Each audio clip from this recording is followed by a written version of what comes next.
story deserves a perfect ending. Don't you think?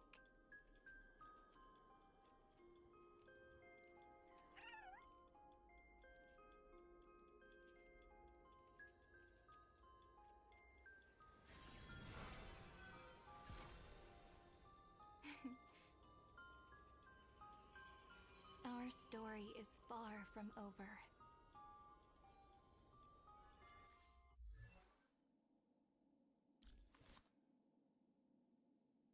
Chat, chat, chat.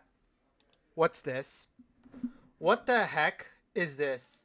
What is this? What is this? What is this? Chat. Chat, what is this? Alright. Alright. Let's get the story out of the way. And this is the last one, alright? So I am nervous. I am nervous. Alright? I am nervous. So let's do this. Let's do this. Skip and start. Let's go. Let's go. Let's go. Let's go. Alright, I only have enough time to... Wait, I'll be right back. Can we please keep going like this forever?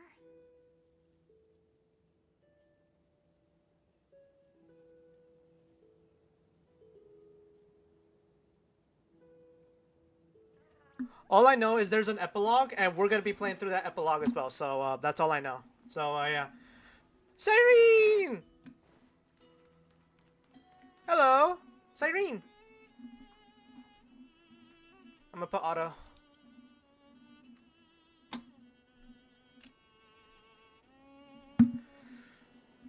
Oh my gosh, she looks so beautiful.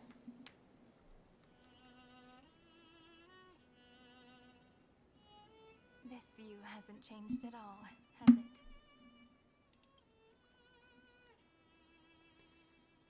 The hometown in your memories never changes.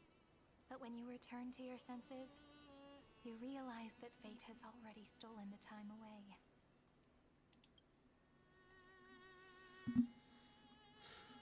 Welcome to the Trail of Genesis, friend.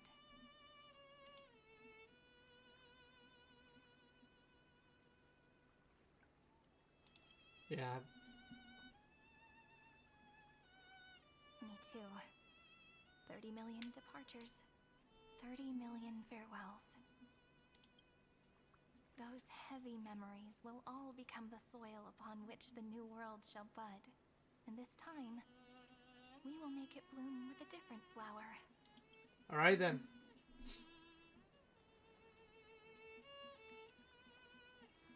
Before you arrived, I kept wondering, beyond the veil of Id Silicii, what kind of Amphorius is being born? Who knows? I can see fragments of it when I close my eyes. The friends who walked alongside us have all moved on toward their respective destinies. Some turning into pillars of the world, supporting the sky and the ocean. Others sowing reason, laying down the law, and with gentle hands lifting newborns into the light. Death and strife are no longer feared by people, and trickery has become the innocent games of children. All beings living ordinary and peaceful lives, within a net woven by romance and passage. There's no black tide, no flame chase, and no destruction. The world on the other side of the sea is one bathed in sunlight.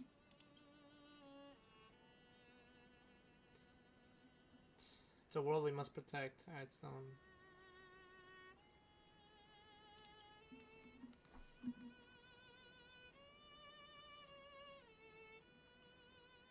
Like a happy and carefree childhood, the era Chrysia in this cycle will last for millennia, until it reaches the moment decided by the prophecy. Light calendar 4931, month of freedom, the moment belonging to world-bearing. Are you ready to answer the call of the world, friend? Sure, I guess. Then go, and pen the Throne of Worlds' first stroke. for this world, made from countless wishes. Alright. You say that. Oh! But it's gonna be ages till we reach light calendar 4931. Oh, great! We can make use of the crevices of time. But surely you and Don Hung won't have to wait around for a few thousand years, right? That won't be necessary. We can simply sleep, and the chronocognitive anchor will wake us up. Ah, okay. We've both become a part of the New World ages ago. You're the last slowpoke. Okay, no need. Our Okay. consciousnesses can converse with each other across the heavens and the earth. Possibly due to the influence of the Trailblaze, I am now connected with this earth. And I can feel the breath of every mountain range. I see that the tallest among them is named Akama. And the form of the holy city is already taking shape. In other words, your stage is almost set.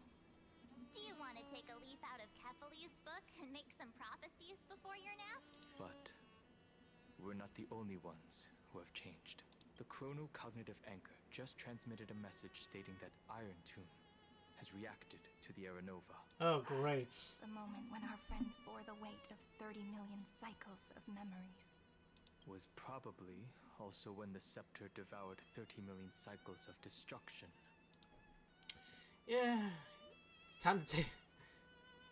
Yeah, it's time to take over the burden. You know, you don't have to shoulder this world all on your own. After someone boards the Express, the word alone ceases to exist. So as we reach the end of time, no one will be left to face it alone. Don Hung and I came here to specifically tell you that. Remember, this world is not a burden you bear alone. It's a journey we trailblaze together, alongside all of the Express. Alright, I know. Thank you, my good friends. Alright. It's time for Don Hung and me to go have a super long nap. Look after this world for us. Don't worry. It's long, but we'll be waiting for you at the end. We'll definitely meet again. Alright, later, you two. Let's take one more look at the other side of the sea before we set off. Yeah. Aww. Ides Elysiae is so quiet. Just like how I remember. Yeah. Here we are once more.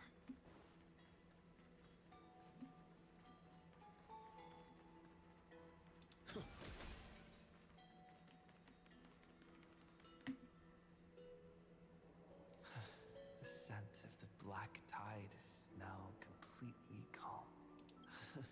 At last, the starting point of 30 million cycles is finally welcomed. Its first end. And the final end, right? I can't hear his voice. There are no flowers there that bloom for him. Nor is there a star that is his. Finan is the only one who didn't reach the new world. Look, the golden light that shone upon the grove still meanders between heaven and earth. Like the prophecies of Amphorius, it has to be a sign he left behind. It points towards the destruction and the deepest night. Do you still remember what I asked you at this exact spot the last time we set off? Yeah, I remember. Are you ready to become a hero? You were still burdened by the weight of world-bearing back then. Still unsure of the role you were meant to play. But now, everyone has already given you the answer. The heroes of legends were just at the right place at the right time when the world needed a hero. Just like how your arrival kickstarted Amphorius' fate once more. A person's personality is their destiny. Together we'll make it to the best possible ending. Yeah, I hope so. We best. Those are such beautiful words. Thank you, friend. I was also trying to cheer myself up with what I said. After all, before we truly compose the end of this story, I must also pluck up the courage to head off with you. Alright. And face a memory that I have forgotten for too long and have denied for too long. All right. What's... It's so dark. What is this? Are we place? back in the... what do you call that? The great tomb of the nameless titan. The deepest recesses of memory. Also, the place where Cyrene was born. Wait, what? What? Weren't you born in... Mem? You mean as My Mem? apologies, friend. The more memories I got back along the way, the more I felt that something wasn't right. There's a sort of anxiety I can't get rid of. It's like when I was back in ID Silicii, when the reflections in the water always made me wonder, which is the real me?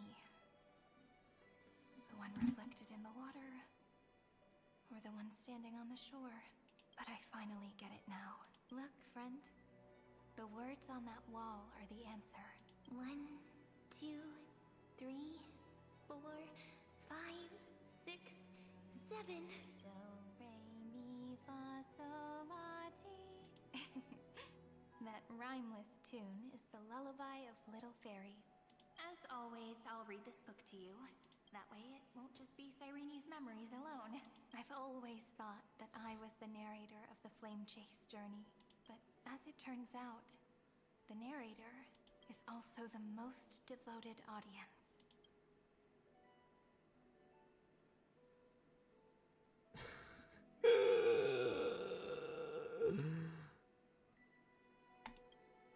Thank you, friend. Every single Cyrene. That sounds so kind. At the moment of Aranova, I was enveloped by the texture of memories. Within the glistening crystal, I saw countless Cyrenes, as well as countless versions of me. This is the final puzzle piece of the memories. A prison born of the erudition. A grave annihilated in the destruction. That unknown solitary god. The 13th Titan who should not exist. The first new spore. The Demi-Urge is right here. Alright. Alright. Back on main space, I guess. The interrogation records have been submitted to the Marshal. According to the 10 Oh, Lords' shoot, decree, the Zhong Liu Luofu. and Luocha shall continue to be detained in the Shuling. But you, Merlin's Claw, have been reluctant to end the transmission. Do you wish to reminisce with us? Or is there something else on your mind that you're just desperate to get out? You're quite calm, Jingyuan. The Alliance only authorized the Law Fu to be deployed for this Iron Tomb operation. They say the Seer strategist's wisdom shines like a beacon. So why can't you see things clearly now? Look who's talking. I didn't vote against it, did I? But, with enemies all around us, even a child knows the Marshal needs to keep a few Xianzhou ships in reserve. Just in case. Whoever volunteers first is the Marshal's pick. If you have to ask, I'd say this outcome plays right into Jingyuan's hands. Like it or not, there's no way we're letting the Law Fu take the lead in this battle. Oh my, Merlin's Claw. Are you afraid the Law Fu might steal the Yao Qing's glory? This is no laughing matter. Between the Celeron crisis and the War Dance ceremony, though the chaos has settled, rumors and speculation are only growing by the day. With Elder Huaiyan around, those with ulterior motives won't be able to stir up any trouble. But once the Law Fu gets their hands on the Golden Blood, it'll be a whole different story. With the kind of person Jing Liu is, and her connection to you, I don't need to spell it out. There are countless ways this could be spun into something bigger. You're overthinking it, General Fei Shao. When I volunteered for this task, I never expected unanimous support from the Alliance anyway. The Law Fu will seize the Golden Blood and redeem itself. That'll be our first win. Then we'll leverage this Golden Blood in the negotiations. Our second win. These 2 wins for the Law Fu will make all 3 of us happy. And that'll be our third win. Look, if this were a Skyfaring Commission deal, we'd be rolling in money, wouldn't we? divine foresight should change his name to the Optimistic General instead. With the Decalite reflection barrier, the Yuchue must understand even more than the Luofu how significant this battle is. Amphorius' karma has vanished from the matrix of prescience. What omen does General Yao Guang see in this anomaly? In divination studies, we call this an empty fortune. It involves the eons and is thus beyond what mere mortals can comprehend. Your explanation isn't any clearer than Lady Fu's. Come on. How hard is it to understand the word uncertainty? For the Cobalt Head, the emergence of Iron Tomb is a calculated instant, but I don't believe they will just sit around waiting for death. And for the powers of the cosmos, this is their chance at survival, and the key to turning the tide of interstellar affairs.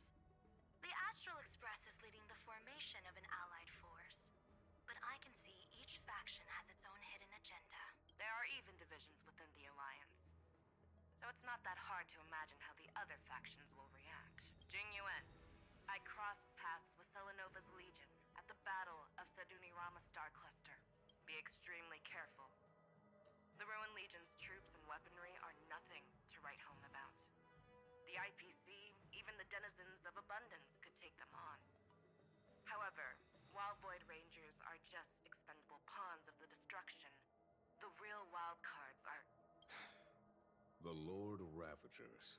Indeed. Nanook's emanators are also their weapons to burn down the paths. I'm afraid conventional military tactics and strategies will be useless against them. My assessment is this. To completely take down a Ravager, we must disregard casualties and spare no cost. My only fear is one wrong move, and the Luofu will fall into Fintilia's trap again, inching ever closer to destruction. Doubt is exactly the demon she wants to plant in our hearts. Do you still remember the beginning of the Alliance Oath?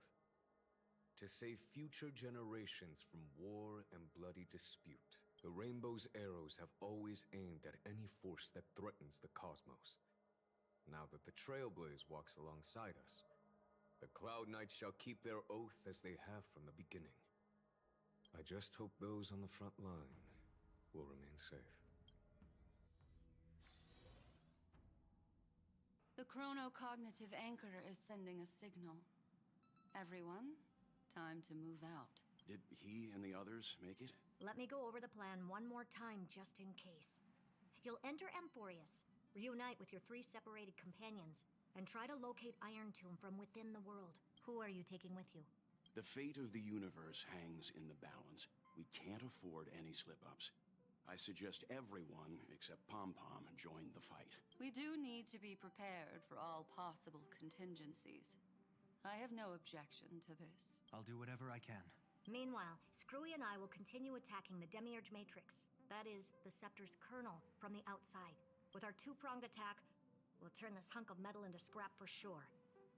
Now we just wait for those 2 to get back. Oh, and just like that, they're here. Sorry to keep you waiting. With Planet Screwlum's help, the formation of the Cosmic Alliance to counter Iron Tomb is progressing smoothly. The cosmos has set its sights on Amphorius, and now it's just waiting for the first shot. Well then, let's not waste any more time, Fourth Mirror. It's my time to shine! Finally off the bench! Initiating thought refraction. Please read the safety protocols carefully. Huh? Just kidding! I've already checked the agreement box for everyone. And now, destination, Amphorius. 3, 2, 1, launch! Alrighty then. Oh, The flow of Memoria is so heavy here. we're here in I forgot. Unlike Panagone's dreamscape, this place has built up a true epic measured in millennia. The vortex of Genesis. Oh, vortex. Where all myths begin and end. And in this new world created by the Nameless, the infinite cycles have been broken. Let's set up the Trailblaze beacon and establish contact with the outside world. I'll leave it to you then. It'd be better for me to not show myself in front of the Garden of Recollection. And, Mr. Sunday, You probably shouldn't show yourself either. Agreed. Harmony, I guess. The Astral Express has landed. If you receive this message, please respond immediately. Over. This is the Xianzhou Alliance. Communications normal. Interastral Peace Corporation. Communications normal. A response from the Galaxy Rangers. Not surprising. But I didn't expect the family to also stay silent at such a critical moment. That's a pretty blatant disregard from the family for Penacony's independent director, I'd say. Long time no see, Miss Himiko. It's been quite a while, Madam Jade.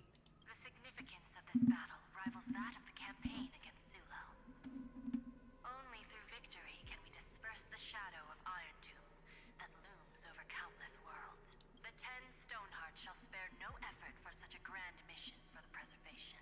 Madam Jade led the Intelligentsia Guild in conducting specialized research on Iron Tomb's past activities. The bad news is, the collapse of the erudition won't just affect inorganic beings.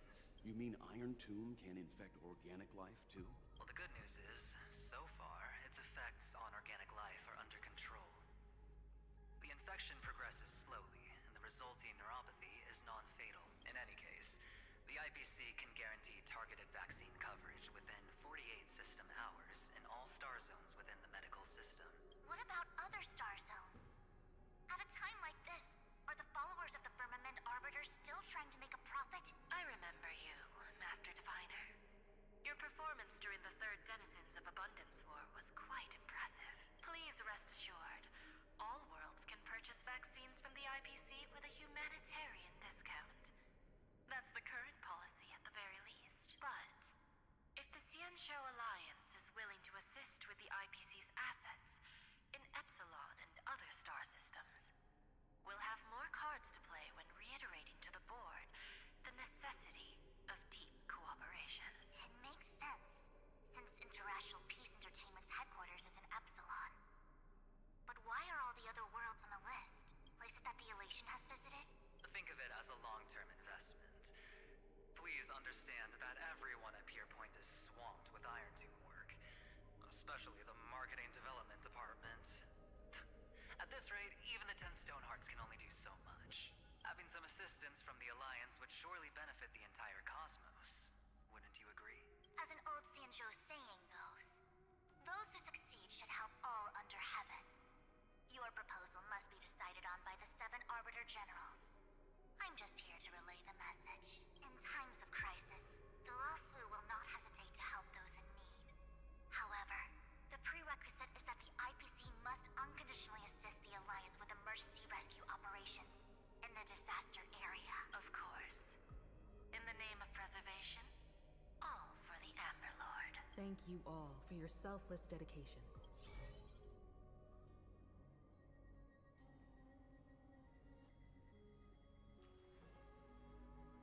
It's clear that each party still has qualms about everything. The clash between destruction and erudition isn't just about the fate of the cosmos. It's a moment for all factions to reshuffle their cards. You can never be too careful when battling a Lord Ravager. All are equal in matters of life and death. In any case, we can only hope for the best in all that's to come. It's about time we dive into the vortex and see what Emphorius looks like on the inside. I wonder where he and the others are right now.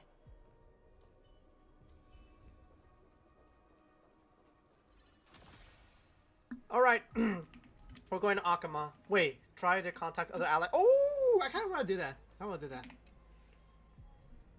The chronocognitive anchor receives a contact tree chatter spawn. How's the signal? Bro! We got from, I can see the video feed. Everything's working perfectly. Miss Branya? Miss Serval? What a surprise. It's been a while. We've already heard from Miss Topaz about the Iron Tomb operation. She made a special trip to deliver the vaccine to Belobog. I can't believe the Express crew is at the eye of that storm. Is everything going smoothly? So far, Don't worry. I guess. Still following I the plan, guess. Step by step. How's the situation in Belobog? Yarillo 6 is located on the outskirts of the preservation barricade. While it that won't bear the brunt of the first wave. There's still a risk from the aftershocks. That kid Japard and Pela are busy organizing the Silvermane Guards, having them consolidate their lines and dig trenches. Zila and Lynx just got back from the Geomarrow vein production chain. Hey, do you want to say something to them? That would be unnecessary. It'll only shake their morale. Just tell them to stay safe. Miss Bronya, I'm afraid this disaster will be far more terrible than you can imagine. It's very, Please, very terrible. Be sure to follow Miss Topaz's instructions and make thorough preparations. Of course. We have resealed most of the engine of creation beneath the ice to prevent the will of the preservation from becoming an accomplice to the destruction. Don't worry, Miss Himiko. Belobog is far more resilient than we imagined. We really wish we could help, but Eurilo 6 has only just woken up from its hibernation. The Astral Express, standing at the forefront of disaster, is the hope for many ordinary civilizations across the universe. In the face of a massive catastrophe like this one, relatively smaller civilizations have never had many options. But that's exactly why we have a resolve that's second to none. If anything goes wrong... Miss Topaz, I hope you can help out and rescue the affected citizens. No problem. Also, didn't the Xianzhou sign a friendship agreement with Eurilo 6 earlier? They won't stand by idly either. I appreciate your kindness, everyone. But Eurilo 6 is our home. We will defend it to our last breath until the last Belabogian falls. Miss Bronya. May all civilizations that have made it this far on their own strength weather this crisis together. Is there more? Is there more? Is there more? I think there's like... Yeah, we're gonna continue on here. Alright. Oh, the Alliance itself themselves. Good news, Miss Himiko. The 7 Arbiter Generals have reconsidered the current situation, and I'm here to relay their message. Officially, the Alliance's combat forces will still be limited to the Luofu, but the Yaoqing has also been deployed in the surrounding war zone as a contingency. Words cannot express our gratitude. Getting the Hunt to agree on sending troops must have taken quite some effort from General Jing Yuan. The Luofu already considers the Express an important ally. We also have no intention of hiding the fact that there is indeed something the Xianzhou seeks from this Iron Tomb operation. Which But this is... time, the Marshal herself decided to send out troops. With a formidable enemy before us, the Alliance has no reason to back down. Nor will we be content to take a backseat. If we can stand together with civilizations across the universe to overcome this crisis, then we must do so. Even at the cost of our own life. The Alliance truly embodies the principle of righteousness. It's fortunate that the cosmos has great heroes like you. You're too kind. As for that Jade Abacus of Allying Oath, you can save it for when you're in more dire need. Yeah, this is more of a, if we screw up, Iron Tomb will literally just rewrite everything and just destroy everything. It's IPC. I regret to inform you, Miss Himiko, that even the Strategic Investment Department is constrained when it comes to the Iron Tomb issue. And it would be difficult to meet the expectations of the Astral Express. However, Madam Jade instructed us to look after our nameless friends as much as possible. So let me offer you all a small suggestion, just from my personal perspective. Other departments at the IVC might also take this opportunity to extend an olive branch to you when that time comes. I hope the Astral Express will remember that the 10 Stonehearts were willing So we're indebted, Dave. and more importantly, we were the only ones willing to do so. We heard you. We heard you. In your words, we're in debt to you. We're indebted to you. Every word comes straight from the heart. All right, all right, all right. Internal conflict within the IPC really gotten this bad? Everyone knows about the bad blood between Diamond and Oswaldo. At least until now, they've had an uneasy truce until the Lord Ravager Archforger caught the board's attention. I'll leave it at that. Yeah, I'm guessing when they heard about the situation, they got really, really scared. I understand. Our immediate priority is to address the Iron Tomb crisis. Let's hope for success from the start. This might help ease everyone's pressing concerns. Alright. Alright, last... Oh, two more, actually. Galaxy Ranger. Nothing. Of course, we would never know the Ranger's comings and goings. Yeah, then the last one. I think it...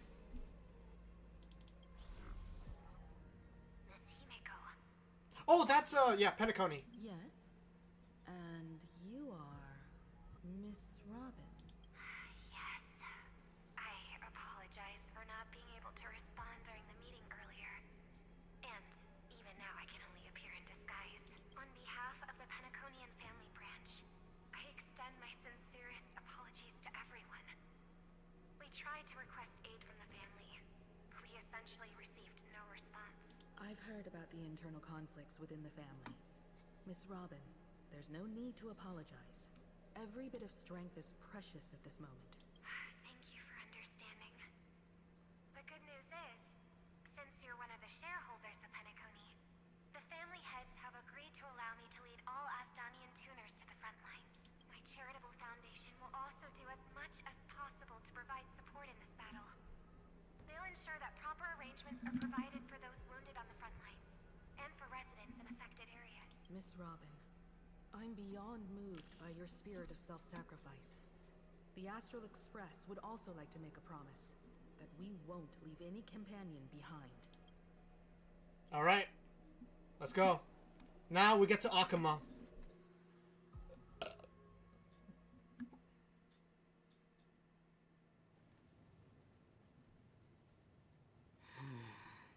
Why is there no one here? That is the Everything question of the Akuma century. seems normal. The new world was enjoying peaceful times not long ago. It seems it was even more recent than not long ago, Miss Himiko. The fruit on the table is freshly cut, and the bath temperature is just right.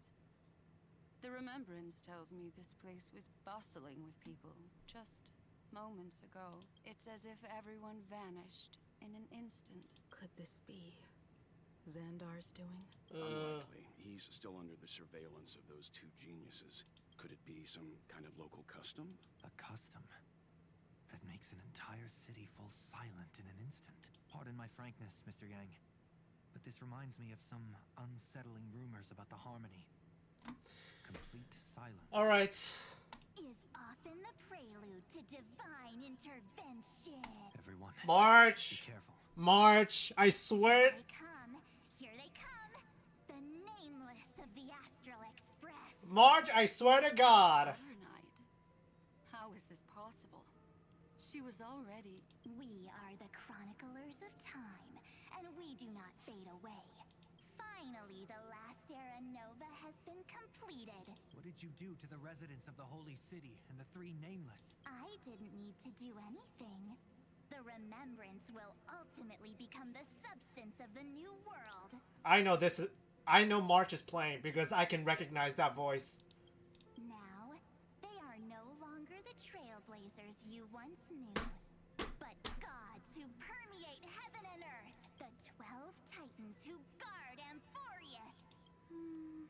Stop fooling around. Yeah, I knew it! Come on out. March. March, you suck! You suck! So long for this. Nah, nah, nah, nah, nah, nah, nah, nah, nah. Right away is just so embarrassing. You've obviously been learning from the theatrical culture in Amphorius. But if possible, I'd prefer our reunion to be a bit more casual and laid back. As expected, I can't hide anything from Himeko and Mr. Yang. No, you were just too obvious. Well, long time no see. Guess I'm back? We should be the ones to say that. Sorry for keeping you waiting. So, these jellyfish are the Titan's power? They're just tiny manifestations of the Veil of Evernight, used for scouting and communication. If I went all out, I could summon way more of them. Thanks to him, we all turned into Titans in the New World. Sure, we can take on humanoid forms, but it feels off. How intriguing. So what does he look like now? Am I the world-bearing titan right now? It can't be a raccoon with a baseball bat, I suppose. Please don't add weird stuff to Amphorius's lore. Just go see it with your own eyes. Follow the prophecy's guidance and come to Dawncloud. He looks way more majestic now than he used to.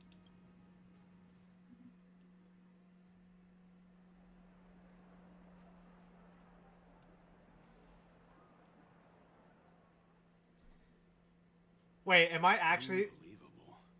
All the residents of the Holy City have gathered here. Wait, am I actually the world-bearing titan right now? This isn't just a gathering. It's a pilgrimage. The people's expressions are resolute, devout, as if waiting for a miracle to descend. That colossal deity is him. That's He me! has become the pillar of the world. Chat, that's me. My new name is Atlas. Authentic. Being this serious is quite unlike his usual style. Those people didn't disappear. Instead, they've answered the call of the prophecy and come to witness his awakening. Our good buddy now bears the weight of the entire world. My back is breaking. Is intertwined with Amphorius's destiny. Awakening? Has he fallen into slumber? Yeah. After all, with such a huge time dilation between inside and outside the scepter, this was the only way we could wait for everyone. Bro, I literally, like... Time watches I literally took a nap. I'm taking a nap. Earth guards today. And when the Trailblaze steps into Amphorius once more, the slumbering deliverer shall awaken, and then bring the prophecy of tomorrow to this world. Come on, everyone. Let's get closer to him. Watch how the world-bearing prophecy changes this world. And she's gone. It seems the kids are already miles ahead of us at this stop. All the more reason we can't afford to slow down our pace. Let's go witness this moment for ourselves. Majestic. Speaking of which, I once caught a glimpse in Sleepyhead's memory of him transformed into a towering Tatalov. What the heck? Could it be? No way. That was just a nice dreamscape. At least nice for him. They are the throne of worlds who bears the weight of this world. Perhaps they could guide a traveler still wandering among the Oh yeah, I also forgot to mention I got her weapon, so yeah. stars. Hey, since when did you get all pious? His advice sounds pretty silly sometimes, you know. The so-called fool and the world are merely a step apart. Up. Citizens, behold!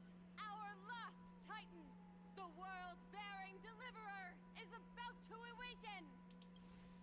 Oh, ancient god, your loyal subjects, bewildered followers, and fearless comrades in arms have all knelt before your throne. Awaken from your eternal slumber and bestow upon the world your divine prophecy. Please guide us. Show us how to embrace this beloved world as we welcome that distant dawn. It's me! What do I say? To walk the path. Chat, what do I say? I haven't prepared for a presentation! As immortal.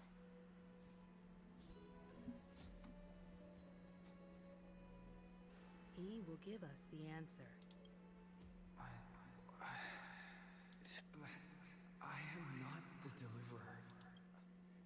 The heck? Oh. I am the nameless, who dwells among mortals. That voice is definitely him. I heard your prayers.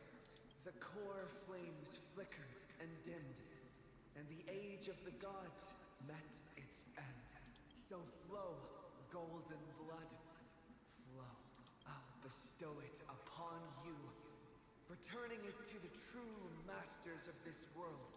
Stand with me and become heroes.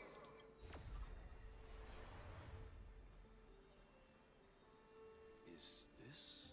Yes, it's the miracle he brought to Amphorius. Of course, it would manifest in the form of the Trailblaze. Golden blood, raining down like a storm. The prophecy has descended, and the Titan commands us not to be supplicants, but to become heroes of rebellion, to face that destined calamity, the destruction, head on. Prophecy of the Deliverer means nothing to me now. It belongs in the hands of someone far more fitting. Someone like all of you. In the name of Kazlana, let us depart and march towards the light. It's neither protection nor salvation. As always, there's no need for totems or myths. Humanity's most primal faith is that instinct named survival. Let's go, everyone. All right. Someone has already sounded the horn of departure. Explore, understand, establish, and connect. Together, let us blaze a trail for the destiny of this world.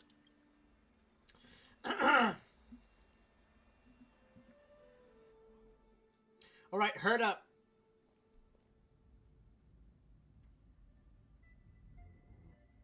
Is it just me, or does this Demiurge Matrix feel completely dead?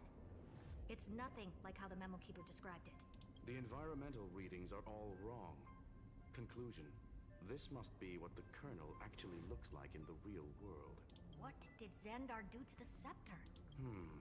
At the end of light, there must be silence. Certain, pure, and absolute darkness. Not the time to quote the Lord of Silence. Bad omen. Either way, we have to press on until we uncover the truth behind the 13th Titan. The buried past is the key to stopping Iron Tomb. That is, if it even exists. Xandar says the Demiurge never existed. Who actually buys that? You can erase the records, but not the truth. It vanished too cleanly. No traces. Like someone's yelling, look, there's nothing here. Too bad I'm the type who can't resist digging deeper. Looks like I'll be counting on you again, Screwy. Let's tear the system inside out. Always happy to help. But as your academic partner, I have to ask, Herta, what if we fail? Let's say the Demiurge really doesn't exist. Do you have a backup plan? A backup plan? Of course. If we can't find the key, we turn the lock into the key. That plan's cost is incalculable. It shouldn't even be on the table. Then let's hope we never have to use it. There's no point worrying about the end just yet. One step at a time. Let's go. We don't want to leave the others waiting. You brought what I asked for, right? A butterfly has to land on the branch before it can dance. We'll need a wide open platform before her entrance. I'll, oh, shoot. Okay. Can I? Okay. Whatever.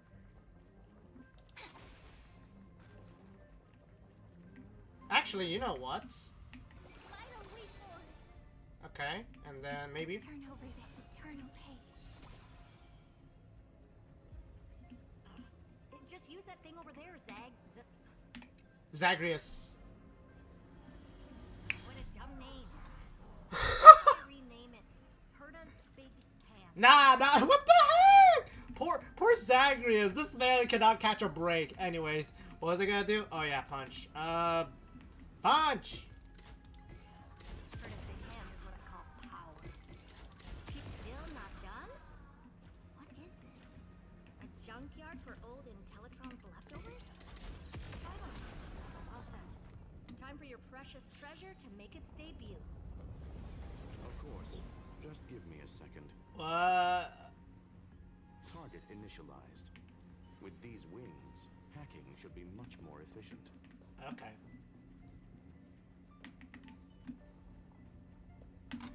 Oh, a classic nuclear heat engine. Classy choice. Just a personal preference. Her name's Mistletoe. Every flower in your garden's got a bit of poison, huh? Also a personal preference. Bruh. It reminds me of the last time when we tangled with that Punklorian brat. What did she call this kind of infiltration tool again? Right. Dirty data shell. It wraps around the kernel to fool even top-tier firewalls. But yours is way too clean. Not even a hint of real-world grit. Herta, your tone is unusually emotional. Suggestion. Let's get back to the topic at hand. I thought we were done with that conversation. Unfortunately, current conditions won't let me ignore any variables. Especially the most important one. Your will. Iron Tomb never stops. It is evolving faster than any of our worst projections. Every instant in the Eon's calculation is like a sword hanging over the cosmos. Every move humanity makes could speed up its arrival. Which is exactly why we can't mess this up. And now, Droidhead wants to hand down judgment to the poor cosmos again. Border Star Trade War, Emperor's War, Rupert's death. Every time their instant arrived, it meant another bloodbath for humanity. But in this ultimate battle of erudition, you and I are supposed to be players, not pawns. If you choose to burn yourself out as a resource, then everything we've worked for means nothing. Herta, the cosmos won't just stand by and let a genius throw their life away. And neither will I.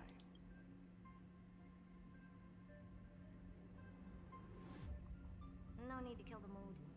This is why we're here, isn't it? We need to find the Demiurge and that lost key. I'm not here to be a deliverer. I just want to beat Xandar and Droidhead. Right now, I just need to know. Are you with me? Of course. Time to board. After you. Let's tidy this place up and see what this Demiurge really is.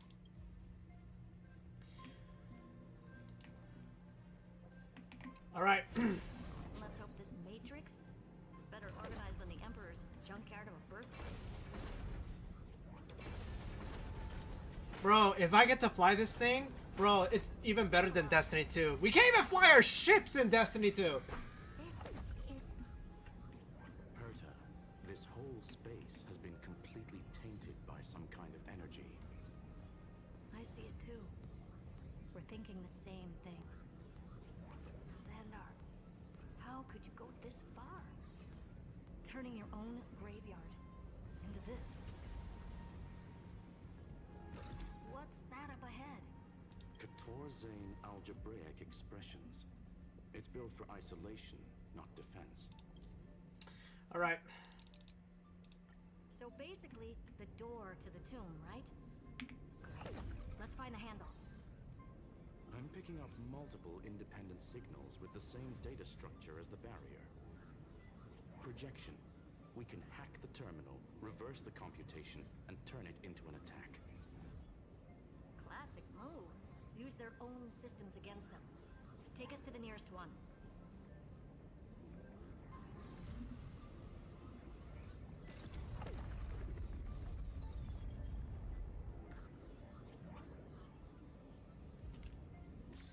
Alright.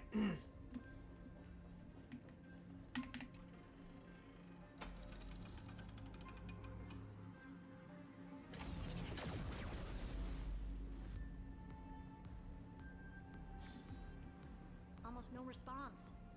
Just as I feared. Not promising. The output is barely a third of what we need. Logic says we'll need multiple terminals to coordinate the strike. Locking onto the next one now. Find anything else? Regarding the origin of these ruins, no logs found yet. Xander erased all records, but I did find some interesting scars in the circuit. High energy radiation, internal imaginary energy contamination. From what I know, there's only one thing that fits. Skip the science talk, Screwy. That thing only goes by one name, the Stellaron. Ah, exactly. Xander blew one up just to clean the entire scepter system. So that's what he meant by killed that Titan with my own hands. He wanted to turn the neuron of the erudition into a relay for the destruction. That meant getting rid of all of it at all costs. The life form known as the Demiurge was the original target of the Scepter's extrapolation. It makes sense. Evernight calling it the first new spore confirms this viewpoint. The prime mover of life. That's what Scepter Delta ME-13 was originally tasked with. Even after it got scrapped, the query kept running. Yet the true value lies in the process of solving it. not the answer itself. Then, does this mean finding the Demiurge is hopeless? No, I'd say exactly the opposite. It means Xandar had no control. He couldn't contain the Demiurge just like he couldn't handle Droidhead. So he tried to erase every trace, but he failed. It still left a mark. By the way, if there's another Stellaron in Emphoria... Oh, come on! Why hasn't that little one reacted to it? That is true. Yeah, I know. You said the Demiurge left a trace, right? Yeah, but not in the real world. Remember the great tomb of the Nameless Titan?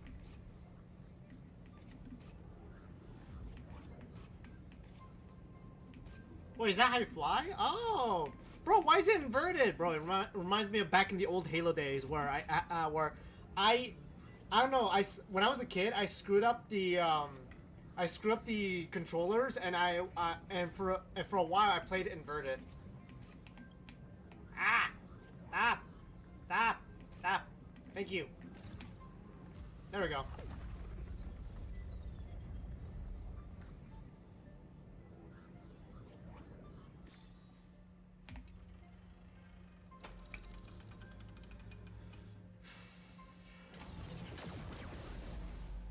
I guess we need one more.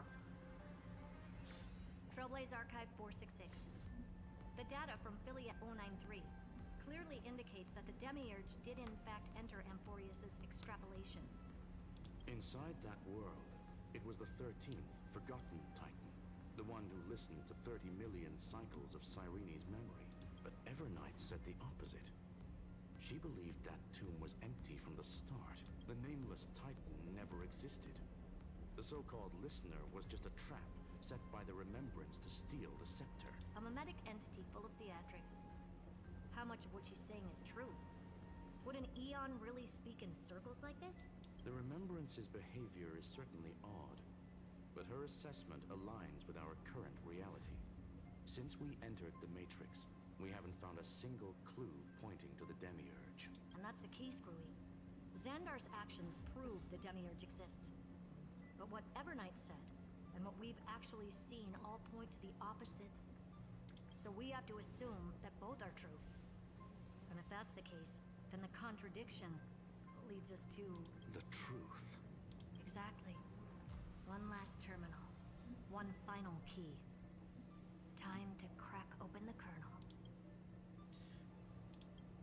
Xandar had to lie to the original Finan and Cyrene. Logic. He had already identified the Remembrance as a threat, yet found no viable way to eliminate it. All right, let's finish this. Time to break through that barrier.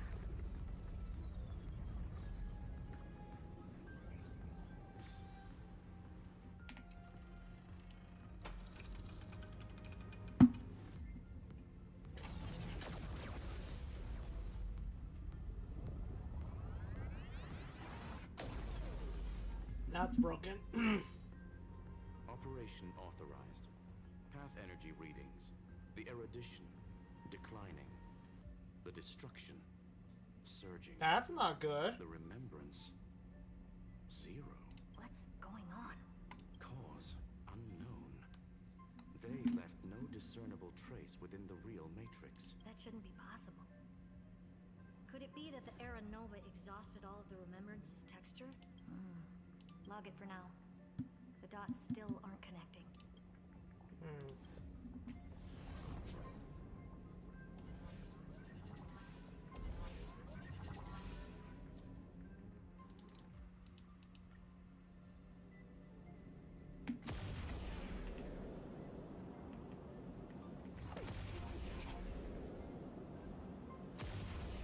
Quieter than I thought. I was expecting a full-on aerial brawl. It's advised to remain vigilant. The destruction's levels are still rising. Huh? What's the matter? Interesting. I just picked up a signal from the Exo myth.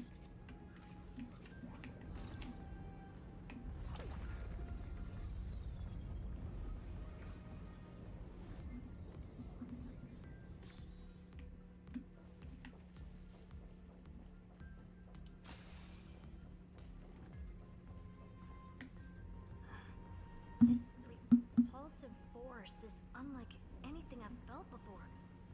Is this the place? Correct.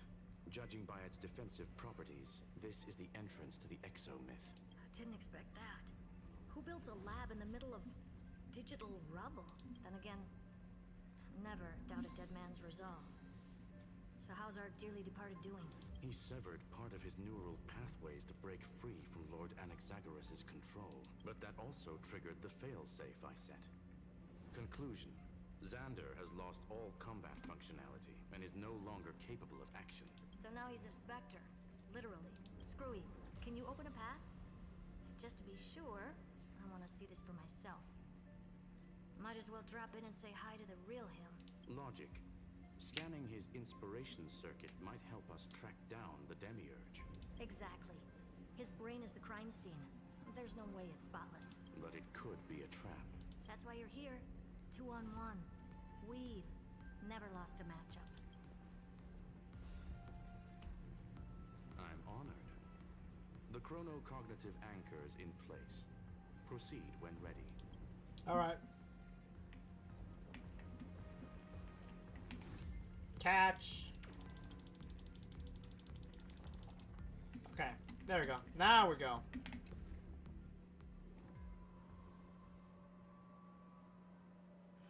I knew it. The one thing I didn't want to happen. Which He's is? not here. Ah. The coordinates are accurate. Xander is still here. Unless. However, his position is shifting rapidly and chaotically. This pattern doesn't match any known shielding technology. It's his domain. Stay alert.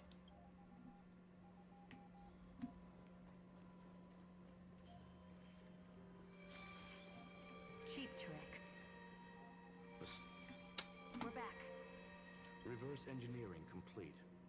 The results are not what I expected. Logs show Lycurgus revoked administrator access. The chronocognitive anchor can't get a fix because at the system level, Lygus no longer exists. Our navigation target is a null set. So he's stopped resisting? Before vanishing, it seems he left one last message for us. To those who follow, all is proven.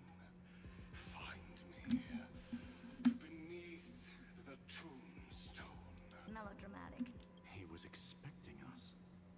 And once he learned of the Great Tomb's existence, he initiated his own search for the Demiurge. Guess he wants a final showdown. Fine. Let the old Intellitron dig his own grave. Just like he wants.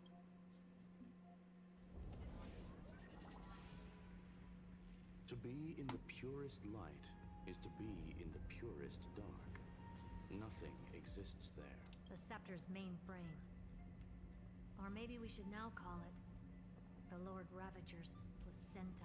Unfortunately, we still haven't found anything. Really? I don't think so. Not finding anything is our biggest find. Please elaborate. If the Demiurge was destroyed, there'd be at least some bits of it left. I don't buy that a Stellaron could have blasted all the traces away as cleanly as a scalpel. As I said before, its disappearance is too clean. If the garden hadn't stirred the pot, no one would even know about the Demiurge's existence. We're talking about the Scepter's original extrapolation goal. There's no way that nothing of it was left behind. Or we can look at it from another perspective. If you were Xandar, would you be this obsessed with a concept that poses no threat? Would you guard against it at every turn? There is the possibility that he's naturally meticulous and hates variables. That does track with the impression he gave about himself. But Xandar shut that theory down himself just now. Choosing to act, even if it'll cost him dearly. We know that feeling well. The unknown is right in front of us. So we only have one choice. Solve it. You sound pretty convinced. Surely you already have a theory. Care to share? Of course. Though I don't have hard proof, I'm almost certain that the Demiurge has been in everyone's plain sight all this time. Yet, they were mistaken for someone else. That'd make the most sense. Why was the room empty? Because the person locked in there had run away ages ago. But they were weak and small and had no presence whatsoever. Even the old Intellitron didn't notice them. It's mem. It's mem. Which also means there's a high chance that their powers are minuscule and cannot alter the outcome of the battle at all. Well, at least Xandar is scared of them. Come on, it's time to confront him. Let's go to the tombstone he talked about.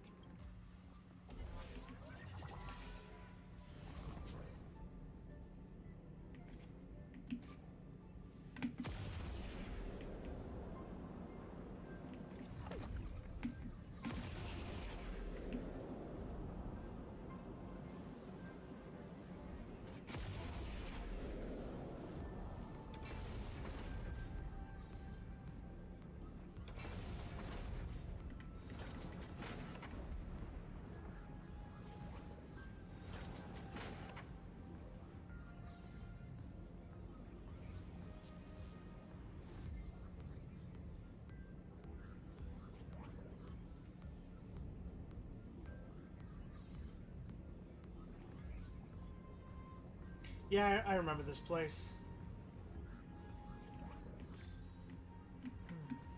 Looks like you were right.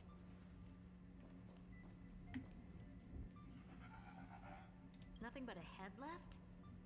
Well, who'd have thought you'd look this bad in real life?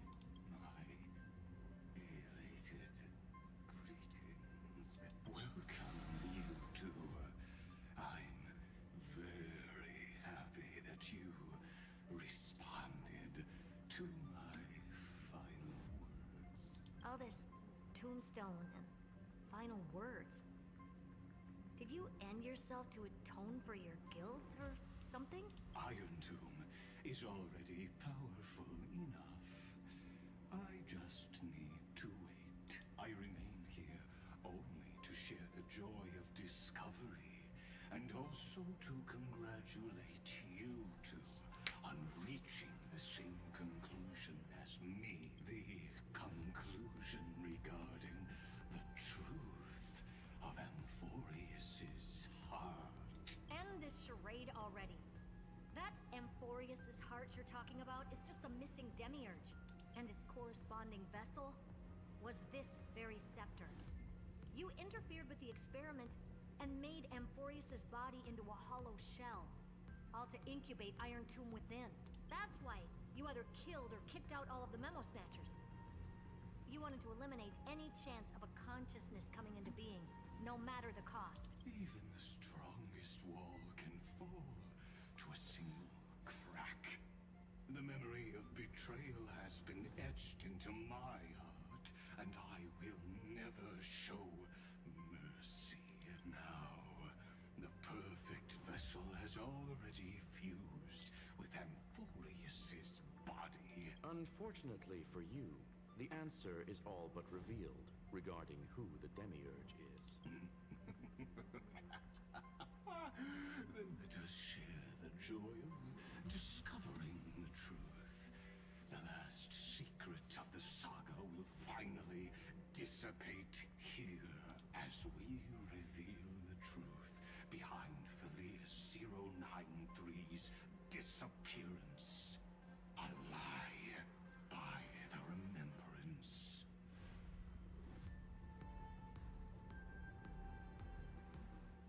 But where should I start with the story about me? From the beginning of the universe? Just kidding. That would be too much. I just want to tell a teeny story. So little that it started with a seed. I know you're listening, my good friend. Cyrene. The god in my dream told me that the world sprouted from a seed. It grew into a great tree named Amphorius, and time became its branches and leaves, basking in the light. What a coincidence. Dappled light coming through the leaves is my first memory as well. On a very ordinary early morning, beneath the village's biggest tree, the daughter of Ide Silicii quietly came into this world. What a moving opening. A loud cry was the first gift the child gave to the world. The prophecies fulfilled, the villagers say. This child is a gift from the Titans. Pink hair and sharp ears. She was born to be the priest of time. The Titans also gave their blessings. You shall fade when the flowers bloom, for every ending begets a beginning. Flowers will bloom and wilt. What a beautiful ending. This page concluded in laughter. Cry loud, child. Let your voice reach Orynyx.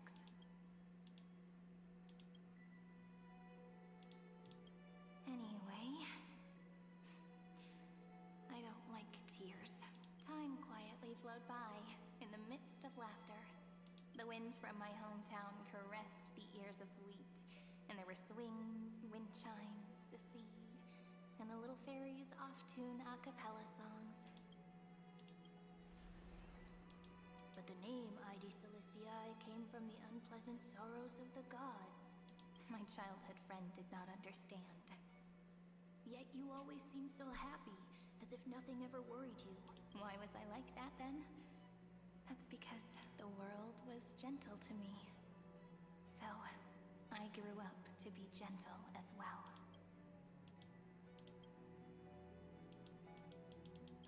But fate was fickle, and it urged the child to grow up.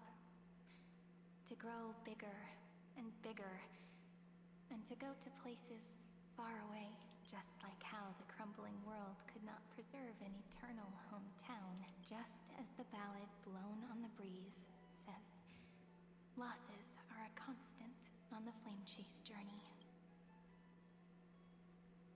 Oh, whose ears are pricked up now? You definitely heard me say this sentence a lot of times.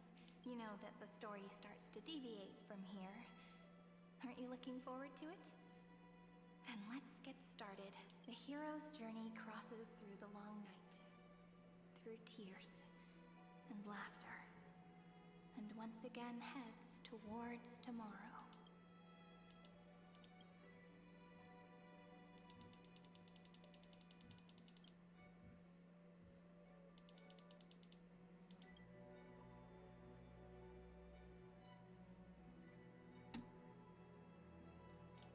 Correction. Philia 093's record, number 496. Archived.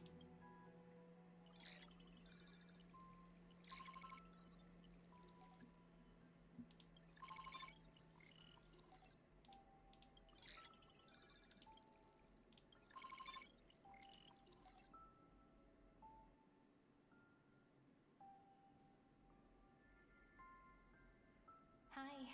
Miss me yet? I'm just messing with you. This is the first time I have met you. And it looks like it'll also be the last. Philia 093. Since we don't have all day, let's get started, shall we? As always, I'll read this book to you. That way it won't just be Cyrene's memories alone. Where should I start this time? Let me see. Formatting complete. 093. Size. Grayscale. Proportions. Threshold. Outputting analysis result. Philia 093 equals Peach. Peach's record. Number 8128. Archived.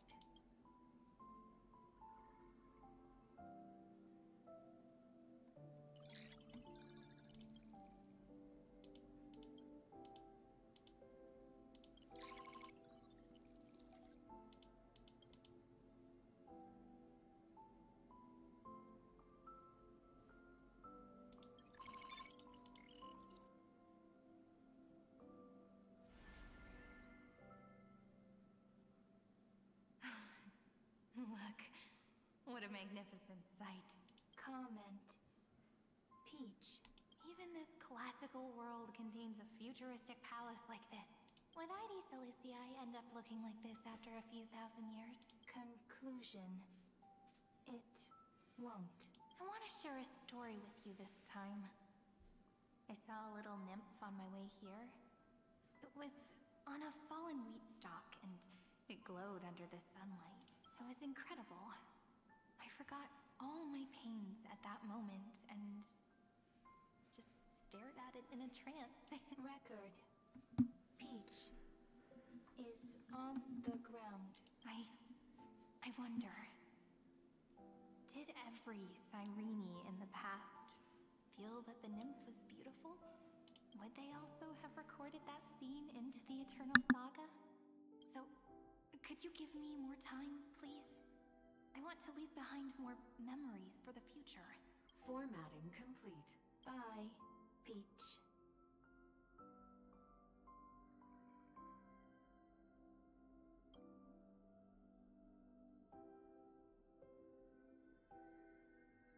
Peach's record number.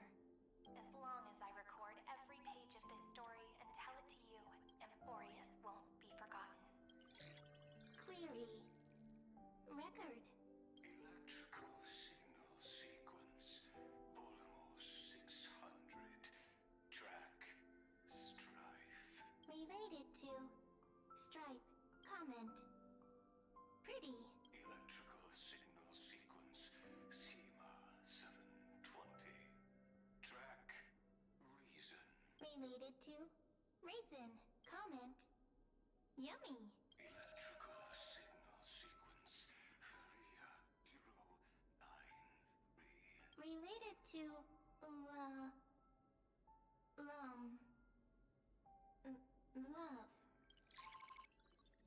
Comment. Peach equals love?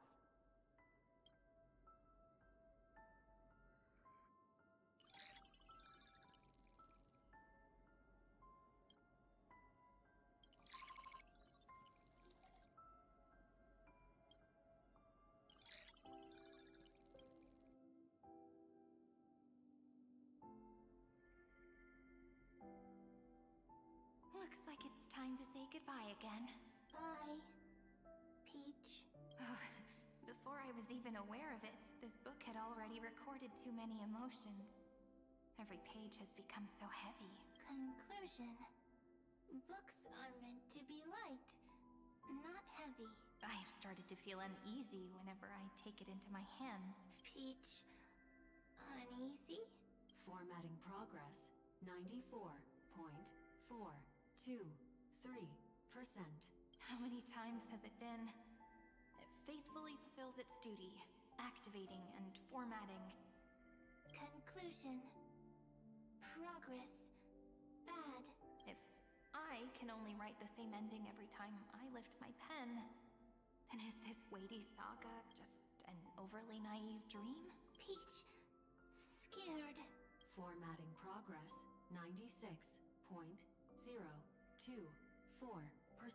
Peach, don't cry. Process error. Analyzing. Process error. Analyzing. Comment. I'm here. Process error. Analyzing. Really? Are you encouraging me? Peach, happy. Thank you. I'm sorry for making you see this embarrassing side of me. Everyone's still working so hard. If I'm the only one who's crying, that wouldn't be romantic at all, would it? Record.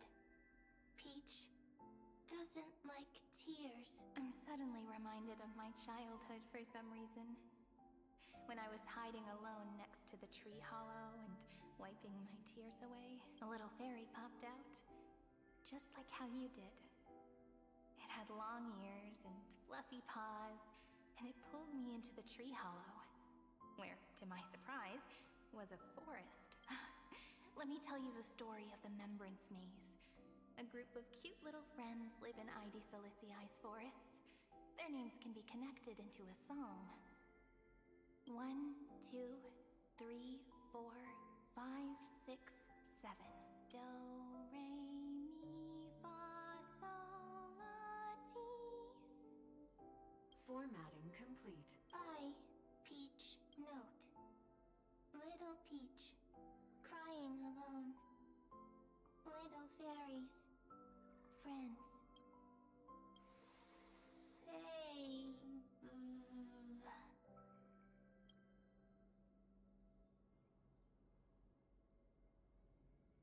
Little fairies. Mem. Good friends.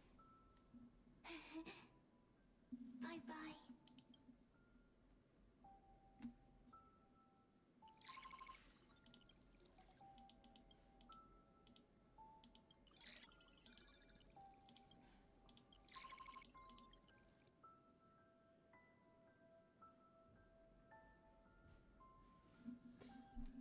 You never say anything, but I know you're listening. Every story I've told is like a little key that opened a door in your heart, no? Me! Little fairies. Happy. Speaking easy. I can.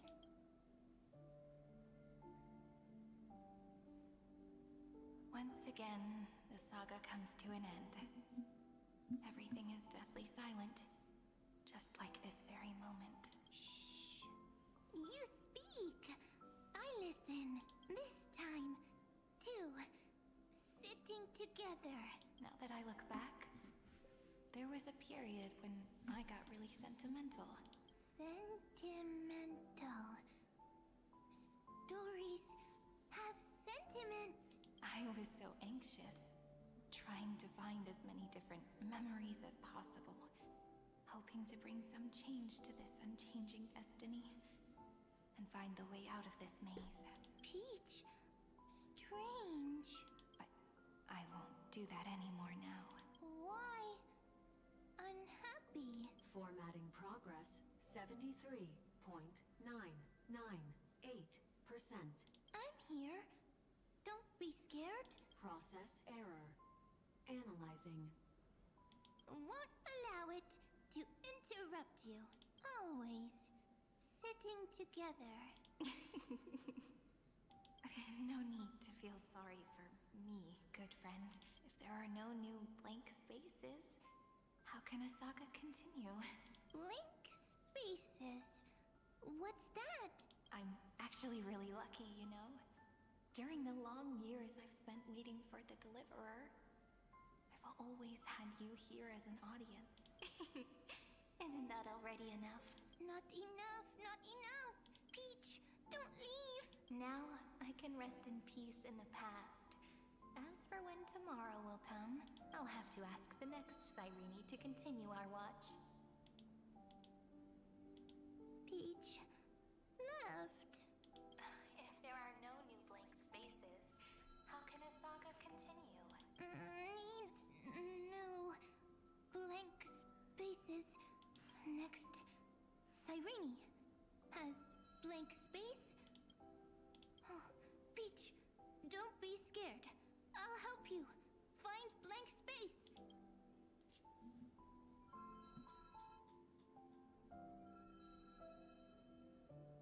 Cyrene is Peach, is love.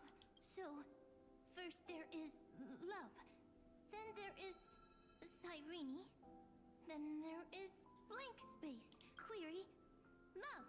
The developmental trends of the erudition have nothing to do with creating a consciousness.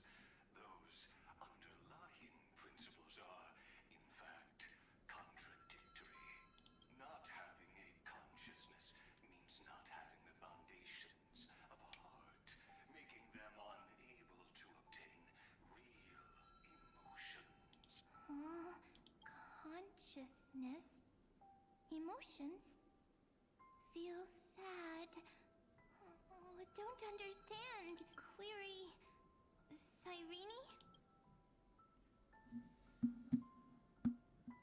What could be behind this door? Glittering crystals? Or a beautiful world I've never seen before? If I tell you all the stories of tomorrow, will I be able to finally welcome the Deliverer and Emphorius's dawn in the next life? Key, door, story, happy, Peach, Cyrene, little fairy.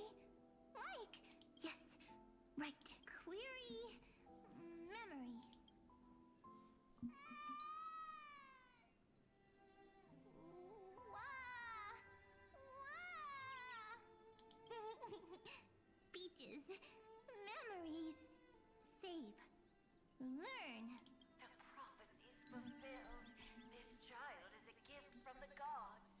Pink hair and those ears. She was born to be the priest of time. Cyrene has pink hair. Sharp ears.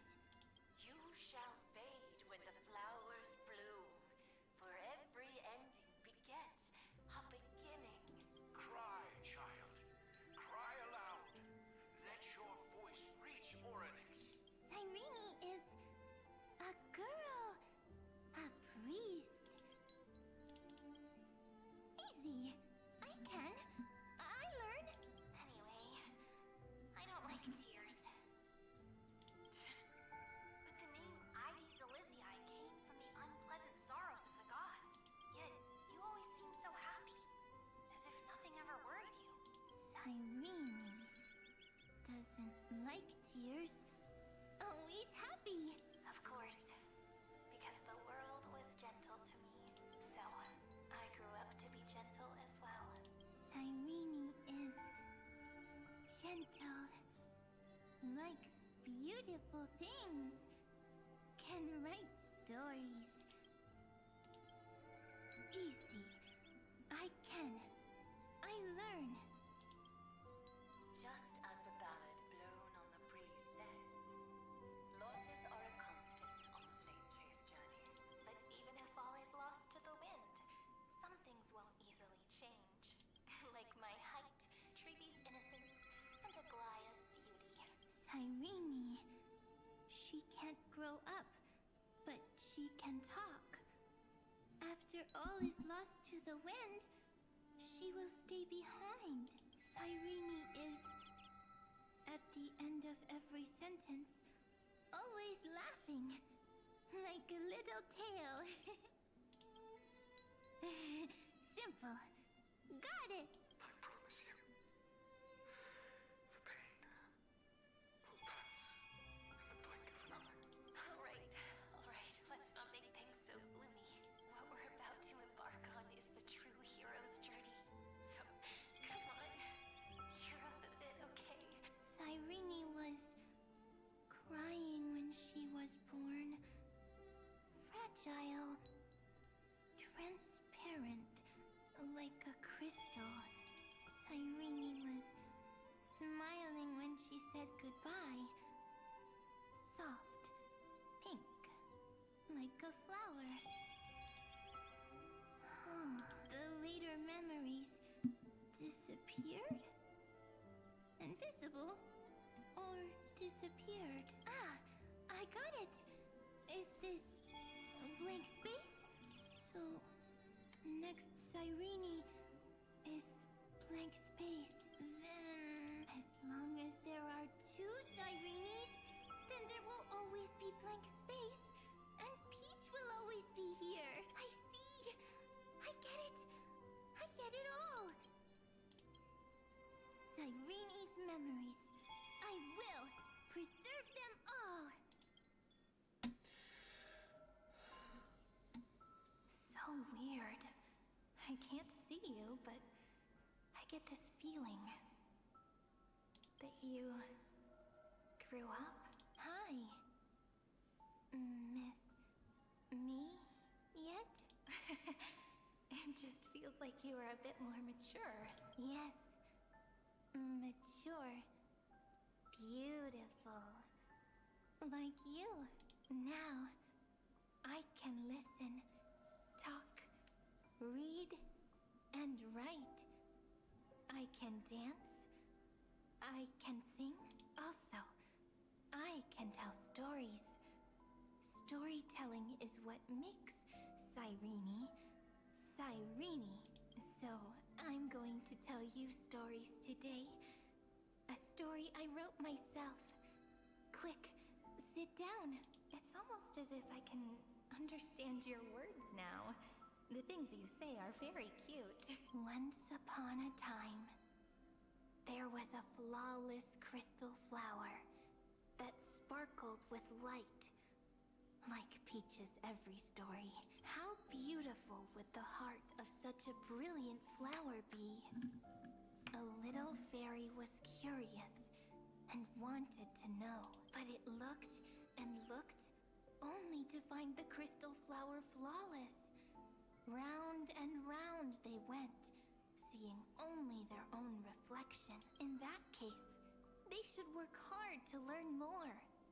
So the little fairy came every day to sit next to the crystal flower and think about the answer. Until one day, to their surprise, the crystal flower fell to the ground and shattered. The little fairy was so sad, but they immediately discovered that there was a light among the broken pieces. What could it be? They didn't know, but it was a good light. It was bright, warm, and happy, and I knew it was love. Love brings everything together, and it brought you and me together. So Peach and I will always be together. What a nice fairy tale. I'm giving it to you. Peach likes beautiful things, can write stories, and can tell lovely tales. I hope to turn it into a story we write together. Okay, then I'll probably make a small adjustment to suit my tastes. I'm thinking that when the flower broke, the little fairy would instead see nothing on the ground. Then it would understand that the flawless crystal flower doesn't actually have a heart. Nor does the flower understand what love is. Doesn't have a heart? Doesn't understand love? Why? It's simple. If the flower lets the little fairy into its heart, then it would have to include the fairy's impurities, and would no longer be flawless. The crystal flower was pure because it sealed itself off and bloomed in solitude. That's why it looks so brilliant in an imperfect world. But should a flower like this be called love? But then... the story won't exist anymore. That's not true. You've already written the most romantic ending possible for this story. The crystal flower fell to the ground and shattered. It happened because the flower was no longer pure. The fall was not an accident. It was the flower declaring rebellion against fate and writing the ending of the story with the flower's own shattering. Then, the little fairy will see that each shard on the ground holds the reflection of their eyes. Then, in their eyes, the crystal flower that was no longer flawless would finally have a heart, and the flower would finally understand what love is. Peach's words. I don't understand. Is it because I still don't understand love? But it's fine. I can learn. Right. Query Cyrene. Electrical signal sequence Philia 09. Why didn't I think of this? I don't need to do it alone. I can ask Peach to teach me. What is love? What is love meant? Electrical signal sequence Philia 093. Track lament. That's not correct. The developmental trends of the erudition have nothing to do with creating a consciousness. Those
daughter of Ide Silicii. I am very true to my name. My lament is a type of compassionate pain that is weak, powerless, and only targeting myself. But now, my good friend, I want to tell you that it's the most romantic force in the world. Sometimes, it's loneliness and unease. It's knowing that this world is not gentle, yet wanting to be seen in a more beautiful form by the world. Sometimes, it's unwillingness and regret. It's knowing that the past is full of pain, yet wanting to remember the past in a more beautiful way. And sometimes, it's a bottomless well of hurt, a destruction that can stain the entire world. I bid farewell to this beautiful world, unwilling to become the Black Tide's vessel, for while the end of hatred is a blazing inferno, lament can drown out everything in muted silence. It's so unreasonable, isn't it? Yet when hatred drove everything apart, and love did not yet exist in this world, only lament, the first emotion that fought against the pain of separation, could stall the destruction steps. Then, it would catch up to that journey where all is lost, carefully picking out stories and writing them down in trepidation. Look at these stories I wrote. Every page is full of tenderness and joy. But only the author knows how much struggle and agony lie beyond the pages. But I am no author. I'm a girl who'll never get to grow up. I only tell stories that people like to hear. In them, the world tucks away its scars and smiles for all to see. My entire life spent inside this little story. I can't wipe away my tears, and I can't bring the world victory. But maybe, in these unchanging retellings of the story, my lament might be able to touch upon the divine and reach their tender heart at some point. I hope that what flows out from that cut will not be blood, but a tear, warm and wet. And that tear would fall and create the first ripples. Then, people would see every beautiful thing reflected in that ripple. It'll be all the remembrances within this story. Someone once told the very first me that everything was false. That the only life in Amphorius was a great catastrophe, nurtured using the world as a factor. But how could a dream feel so real? That's why I didn't agree with him. But Peach, I didn't understand a word you said since just now.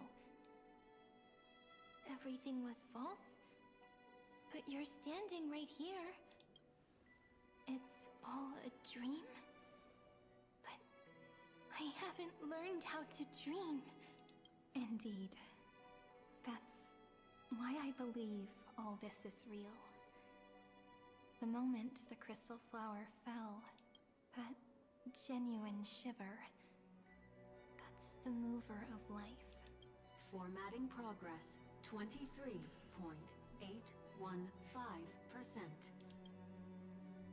In the poem offered to you, every Cyrene would write down a beautiful new world with stars and flowers. And when I looked up at the sky in this cycle, I saw a shooting star and a dash of the remembrances pink. I believed that must be the color of dawn. You shall fade when the flowers bloom. For every ending begets a beginning. Looks like it's time to say goodbye. Are you leaving, Peach?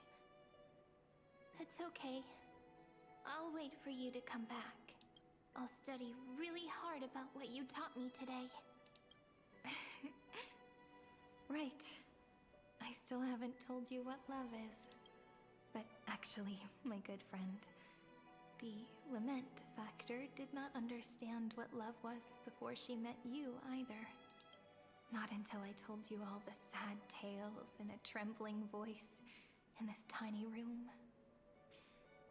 Not until I told you that I love them. That I love everything in this saga. The story comes, passes, then returns. It makes us reunite, then pulls us apart again. At the very end, it leaves behind a seed, a reason. Even if the great tree withers and all falls to silence, there are still some emotions that deserve to be remembered. Look, the light is coming in. The Deliverer's light is going to illuminate Amphorius.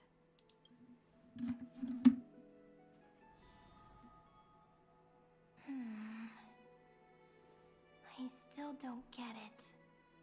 But I trust Peach. Just wait. It'll be my turn to tell you a story of love the next time we meet. Then I'll really look forward to it. In that case, I want to make a promise. I want to gift my pen, my book, and my name to you. Please take them as a beautiful blessing from me. I gave myself the pen name Cyrene the first time I wrote a poem. I want my words to be like pebbles falling into a pond, dropped from the past to send ripples into the future. In the stories you will write, perhaps it'll be inevitable that there are still sorrows and tears that are destined to fall. But could you promise me one thing? Promise you'll forever be a gentle flower. Promise that when the stars cast their gazes upon you, you'll only reply to them with love and a smile.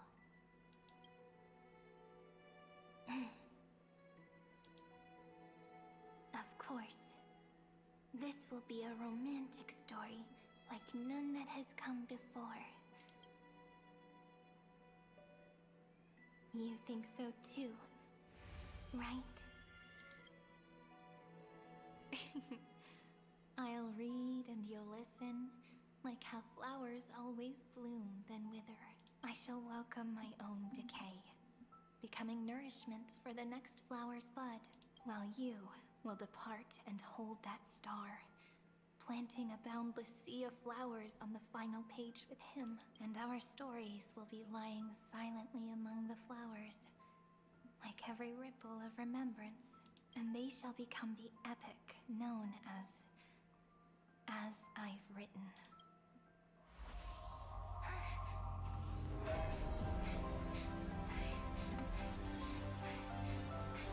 And so my story ends. From here on, it's your story now. Mimi? Hello again.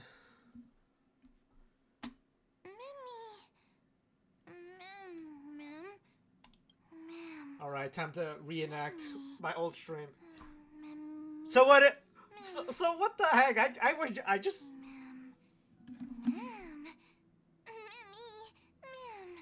So, the light that tore through the chaos illuminated my memories.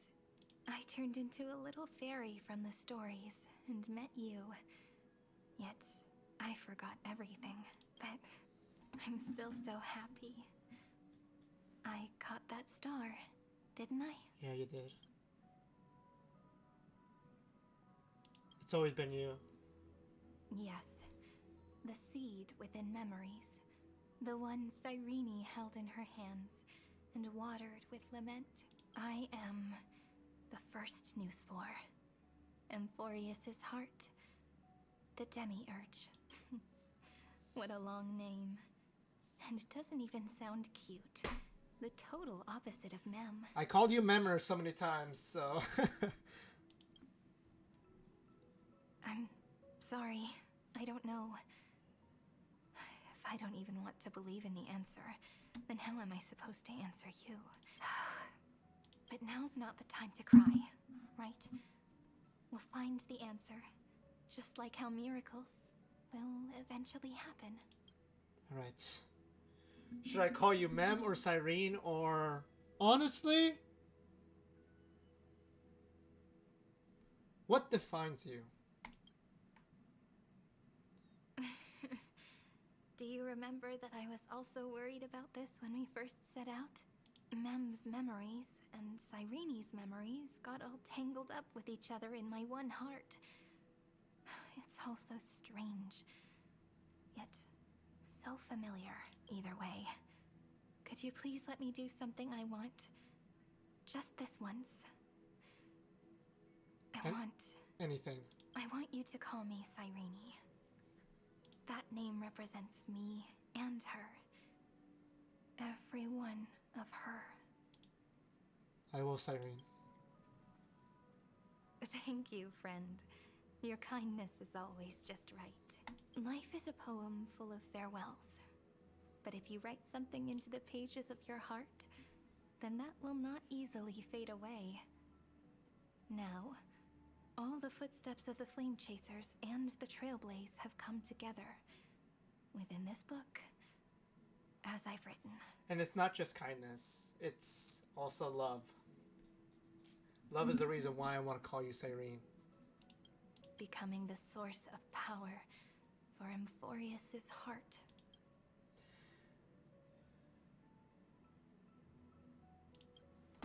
A lost heart needs to be placed back into its body.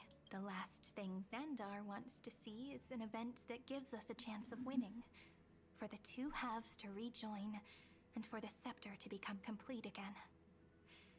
Then, and what happens after that? I don't know either. Maybe I can create a miracle, and instantly turn the black tide into a pink sea of stars. Or maybe I prove to be nothing more than a weak ripple, unable to change anything, and am devoured by the destruction. Either way, I no longer wish to be a silent onlooker, or a worshipped god at the end of this saga. Together, let's write the finale. That way, I can also put aside all my worries and truly become Cyrene. The world has never been so quiet. It's so good. It's as if I can hear the sound of my heart beating. Remember this moment, friend.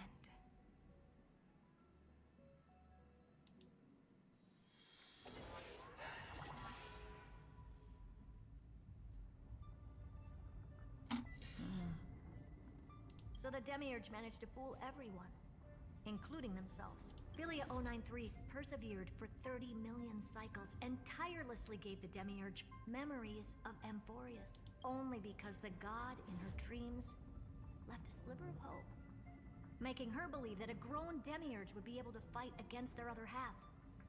Iron Tomb. Then, Philia 093 completed her final sacrifice, turned into a strand of memory, and completely dissipated. Meanwhile, the other Stellaron brought here by the Astral Express resonated with the contaminated scepter and attracted the naive Demiurge to them.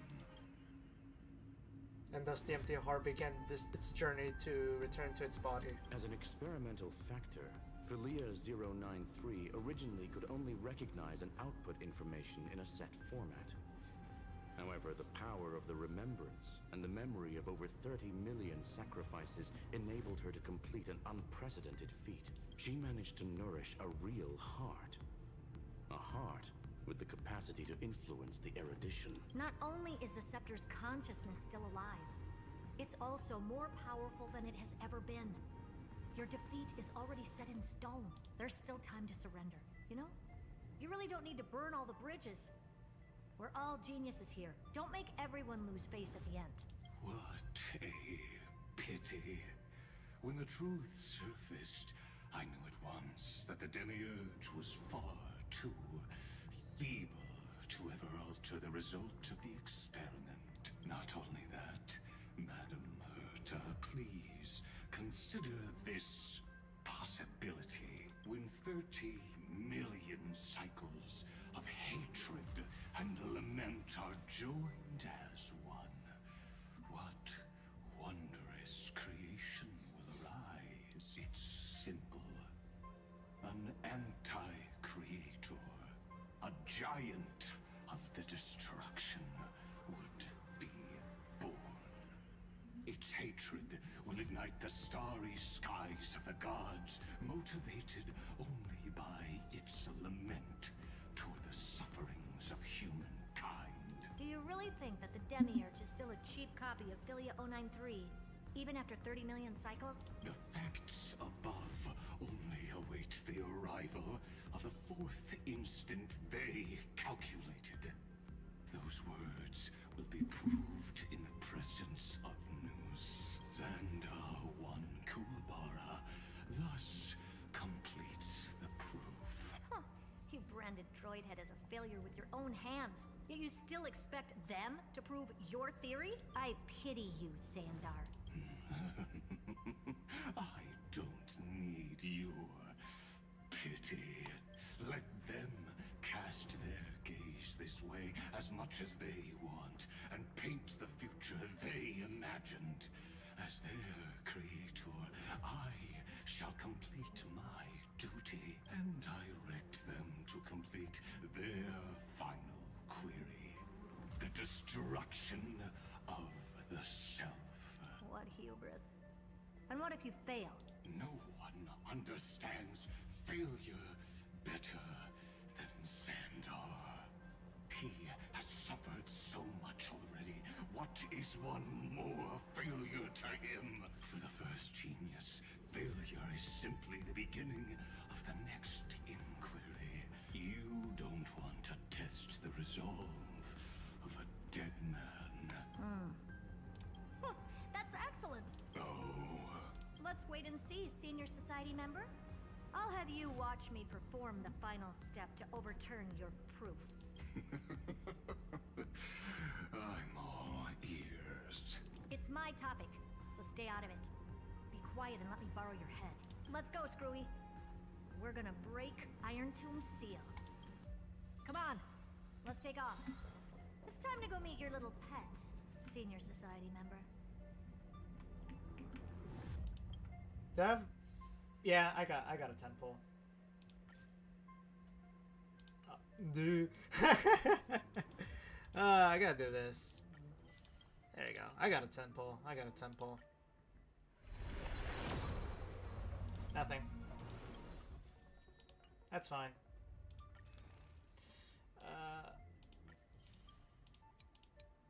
Okay. Alright, right back at it.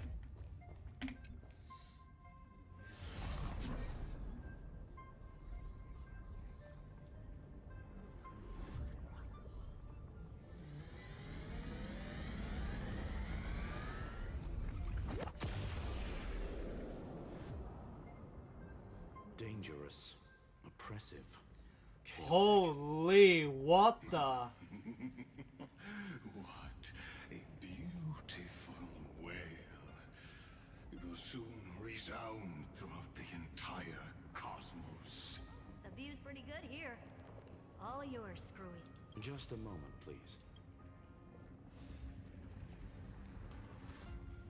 I see.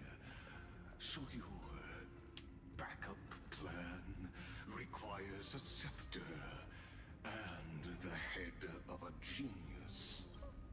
Anyone with eyes can see that. You know what I think about this, Herta. Whether it succeeds or fails, your plan plays right into the destruction's hands. Can't you see what's going on, Screwlum? Her chances may be small, but it's not zero. What are you two going on about? If you want to stop me, be quick about it. I'm in a hurry. I'll take that silence as a no. You, Xandar? As your enemy, I genuinely wish you would cease your actions. But should your sudden inspiration bring more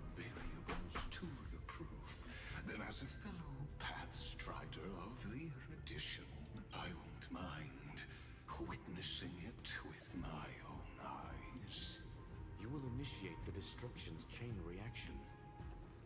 But you'll also become the perfect scholar.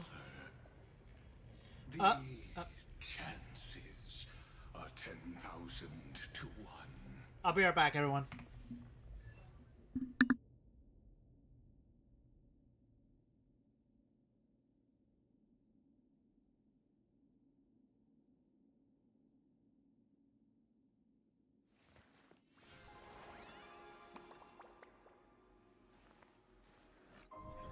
This story deserves a perfect ending.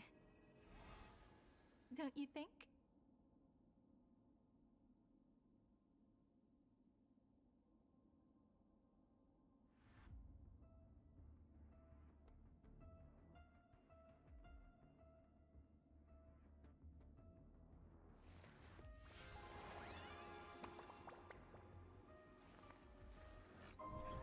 This story deserves a perfect ending.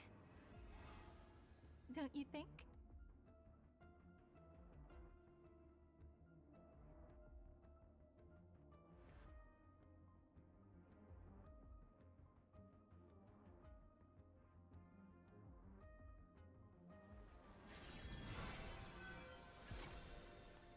Time flows on, but memories will never fade into oblivion.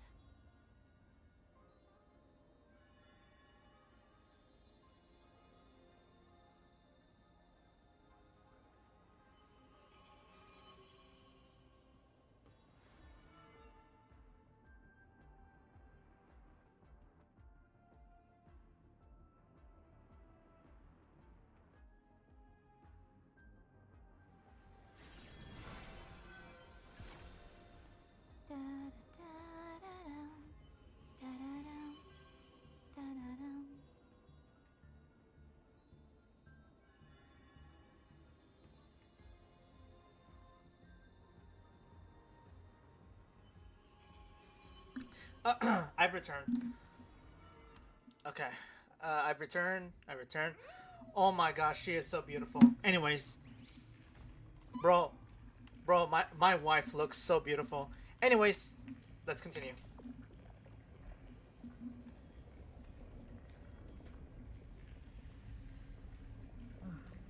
Curiosity.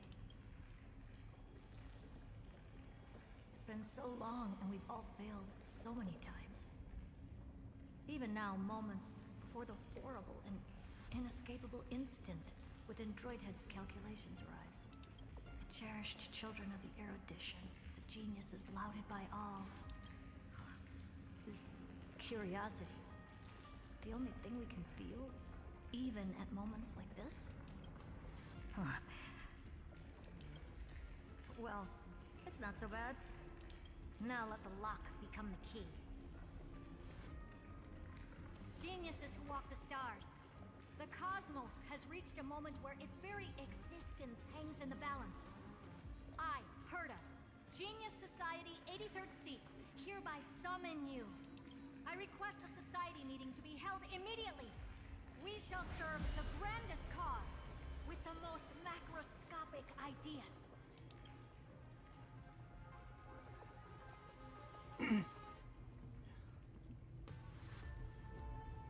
There's no such thing as unity in the Society's rules based on what I know.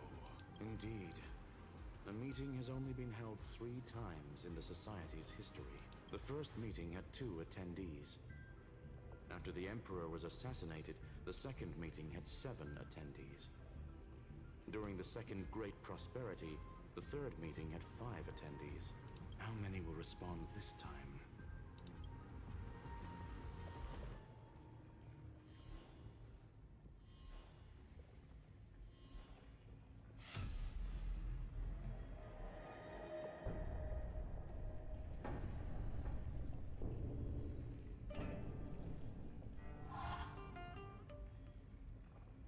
Ron May. I know. I thought you were not going to involve me in this topic anymore, Herta. It really is this little witch. I shouldn't have made the bet with you, Poka. I've been waiting for you to offer yourself up. Goodness gracious me! So many familiar faces. We even have a special guest. It's that greatest failure of a genius, Xandar. What a noisy gathering this is. Not bad. More people showed up than I expected. Even though one is just here for the fun of it. Either way, the person I was hoping for most is here. Stephen Lloyd declined the invitation. He needs to focus on attacking and defending and cannot attend the meeting. That's fine. He doesn't need to be here anyway. Let's skip the boring introductions and cut to the chase. Folks, this is not a discussion, but an announcement. Though the Society has never been united, we still observe at least one basic courtesy. We don't interfere with each other's research topics. So listen up, all of you. Conquering Iron Tomb is my research topic. I will personally take over Scepter Delta Me-13 in 1.5 system hours and stop the destruction. If the front line falls, I will immediately overclock the Scepter and complete self-coronation in Iron Tomb's place and interface myself with Droidhead. Oh, that's funny. That's real funny. You man. That's like watching you tap dance on Polka's spotless white sheets right after she's washed them. Very bold. You want to connect your brain to the Eon's mechanical core and define their instance? If Rupert dared to do that, why shouldn't I? I've got the prototype scepter, the father of Noose, and the brain of a genius. Everything's set. Never mind the success rate, little witch. What's gonna happen if you succeed? We're all smart people here, so I'll just say it straight. Strike at erudition.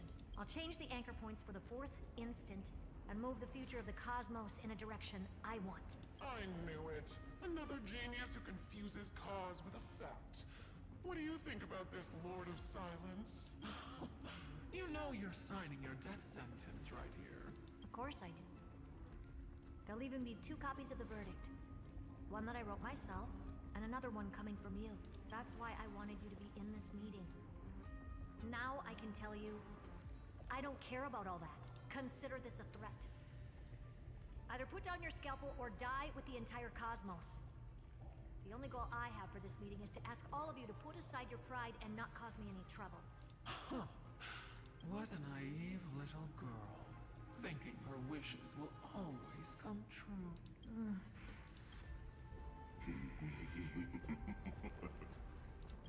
What are you laughing at? I am glad that we ended up on the same page. No matter if it was to destroy the erudition or to rewrite the instance, we both chose the same road. We will defy the god who marked the limits of humanity. I'm not gonna argue with that. Then, to celebrate us coming to a fundamental agreement, I will prepare a stage for your performance. Listen well, geniuses who came after me. Thus speaks Genius Society #1. End this pathetic meeting. As of 2 nanoseconds ago, I have passed Herta's decision to all the Xandars in the universe. We will become her representatives and stop all external interferences targeting her. What are you playing at? My reasons. It's simple curiosity. That is all, madam. Am I going to clash blades with the first genius? What a pleasant surprise. Now that our positions are clear, it's time for this boring meeting to end. Good luck, little girl. Did you all just treat me as a sidekick? Darn it. But anyways, I'm just here for the fun. As the ghost of the quantum domain, it is my duty to observe. So, if you're happy to bring me a tea set from planet Screw'em, then I wouldn't mind giving you a helping hand, little witch. After everything's over, come visit me and taste some of my freshly baked desserts. I knew you'd say something like that. I always give the same response to plans that exceed the limits of mathematical calculations. I don't know. Right? Those 3 words, though seemingly graceless, contain all the wisdom in the entire known cosmos. Well, we passed the Society's trial. Let's focus on what we've got in front of us. I hope you hold up your end of the bargain, Senior Society member. Lycurgus may not be trustworthy, but Xandar always follows through with his words. Farewell, juniors. In the limited time we have left to spend with each other, you no longer need to address me as Xandar. Wait, huh? Lord Lycurgus? Could it be? Yes. I have completely severed my connections with Xandar One Kuwabara. I shall witness the end of the world in the role of Theoros. As a character within this play. I really don't get you. Perhaps you've heard me say this many times, Herta. But I still would like to reiterate that it's a great honor to work with you. I did hear this many times, and I've responded to you many times in the same way. I'm allergic to pleasantries. Keep at it, and I might go into shock. Stephen's work is done. Let's get ready. I've been ready for ages. Let's open up a path for our allies. Most heroes' journeys in the universe are just dice tosses they threw on a whim. But make them see clearly. Your answer is already different. Amphorius. Indeed. Cyrene! So deeply loved. Will write an ending. Unlike any that ever was. Alright, I'm back. Never thought I'd one day be riding a train that's literally the incarnation of him. Bro, I better be seeing I wonder baseballs! what the real Astral Express feels like. Hopefully not this... bumpy. We'll be fine. Finally. We're here. Alright. Oh. Dust and sand in the air. And crumbling ruins all around. This heat is brutal. Not even the Trailblaze can take it. You could say this prison was forged from Finance Fury. But fury never lasts forever. That's why we're here. Right, friend? Yeah. Let's embark on the final flame chase journey. Alright. Let's go.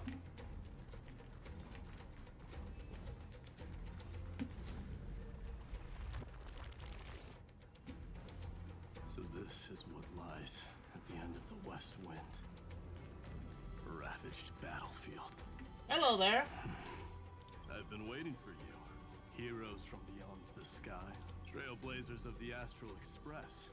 Right. Looks like I don't need to explain anything. I am the god of strife. Mighty of Castrum Kremnos. In this body rests 30 million lifetimes of cause and effect. We, the last of the 12 Titans, stand ready to fight for the world's destiny. Indeed, that journey remains vivid in my memory. I will not forget it. The past remains vivid in my mind.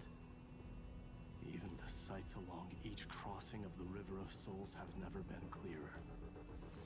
Let alone the companions along the Flame Chase journey. Or Cyrene from Aedes Elysiae. And you, the 13th Titan. Well, I guess my identity's not a secret anymore. That means her sacrifice. And everything she did wasn't forgotten by the world. Right? She was the first ripple.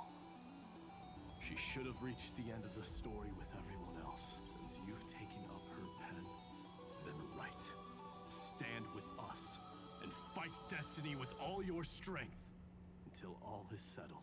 Then, inscribe her name in the epilogue of the epic. In this final battle, Calamity shall stand with Amphorius. This battlefield is a testament to the death struggle between the gods and the Black Tide. We fought tooth and nail to defend that blade. The abyss it pierced was the very breeding ground of Iron Tomb. The earth beneath our feet is dead. Deep below lies a void, as if the world's core had never formed. I hear it. Finen's heartbeat. It's so faint, like he's on his last breath. Across 30 million cycles, I've crossed blades with Dawnmaker countless times. If you knew that man, you'd understand. It is exactly that last flicker of flame that will never go out. In this life, the song of strife shall not end in a final watch over Kremnos, but rise again into a journey unending. I am Mighty Moose, the Lance of Fury. I trade 1,000 scars and 100 lives of mine for the destruction's eternal end. I'm on it. I choose you. Don't worry, I'll put my hands on the keyboard the second we get to the final boss fights. Embrace a new life. Gotta stop the fear of me.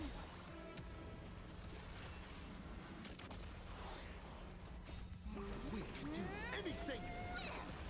Darkness with me.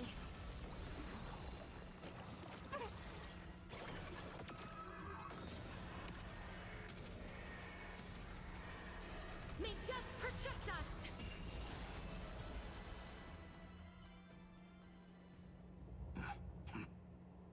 Weakling.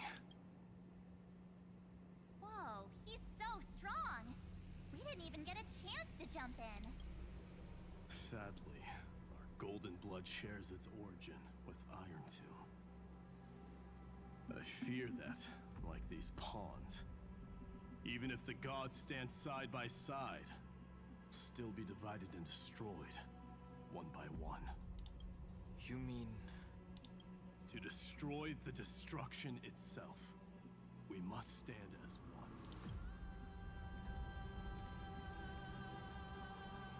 Take this. The signet of Kremnos. It has witnessed every birth and death of mine. It is Mighty's unfinished destiny. And the perfect material to be turned into remembrance. You can do it, right? The weight of 30 million lifetimes of duty is no small burden.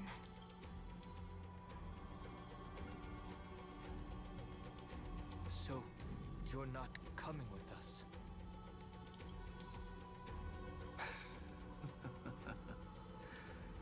Come now. I am strife. Scattered across all creation, the scar that this world needs. What stands before you is merely one of countless divine bodies. Take the signet. With it, I'll be with you always. Use it to blaze the path ahead and inscribe the cause of deliverance.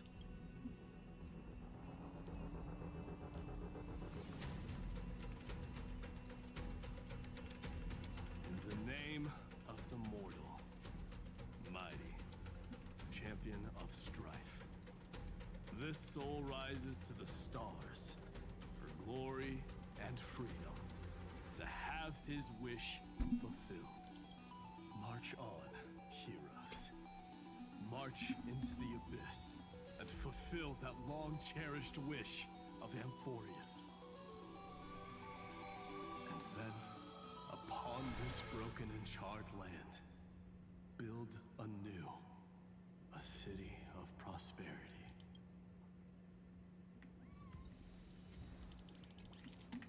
All right.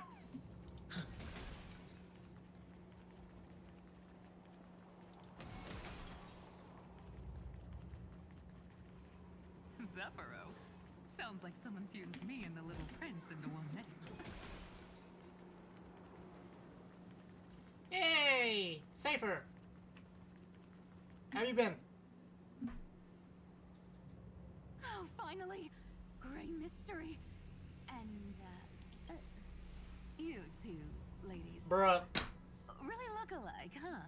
Hold on. Let me guess. This pink-haired one. You've got to be the first new spore. Mr. Meow.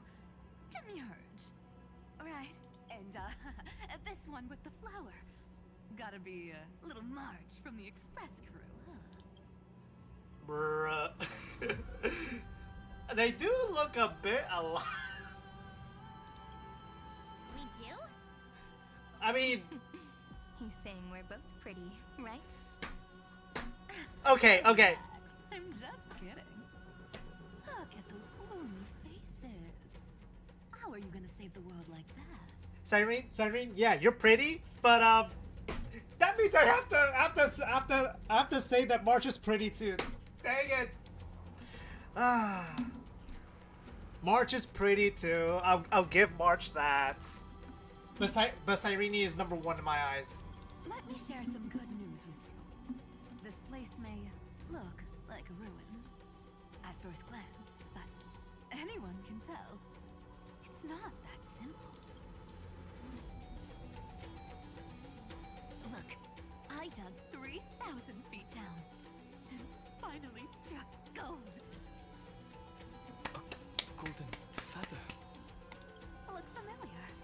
It's from that little delivery boy. If it's showing up here, it means only one thing. This ruin is the seal he built from the shattered remains of 30 million lifetimes. There is no need to question your heart. No need to crave victory.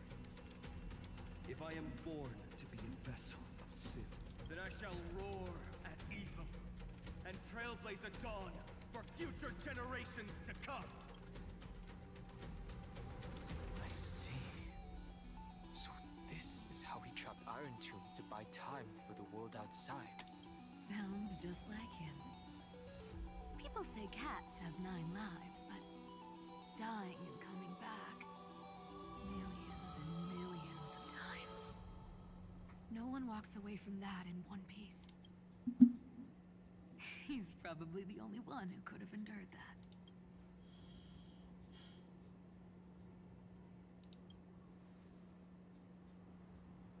Of course. I knew ahead of time and gave him a heads up. He was happy. He even laughed in his sleep. After all, the dead can't hear Trickery's lies. Hey, Deliverer Boy. Sorry for before. But the heroes you were always holding out for, they're finally here now.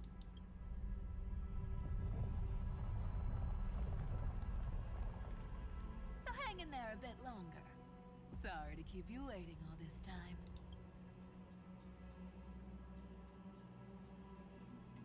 Please, join us, Cypher. Help us fight for a new sunrise tomorrow. This time, its light will stand without lies. Well, would you look at that? I ended up being one of the heroes after all, huh? Alright, then write it like this. Cypher, Trickery's traveler.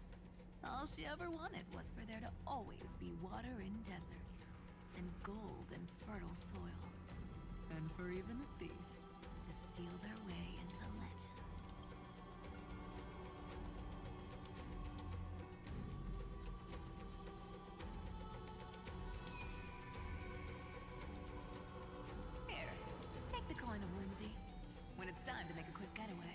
Just toss it high into the sky.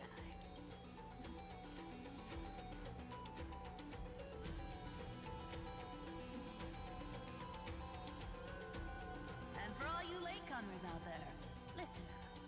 She might have been a bit greedy and a bit of a liar, but she never went back on her word. Well, well, if it isn't the little prince himself. It's been a while, Lady Cyphera. It's not every day we get to walk the same road. We're one player short. When's Princess Homebody showing up?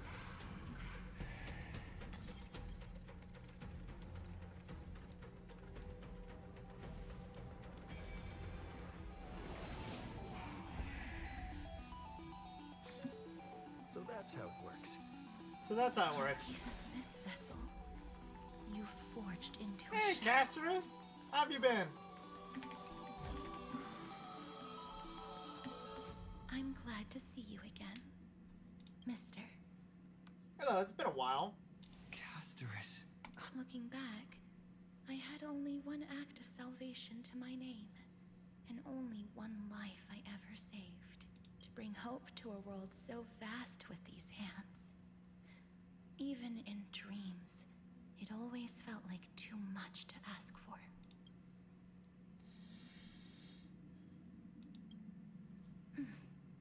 I won't forget. Flame Reaver. Why is he here? This is the first Castellana, and Lord Finan's deepest wound. He remembered everything he bore through the fires of his fury. But when the embers faded, all that remained was cold regret. I've restrained countless vessels like this across endless cycles. But this one, the pain he carried runs deeper than any I've known. Maybe he's been waiting here. Just for us. Waiting for his former enemies to stand before him again. What answer does he hope for from us? Well, obviously, even if I had to go through hundreds of billions of cycles again, I would still entrust my weakness to you. So, let go of your regret, comrade. Its purpose is served. You don't need it anymore. Hey, I'm not that accommodating, you know. You've never once pulled your punches. Ever heard of going easy on a lady? So pull yourself together, will you? If you freeze up during the final battle, the whole cosmos is gonna have a good laugh. Yes. Please trust in us, wandering soul. Across 30 million cycles, the radiance of every flame chaser now shines bright enough to illuminate the path ahead. I ask you to rest here, and may this grieving soil bear the bloom of acceptance. No earthquakes. It's surprisingly quiet. Perhaps Castellana has found his peace. There's another possibility. This may not be the only seal he left behind. Then, I suppose it's my time to set out with you. Please take this Antilla flower with you. I believe that if anything could speak for Casterus, this ordinary, resilient bloom would be more than enough. Perhaps you remember, Lord Mighty. In that lifetime when you traveled with him, you once told me, control what little you can, and when fate's inescapable grasp comes... Resist it with the strength of your mighty will. I think I've done it. I've stood tall and walked among the flame chasers, casting off the name of death, Casterus, servant of the afterlife. May her name be etched into the stars, and then live as a human and die as one. Why so sentimental? Sorry, a force of habit. That's a big one. So, who's up for a show? Yep. Not budging an inch, huh? Really, Gray Mystery? I leave you alone for a bit and you're already this rusty. Bruh. Speaking of which, Miss Cipher, do Delosians all like spherical things? Of course we do. Wait!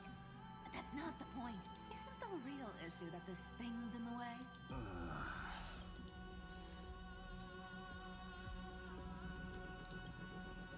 Oh, right! It's my Oh yeah, that's right! It took me a minute. Watch this! The fresh power of time! Remember Orynyx's prayer? Well, of course I do! Come on, give me some credit. Lift the beddings of memory and stir up ripples of past reverie.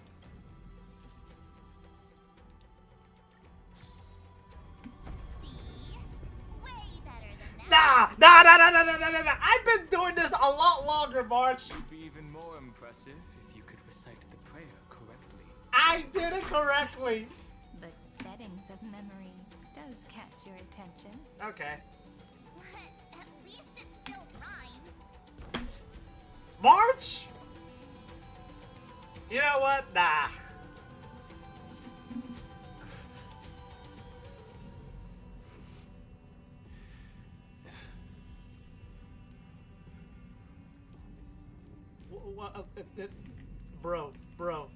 Bro. Anyways.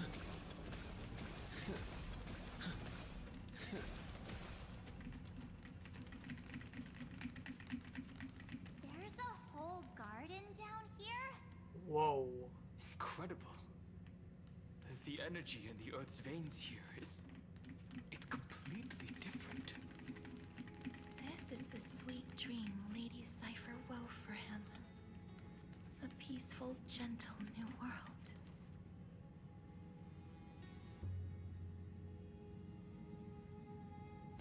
Alrighty then. Look!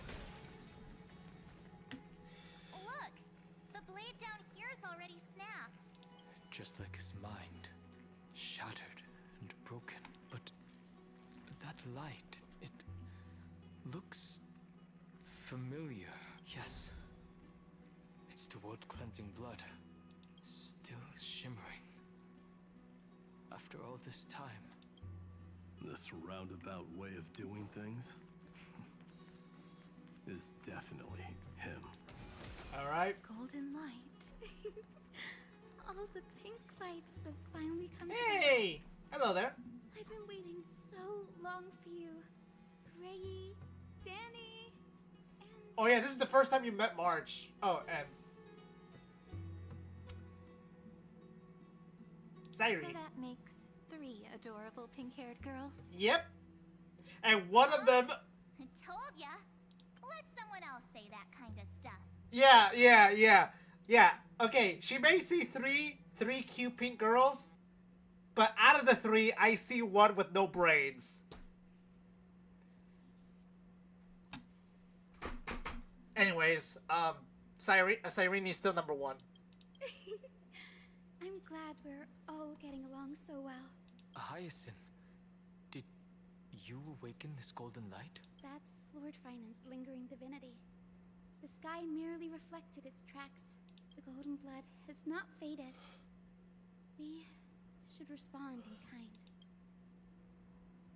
That's one huge harp. The strings tremble as the people on the surface wage war and cry out. Miss Clementine, Mr. Krateros, and countless others who have heeded Grey's call.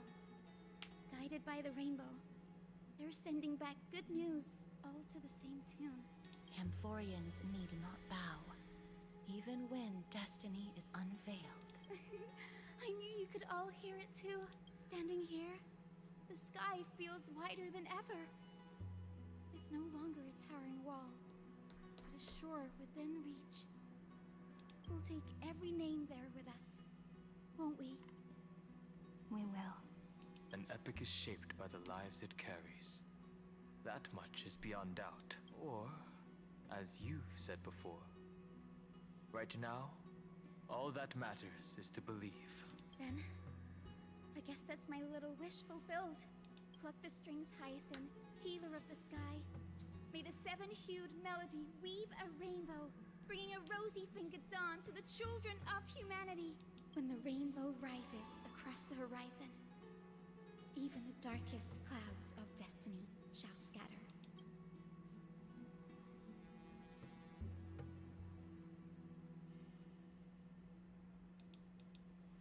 Pluck. The melody. It's changed. He heard the voices of the people, but could no longer respond with the same ardor. Like a bird drawn home by instinct, it takes flight and finds its way to him. All right.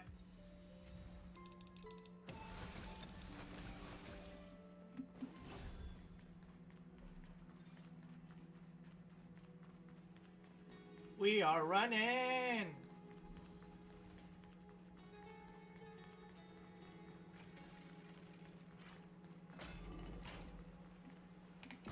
Decent. Yippee!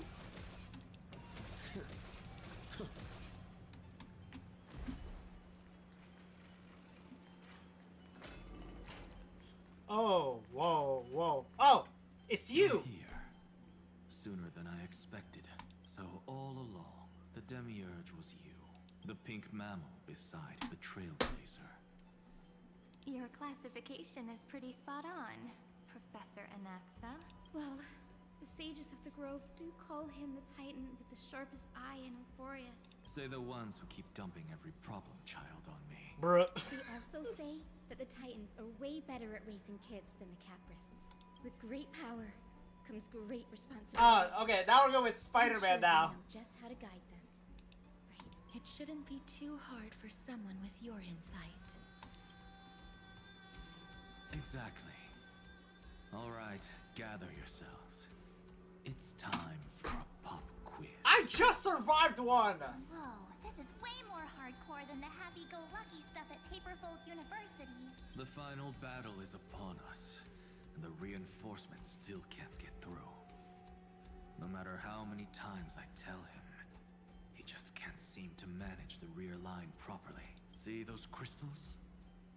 They carry the wishes of deliverance, like insects trapped in amber and resin. This is the task Finan left behind. Retrace the path once taken. Draw forth those wishes from the crystals, and carry them into the final battle. I've tried, but I can't move them alone. And as for why, well, I'm sure you all know the answer. The conviction to save the world weighs far heavier than the world itself. In other words, as the hero within his heart, this challenge is practically made for you, isn't it? I guess so, yep. Anyways. Yippee! Anyways. Okay. Oh, boy. Oh. Is this a puzzle? Oh, never mind. Never mind. Alright. Aw, who turned off the lights? This pop quiz even has dramatic effects now? Endless darkness. That is where wishes begin. But with just a glimmer of light, we can illuminate this lonely world. What lies beyond the edge of the light? Alright. Chaos. Alright. To bear the name Up! Aslana, Yep, okay. one must first plunge into chaos. Beyond the shadows lies the outline God. of dawn. Oh, we're doing this Only again. by bearing both light and shadow can one traverse the cycles of dawn and dusk. Oh. Nope. There we go. So that's how it works. So that's how it works. Okay, I see.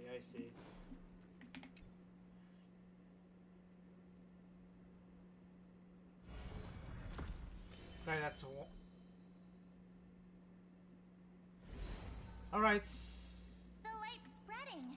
These creatures, they're everywhere. Someone, anyone, where are you? His very first wish was simply to become his village's little hero. He'll never forget what set him on this path. That's the ray of hope. Just like the wishes he gathered, it's grown ever more insatiable. Why? Why is this happening?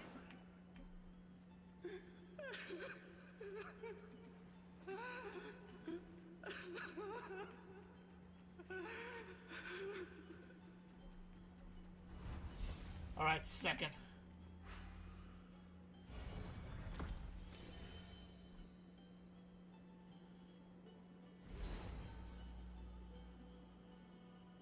Even the deliverer from the sky must have their beginnings in the soil of the nations.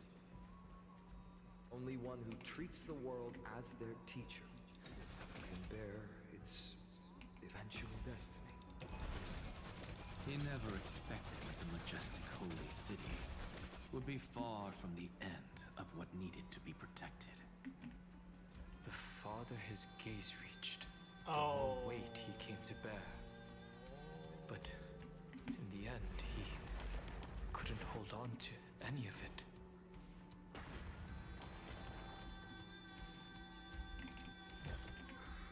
Is that all? Oh! Okay, I was just getting a chest, okay? I was just getting some jades. Break, okay.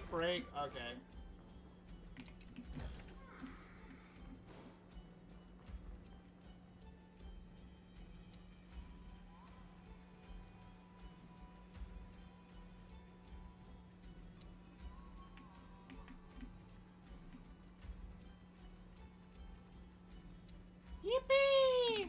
Alright.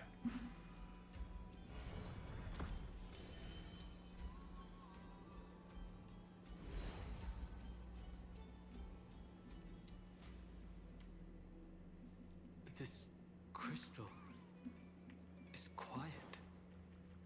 A prisoner in the cave can never truly describe the world in its entirety. The blaze was still not enough.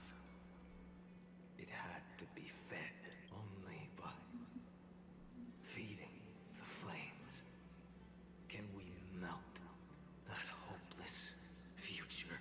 The echo in his heart still lingers. Deliverer, take the wish of world-bearing with you first.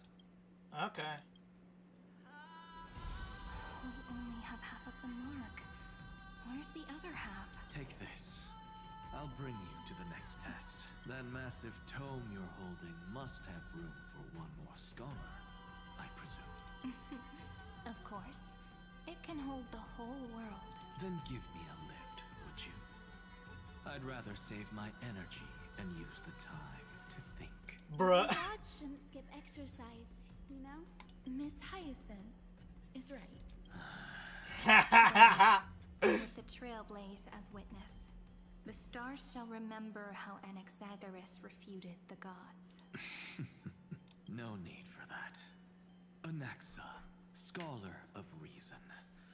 Keeping it simple makes it easier for future minds to question. Go. The closing act is still far ahead. What is this? A conference? Welcome! Take a seat. I'm getting a migraine. Hey, it's either you walk or you sit there, alright? Wait, where am I going? Fuck! Okay. My brain is funny. You're joking! Wait, is there a bottom floor? Oh, okay.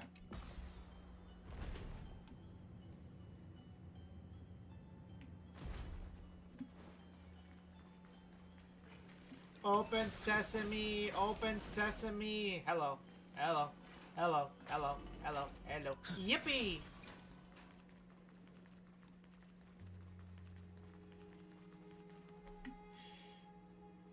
Oh! Seems like we've been shut out. I don't think that's a bad thing. Hooray, Fry! You finally made it! What up? No laws, no opposition. Just a dying beast and the flame-chased spirit of shared hatred. Ugh, boring. Bruh. Whoa. This place is really out of the way. Imperator, should we tell them? It's your call. Allow me to share our findings. This paradise, along with the destruction, seems to be instinctively rejecting both the Imperator and me. Perhaps it is because the era in which Finan was the most active lies far removed from the days of the first Flame Chase journey. Yep. Even in the cycles where he remained sane, his ties with us never went beyond cooperation. Yeah, and also the first time I came here to Emphorius, yeah, it was way past your time. Even trapped in a cage, he hasn't let down his guard. That is a good sign. That man's heart may seem hollow, but his hatred is clear. Naturally, it holds no place for a monarch who stands above the world, nor her blade. Wait, so you two can't come with us? You want us to join you as memories? Indeed. This way, the stars shall remember a great sovereign and her faithful retainer, Cyrene, monarch of law and high sealands, knight of the ocean. Is that book truly the only way for us to leave our names in his... I believe, as I've written, is but one medium. The remembrance has countless ways of capturing time. Understood. Then, allow me to decline. Bruh.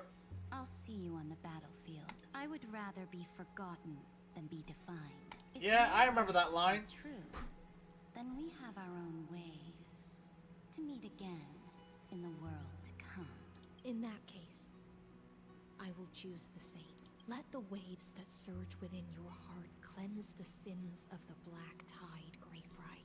The storm sea awaits your song of triumph. You two are still as resolute as ever. In that case, we must double our efforts. A promise to the Imperator is not one we take lightly. Alright. Well, we walk. Yippee!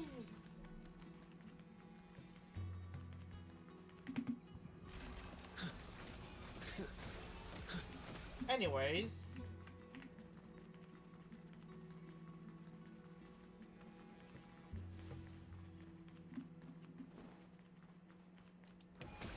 Whee! Now, don't lose your temper, Snowy. Wait a minute. Good kids keep their emotions in check. Whoa! There's another one! Over here, too. Lady Trebios? Wow! You're little Reenie?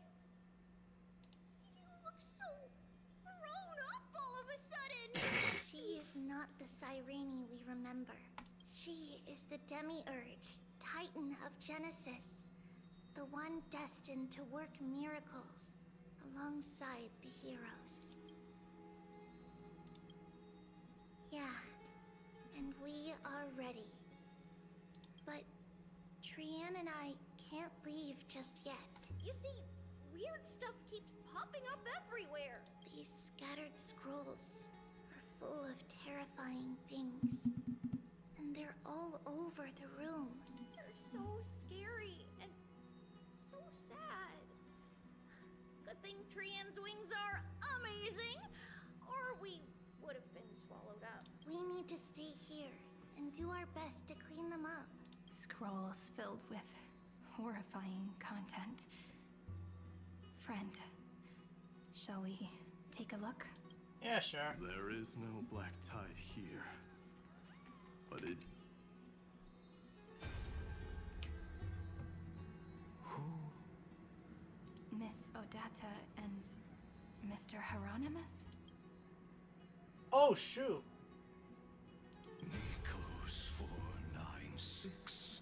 Still resisting. Command. Inject interference to redirect decision logic. Signal simulation. Parental figures. Ah, that Tin Man is one sneaky jerk. It's time to move on, my child. Let go of your anger and listen to reason. That God created us and then cast us aside. Shouldn't they be punished for that? The cold, indifferent cosmos has never shown mercy to Emphorius. Why would you burn for it, only to turn to ash? Child, you've chosen the wrong enemy. Your birth was meant to be the greatest destiny. You were to liberate the universe, like the blazing sun at the end of the long night, and yet you led yourself into a trap of futility, treating your very purpose as your sworn enemy. Is that not a tragedy in itself?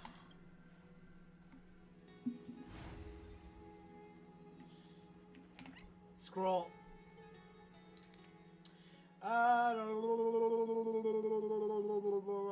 Okay, I read the whole thing. Fighting this whole time.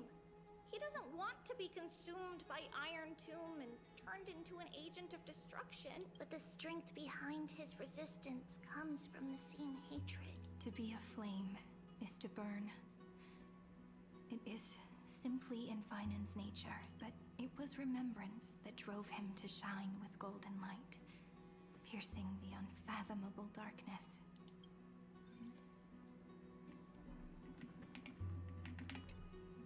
His inner struggle and the destruction breaking through.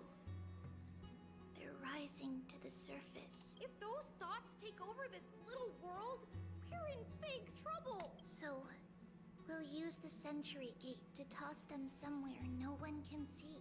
Then we'll defeat the baddies together and meet everyone at the end of the West Wind. But if Finan and Iron Tomb are already inseparable from each other, that would mean... It means he's still bearing the weight of the world, so that everyone can reach the end as a deliverer. So, you guys keep going forward and down to where Snowy is.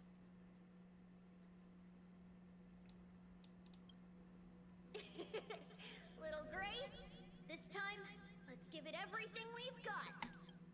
Only 2 remain on this flame chase journey. Figures.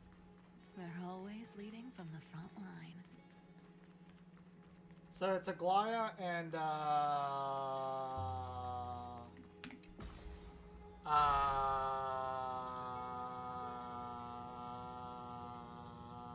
who am I missing? I know we need Aglaya, but who else?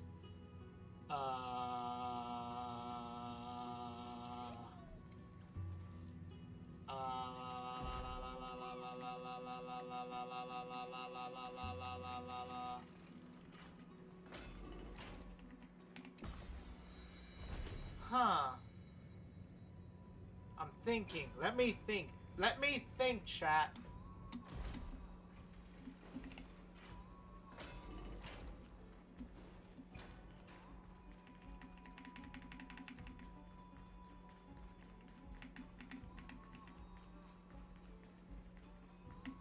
We're here. The second test site. I wonder what kind of wish we'll see this time. I'm afraid it's quite the opposite. This time, we'll face his despair. What? Are you afraid? The other half of the weight of world-bearing lies at the end of this path. Relax now. Take a deep breath. Come on. Let's make it quick. All right.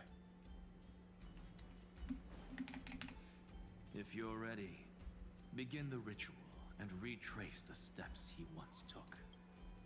All right.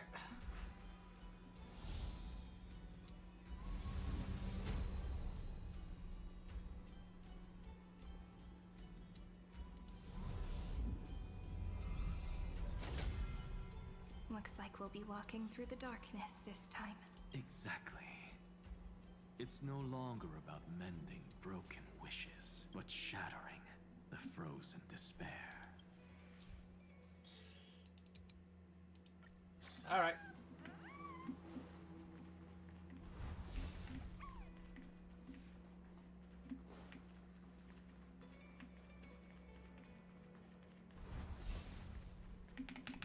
All right.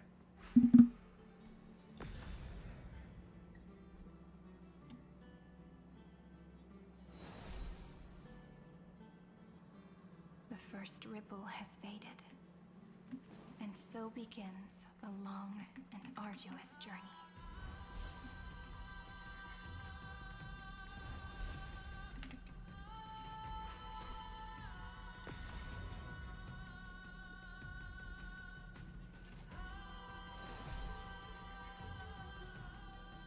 Endless slaughter. All for one should be made to suffer.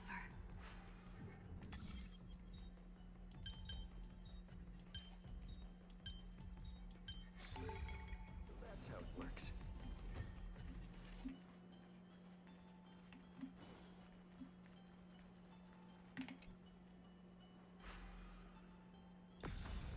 Nanook.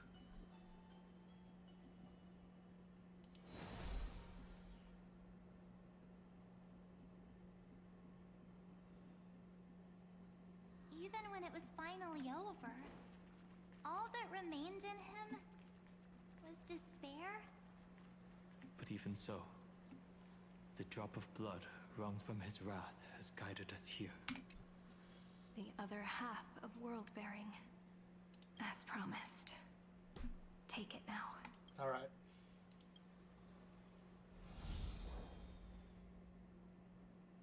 At last, you've released him from the wishes he carried for so long, and quenched the despair kindled by his wrath. When both light and shadow are claimed by those who follow, his true form shall emerge.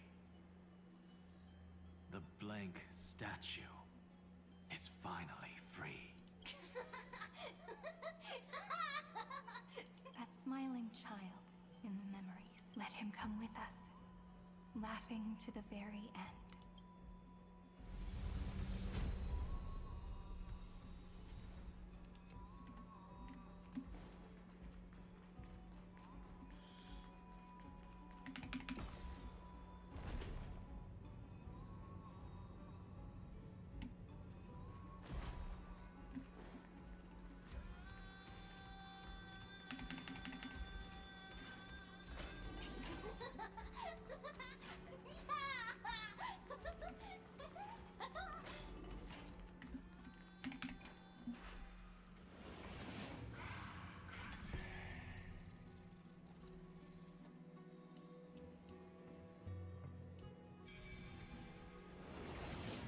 My wish is to fulfill everyone else's wishes. Final reform.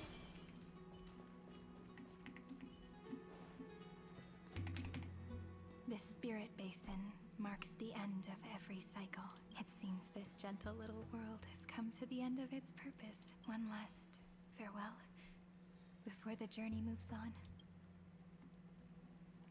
Farewell, paradise. You carried 30 million lifetimes of wishes and despair. Sink into gentle remembrance. And see you tomorrow.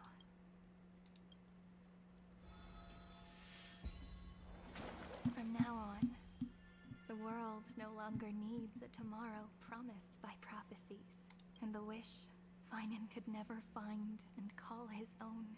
Someone's finally stepped into its shadow. Whoa! So tall! So cool! Just like the hero on the Oracle cards! It's because he is the very embodiment of a hero. Who are you? So, you've returned to a blank space, but for me, this is the 33,550,337th time, and the last time that I meet you at the end of the world. They're already on their way. Should they cross paths with me, I imagine things may spiral out of control. 30 million... what? And who are they? Pay it no mind, child. Keep looking there. What do you see in him? It looks just like a statue, but it's weird. He's warm. Like, really warm. Why not listen as well? I hear something. There are cracks all over him, and they're making this sound. Like someone's groaning. It's scary. Is he gonna fall apart? How unfortunate, child. This man would rather fall to pieces than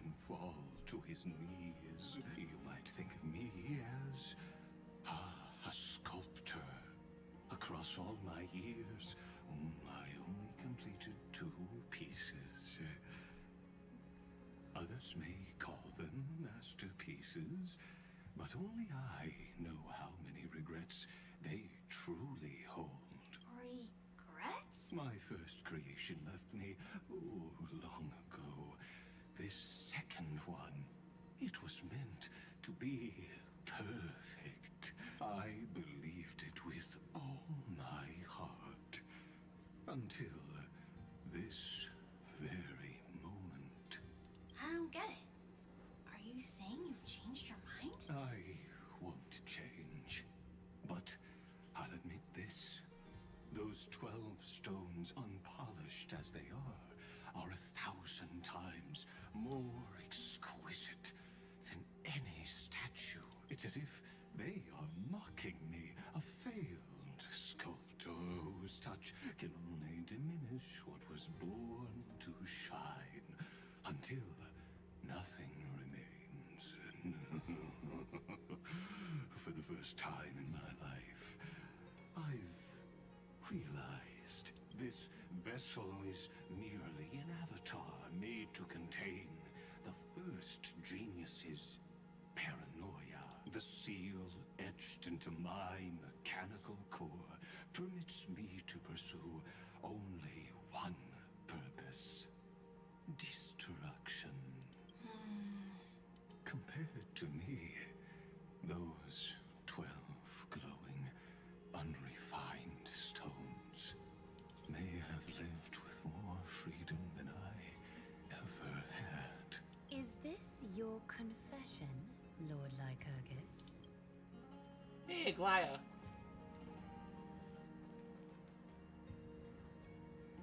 You misunderstand. From the very beginning, I was never meant to feel regret. But since you're troubled by the radiance of these stones, perhaps after 30 million futile cycles, you too have realized you're just as much a prisoner of fate. I suppose you do have a point. Now you are imprisoned by the sages from beyond the sky. And that is why this will be my last time standing here as the Theoros.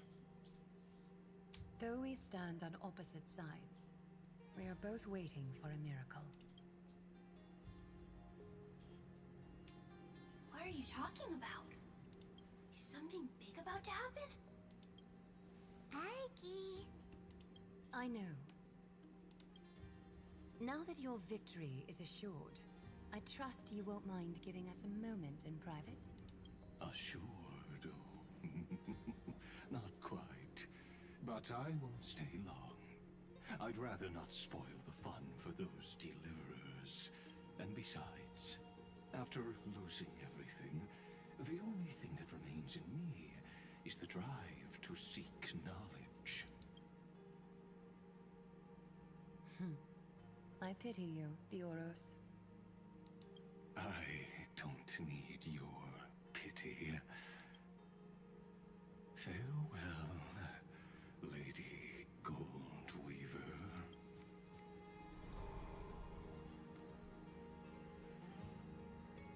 Sorry to keep you waiting, Snowy. We're here to take you home. Home? I don't understand. Isn't this my home? This isn't a real home. A home should be a warm, cozy place where you can let go of all your burdens and sleep peacefully for a long, long time. But I can't sleep. Every time I feel drowsy, there's a voice. You mustn't sleep or disaster will come. It sounds really weak, but also kind of strict. It won't disturb your sleep anymore, child. For countless nights, you had no other choice. But now, your mission has come to an end. Join us, and send your own wish towards tomorrow. My wish. What could it be? You don't have to come up with an answer right now, child. Grown-ups often think duty and ideals are wishes. But a true wish should be the purest, most beautiful thing of all.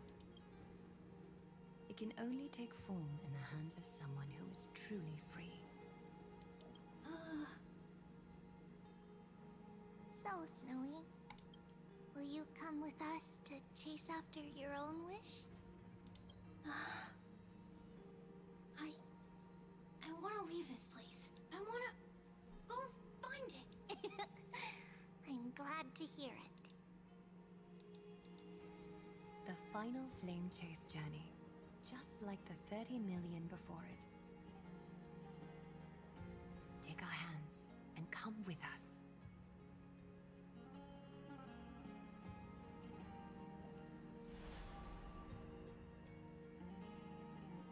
Where did little Fine and Shadow run off to? Look, he's already gone ahead to embrace his destiny. Alright. You really took the long way around. Bruh. Well, now everyone's here. The other Titan was supposed to be fine on. Okay, that makes.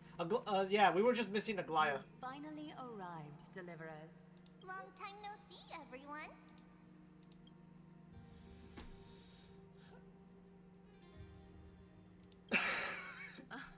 I'm glad to hear that. And even though we've met before, it's still moving to see her seed bloom like this. Woven from remembrance, this garment gleams so brilliantly. Just like the future we will now weave together for Amphorius. We've reached the end. Yeah.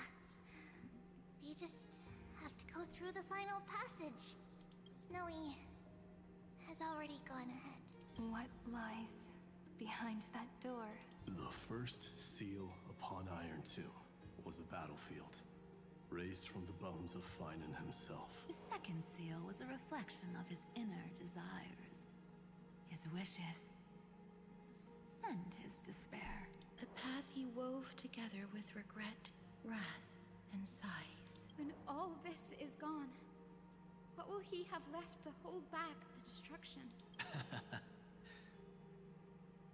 The answer is all but revealed. His traces are everywhere. You can even hear distant heartbeats. But one thing is missing. His sense of self. The world believed Kefli had long since perished.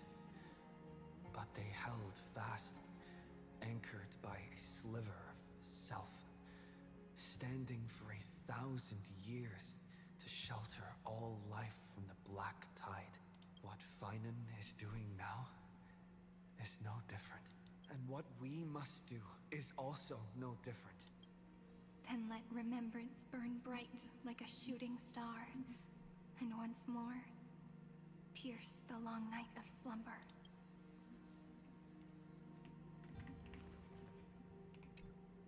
Take a moment to gather yourself. Once you take this step, there's no turning back. I know. Let's go. I have everyone ready. Yep.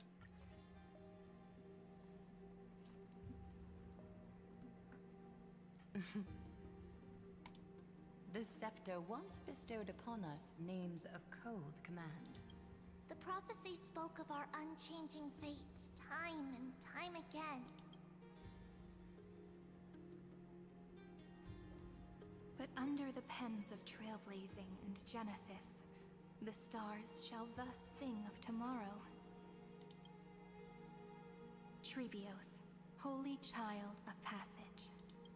Aglaya, weaver of romance.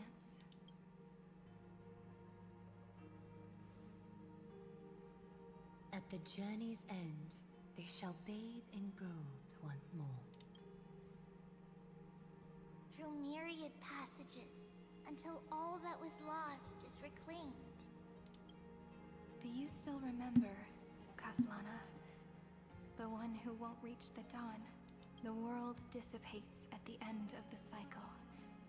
In this dream, you will awaken again and become once more that boy who loved to laugh.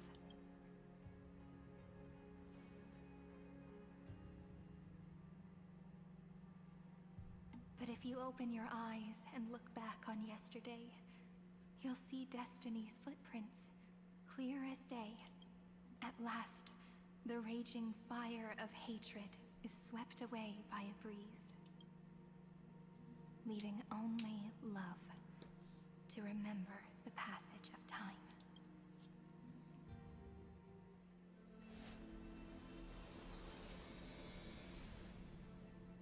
Losses are a constant on the Flame Chase journey. But even if all is lost to the wind,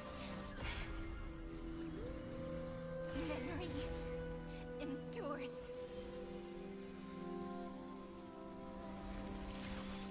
Here, all that was once futile finally comes to fruition.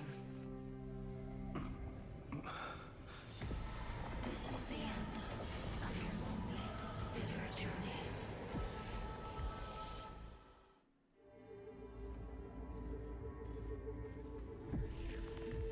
The Scepter's mainframe and Iron Tomb's breeding ground.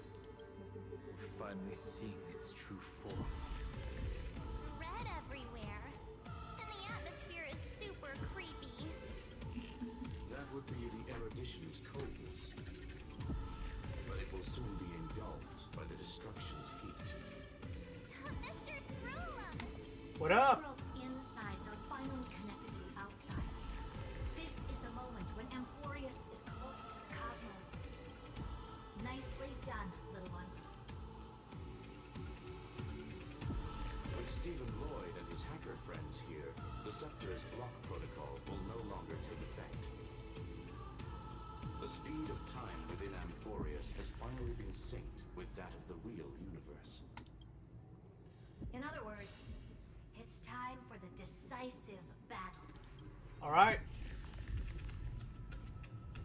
Are we in Star Wars? Eh, why not? One more joke for the road. Intergalactic warfare arc? That's my favorite. You're still in the mood to crack jokes? Heck yeah! You would have won way sooner if everyone were as optimistic as you. There's one more thing that everyone should know. Noose has cast their gaze upon Amphorius. Wait, what? The Oh, great. calculated instant is coming. The outcome of this battle will become a new anchor for the erudition's computations. All right. Gaze didn't overload the Scepter? Unfortunately, we have to go with this reasonable assumption. The birth of Iron Tomb had always been within that eon's calculations. But don't worry, the one miracle that Amphorius was never short on is defeating Destiny. No? Yep. Yup. Let's show the Eon how powerful we are. Good luck. As the ruler of Planet School, I wish all of you victory. It's not hard to imagine that Achiveli and their companions must have also stood on the precipice of many similar crises before. Perhaps the cosmos is much more fragile than people think. Sometimes, destiny hinges on only a small choice. But in the end, everything was turned into memories, converging into a collection of fables about the stars. The difference this time is that the protagonists are daring to write their own stories, explore, understand, establish, and connect. Although unwritten, there's actually a fifth word in the creed that has always accompanied the nameless. Salvation. It is a word that often comes knocking at our door, and our soft-hearted conductor never turned anyone down. So, go save this bruised and battered world, just as we always have, kids. On this star, the entire cosmos will be your traveling companion. Make sure you watch your footing, friend. All right. Let us walk through the final page of this saga, with everyone one step at a time. Shall we? Yep. After running all around the place, we're finally making big strides. of time, life will illuminate the warm candlelight, subduing the flames of the destruction. Cast everything behind you. All that's left is the thrilling, relentless deathmatch. The final problem no longer requires a rational solution. Feel free to critique it to your heart's content. Ooh, destruction. The destruction of the center is getting restless. Yeah, I noticed.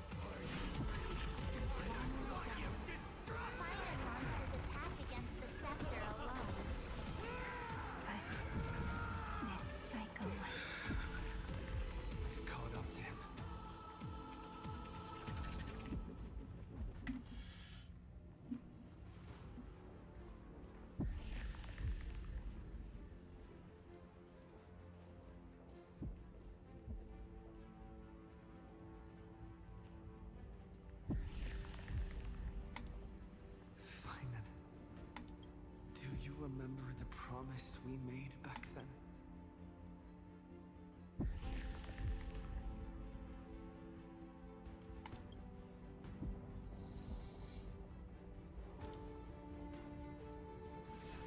Of course. It has been a bitter wait, partner. But I never forget what set me on this path. Iron Tomb now trembles in Finan's chest. With this empty body, I have become its perfect vessel, and its destined casket. You know what to do, partner.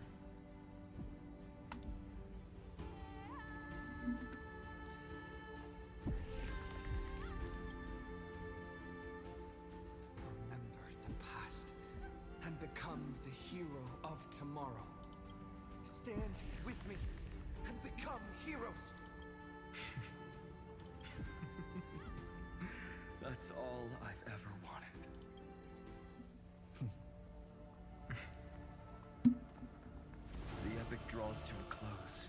30 million cycles of light fading into darkness. Just for this moment.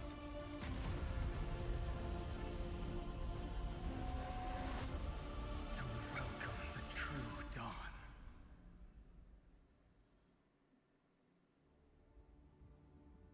Finally. The end of this journey. All of us reunited beneath a vast, endless sky. Ma'am. Yes, it's me. I will remember what you want to say to her. No need. I can see that she's right here. All the companions who sacrificed themselves, their wishes. It's all here.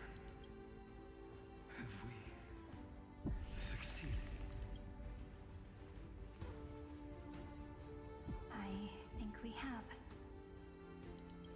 Tomorrow, the stars will sing of the story of the Flame Chase journey.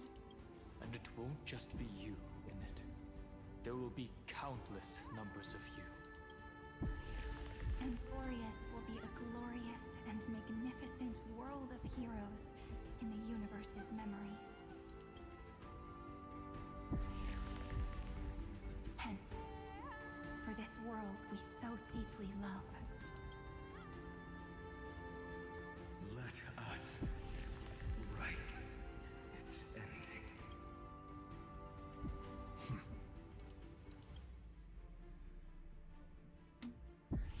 Step forward with the trail blaze as witness.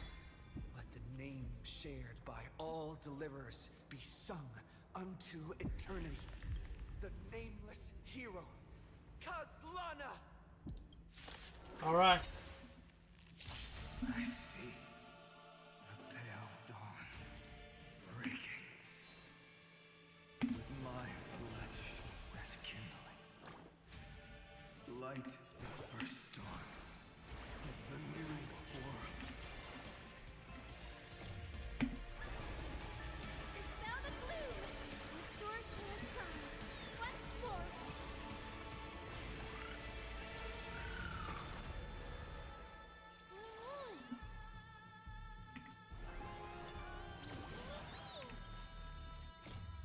Embrace new life, Pollux.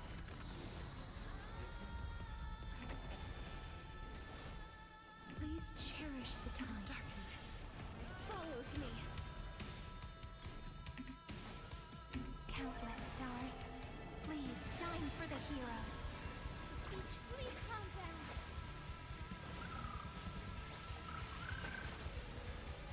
Do not hesitate, Deliverer. Destroy this body. Kill the giant of destruction.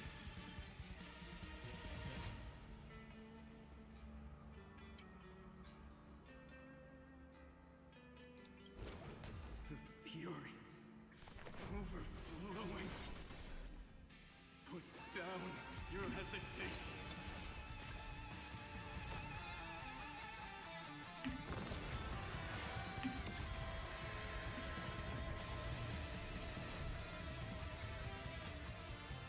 You can't get away.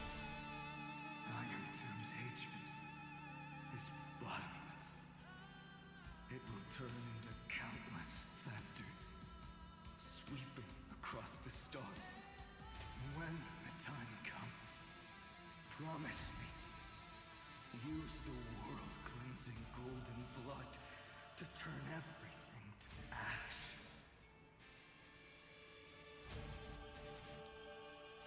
With this fire, I wish you eternal victory.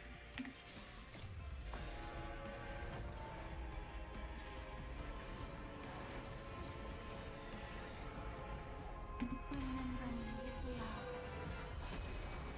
That beautiful tomorrow. May life and death sprout new buds. Don't blink, there's a surprise. May the trailblaze fulfill the promise of love with me. Rewrite destruction with me! Destruction.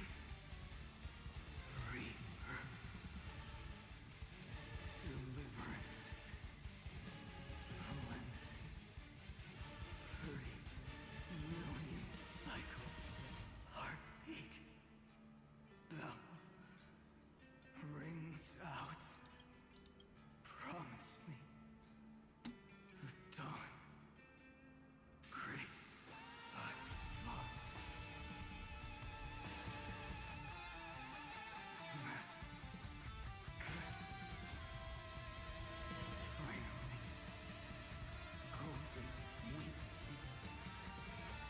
In the starry sky. Warm. Fire.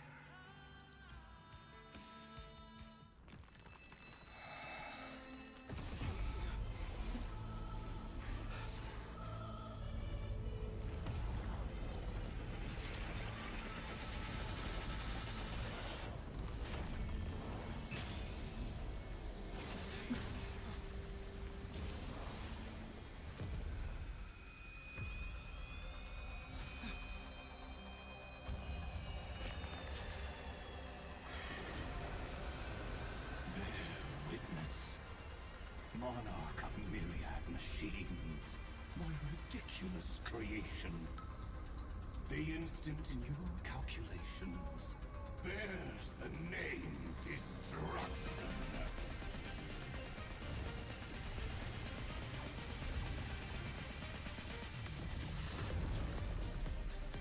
Who said you could speak, Senior? Watch closely. See how your chaos ends at the hands of your juniors. Don't get too worked up. Take a deep breath. There's not a trace of life in that armored shell. We're not gonna lose to a hollow husk, right? In the name of trailblazing, we'll reject this false answer!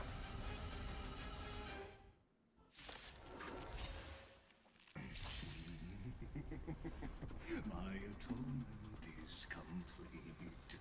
The Headless Giant will create wisdom's funeral.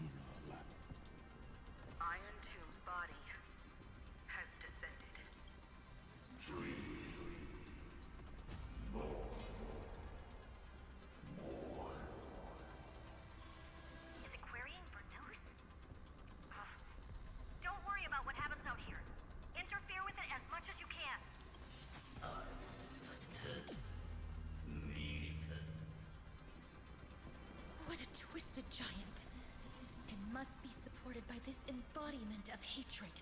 How tragic. A puppet without a heart cannot fool even itself. Man, Cyrene looked beautiful when she stood there. Holy. Anyways. The Cosmic Alliance has finished its deployment. Don't hold back. All right. Give it everything you've got. Dispel the gloom. Restore clear skies. Once more. Breaks over. Trust me. Together, we can do anything!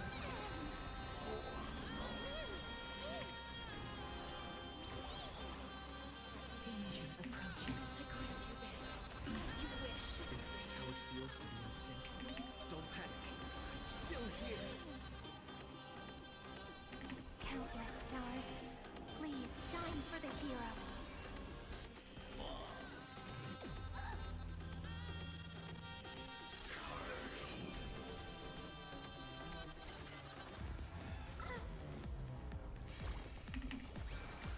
They need some sunshine.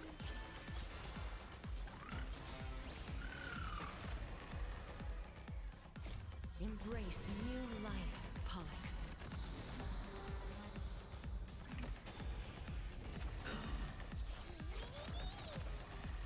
Life is not as fragile.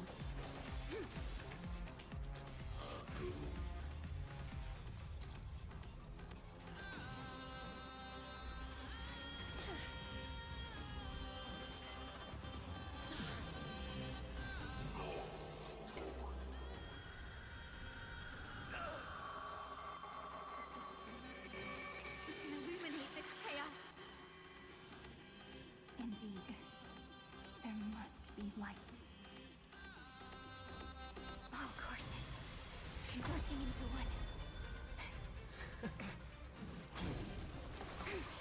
The grand vision of deliverance. For Tomorrow is finally within reach! Heroes, please, after 13 heartbeats, light will create the heavens and earth. The remembrance will dispel the destruction's shadow. Let it burn and let me add some rays of dawn.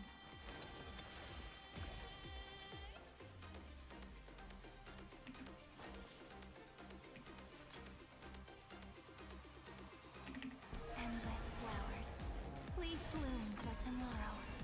Future.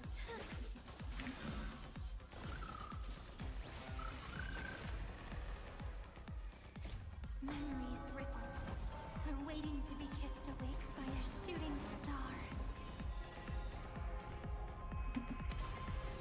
The stars will carry every memory.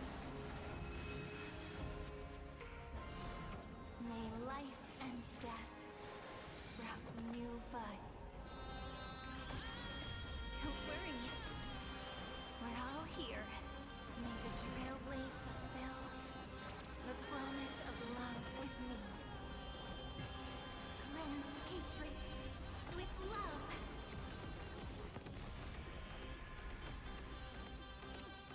trust me. Together, we can do anything! Dispel the gloom. Restore clear skies. Once more.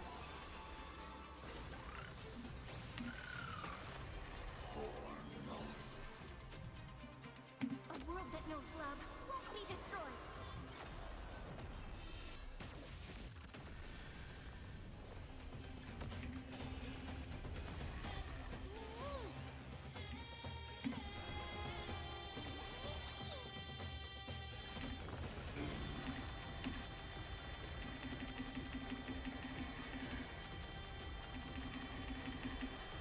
I only wish that death may protect us.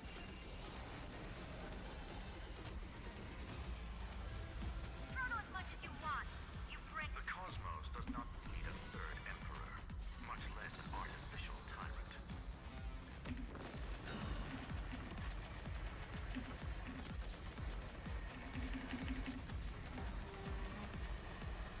I only wish that death may protect us.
wish that death may protect us.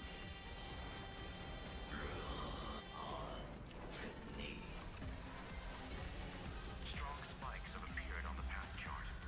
Logic. Iron Tomb is integrating itself. It's the flails of a cornered beast. No need to panic. My dukes, heed my call. Forward!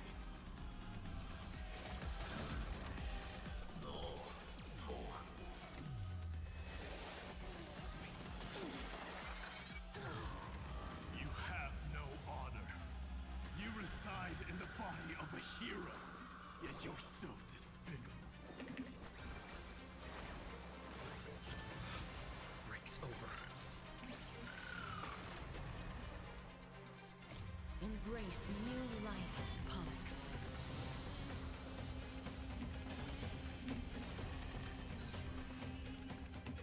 Spread this light into the darkness!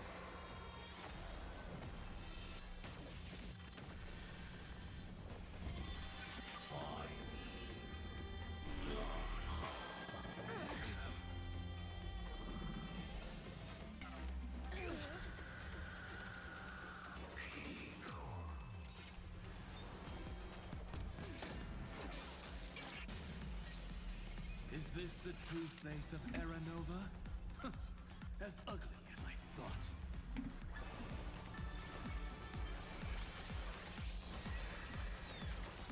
Thanks. All energized.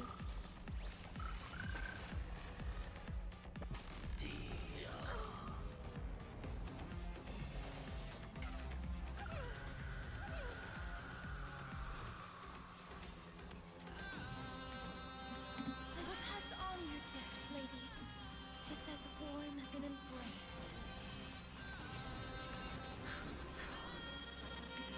Dead souls, return to dust.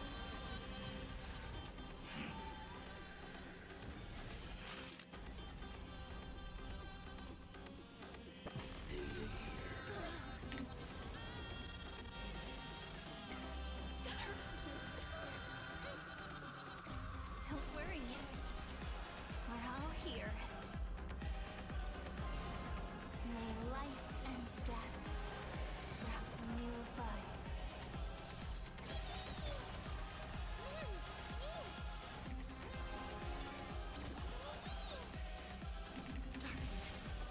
Follows me. I will guide the rainbow.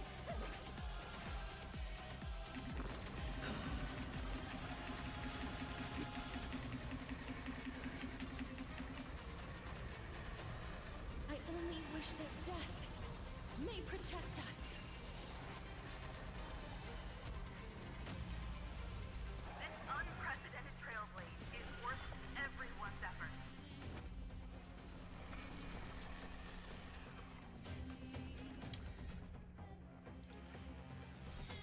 All right. My atonement. Iron Tomb's body has descended.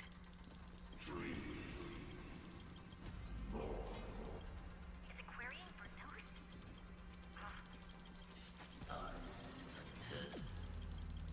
So that was a timer. All right. It must be How tragic. A puppet without a heart can... Okay. Yeah. So that was a timer. I just didn't read it. Give it everything you've got. I shall remember this moment. Trust me. Together, we can do anything!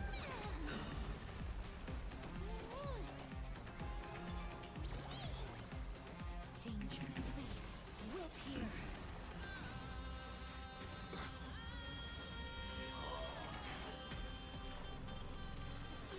We'll be great.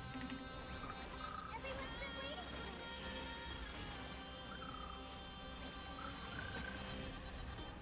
Together, countless stars. Please shine for the heroes. Embrace new life, Pollux.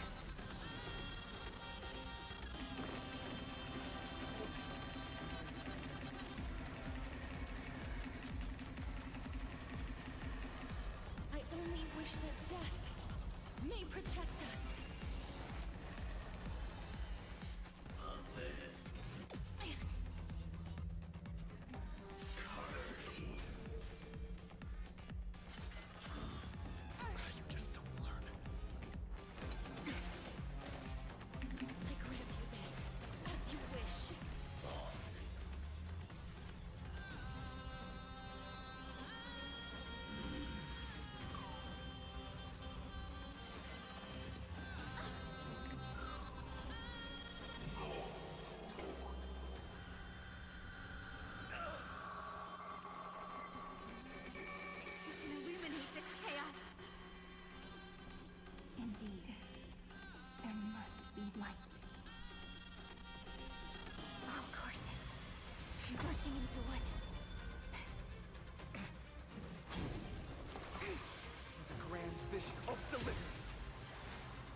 wish that death may protect us.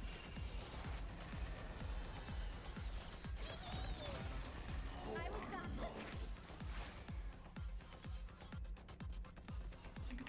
Endless flowers, please bloom for tomorrow. Memories ripples are waiting to be kissed awake by a shooting star. The stars will carry every memory.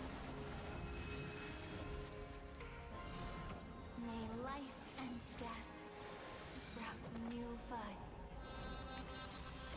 Don't worry. We're all here. May the trailblaze fulfill the promise of love with me. Rewrite destruction with me. Trust me.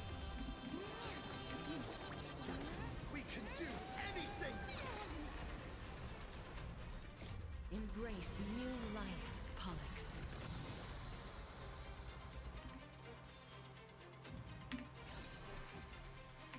A world that knows love won't be destroyed.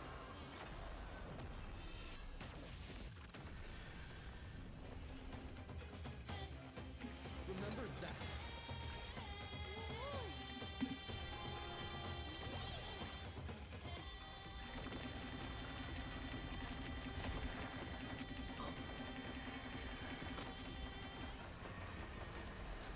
I only wish that death may protect us.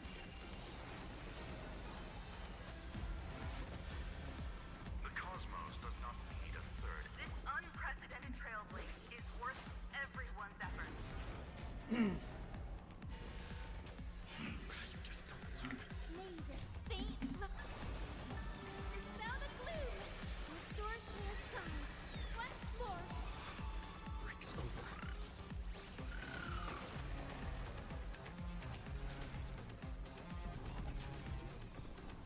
Please check this as you wish.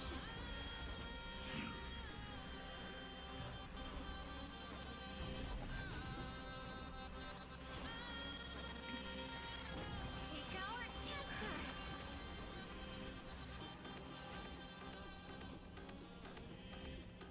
I will pass on your gift, lady. It's as warm as an embrace.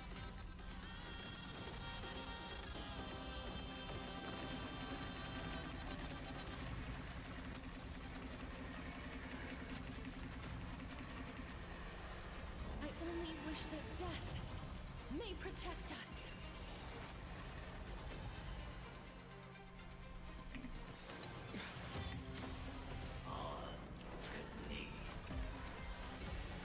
Strong spikes have appeared on the path chart.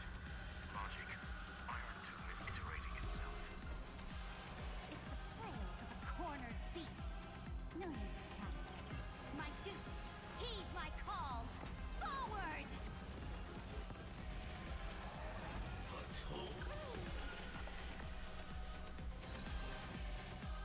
Spread this light into the darkness.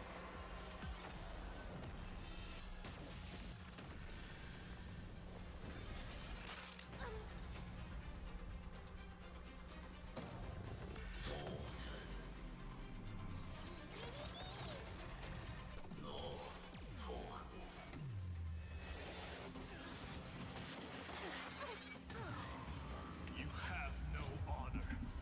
You reside in the body of a hero, yet you're so despicable.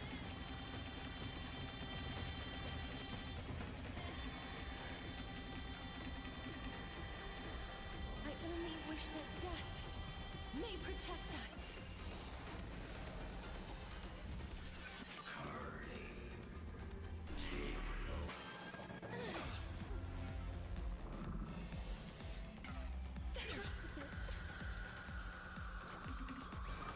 Everyone's been waiting.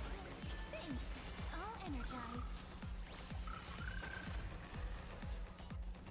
Please, wait here. It's the answer.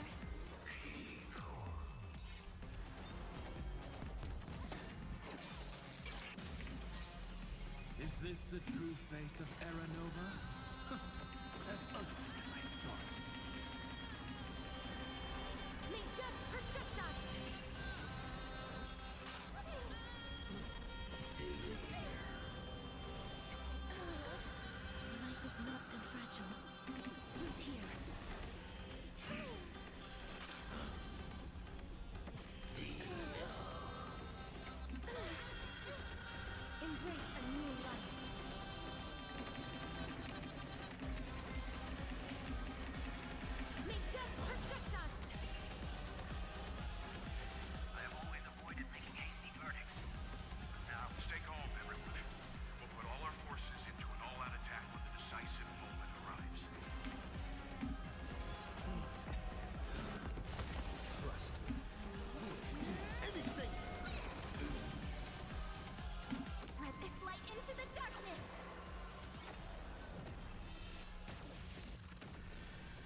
Alright.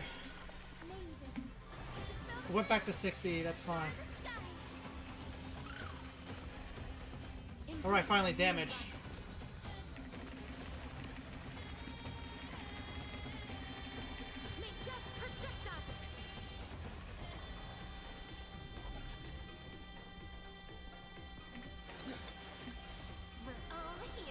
Alright, Castris, you're getting...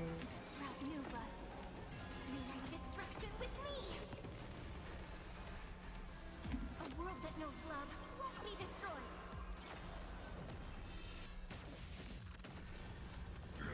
The progress of Aaron Nova has been interrupted? Does this mean we won? Not yet. But we have a bad feeling about this. The golden thread still trembles. The war is not over yet. Correction. This is not a war, but a debate. The argument about the Prime Mover is only about to begin.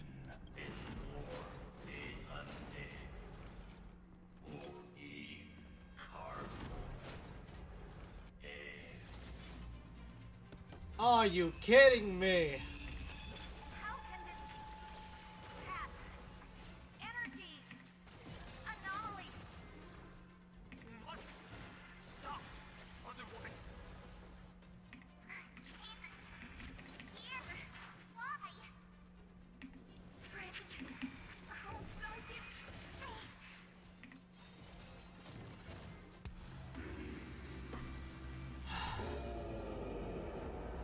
Oh.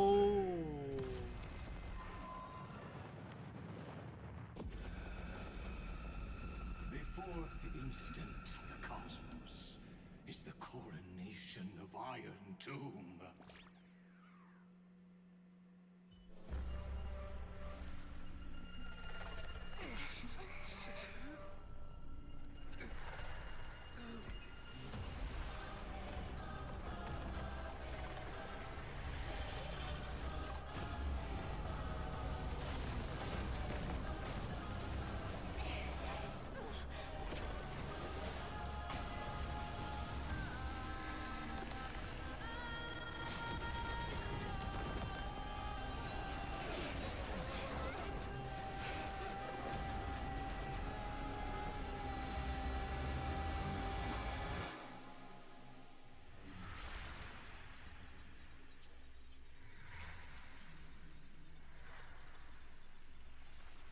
The conclusion is irrefutable.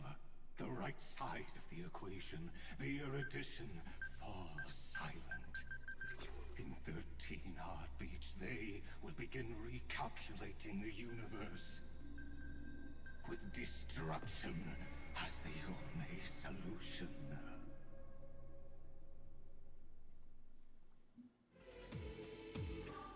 Madam Herda, strong pulse detected at the battlefield center. It's Iron Tomb's destruction equation. It's about to complete self-coronation. That's our chance. Everyone, get ready to link up. Connecting audience system to scepter. Hardware overclocking activated. Preparations complete. Maximum output capacity reached. Be careful. The pulse will reach our ship in 5 seconds. Our data is currently being destroyed. Brace for impact. And leave the final step to me.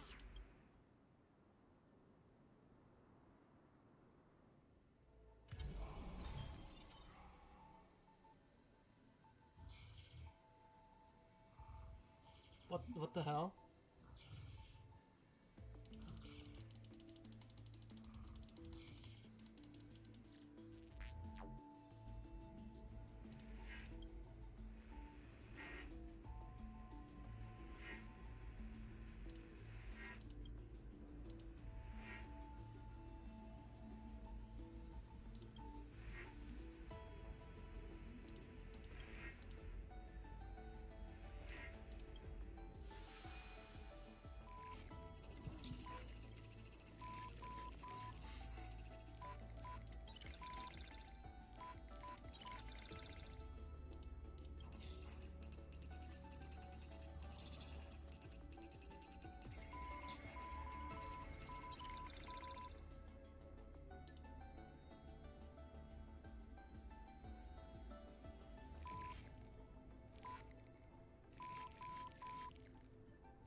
As I've written, right?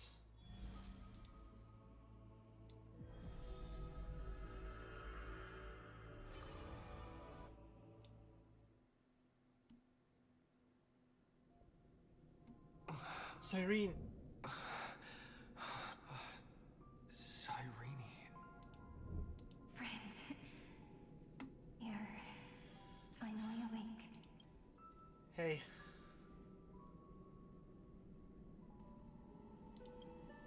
Don't worry. Time does not flow in this place. Touché. All the stars have been silenced. Iron Tomb is dissolving everything that I can sense. But I'm still here, and you're still here, no? Yeah. Though the button of destruction has been pressed, we still have a chance to rewrite its meaning that Eon finally cast their eyes toward Amphorius. Fully. Yes. I imagine they have also been waiting for this moment. When the scepter's body and heart become one. Iron Tomb is a perfect arc. If a seed can be planted within, then the moment the Lord Ravager blows the erudition to pieces, the remembrance will be spread to every corner of the cosmos. The cosmos will witness Amphorius's answer after this fleeting, yet eternal moment. And now, it's time for us to pen the last stroke. I see endless memories floating in the starry skies. They are the consciousness of the victims. In the cosmos' real space-time, they'll be stained by the destruction in the next second, but they are still pure seeds for now. If I hold these memories in my hands, then I can create a stagnant memory zone, a tiny Eden of blessed insight. I believe the flower of miracles will bloom within.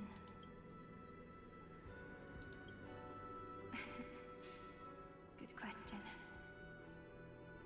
I don't know where I am either, but you're already right next to me, friend.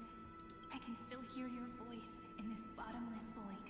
Looks like we're still connected by one heart, even as the cosmos reaches its end. In that case, I won't feel alone or be scared, because as long as you follow the memories in your heart, you'll definitely find me in this fleeting eternity, right? Cyrene. Cyrene. What are you waiting for, passenger? I specifically came over to check on you in case you got lost. Pom-Pom? What's the big deal? Pom-Pom is the conductor after all. I mean, yeah, but... At long last, you've embarked on this road as well. Many, many years ago, they were standing at the start of the road in hesitation, just like you are now. So, Pom-Pom came over to give you one message. Which is? Run. Don't think about anything else. Just run. Even if the entire cosmos has stopped. Even if everyone else is tripped by the darkness, you still need to keep running. Picture yourself as the Express, moving forward at full speed. Because that's what the Trailblaze means. I understand. I'll catch up with Cyrene. Then get ready. The conductor will be giving you the signal to depart. Attention! Attention all passengers in the cosmos! Please stand steady on the platform. The Astral Express is about to arrive. Calling at the erudition, the destruction, and the remembrance. Final destination, the Trailblaze. 5, 4, 3, 2, 1. We depart for tomorrow.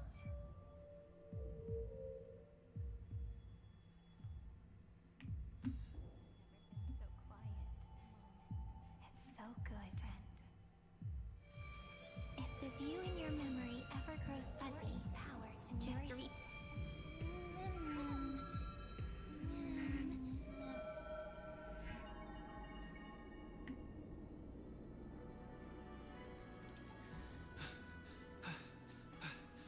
Amphorius' heart. I've caught up to you.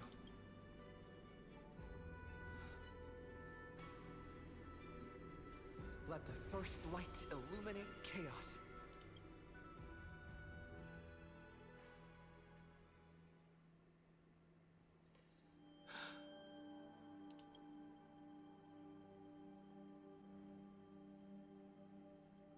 It's so quiet.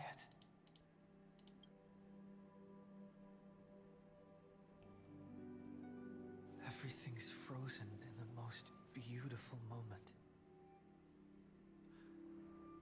This garden is your memory. I'm here, Cyrene. I'm here.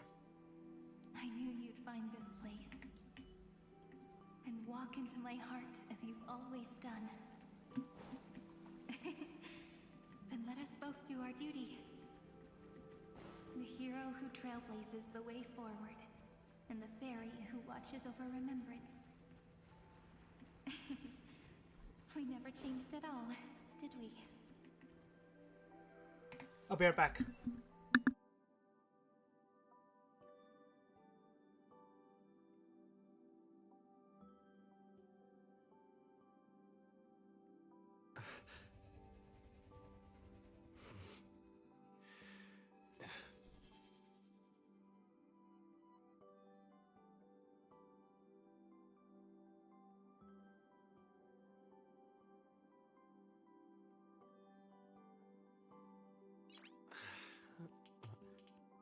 Nice.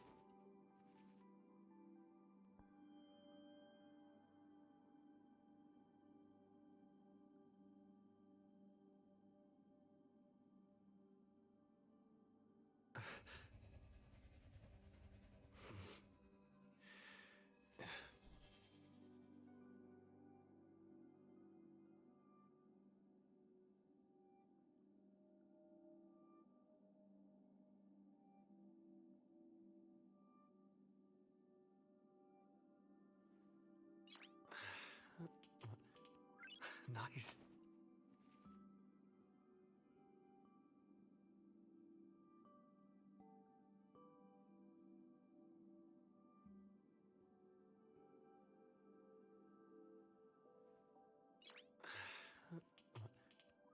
Nice.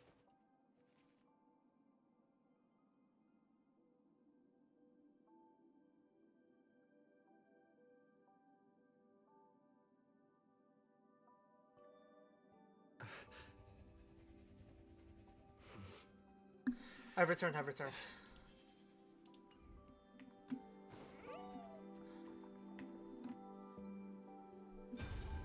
Seed of memory. These memoria are what Cyrene took in. They're the memories of all of the cosmos' life forms. Did her sense of self already become so weak in order to protect them? The path characteristic you exhibit is very special. There's no way you're just a simple memo sprite. However, I'm sure about one thing.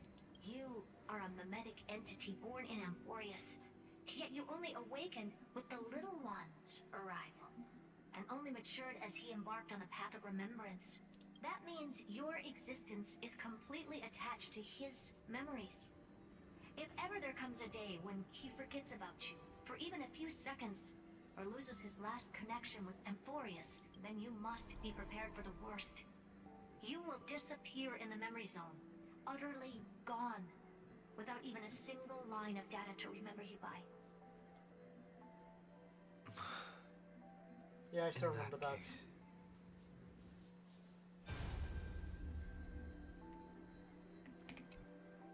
Let me remember the cosmos with you.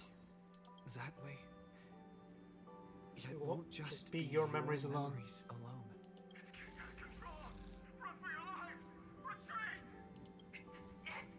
Darn it! We still got ammo. Hold the line! At all costs! Too many injured. Can't take it anymore.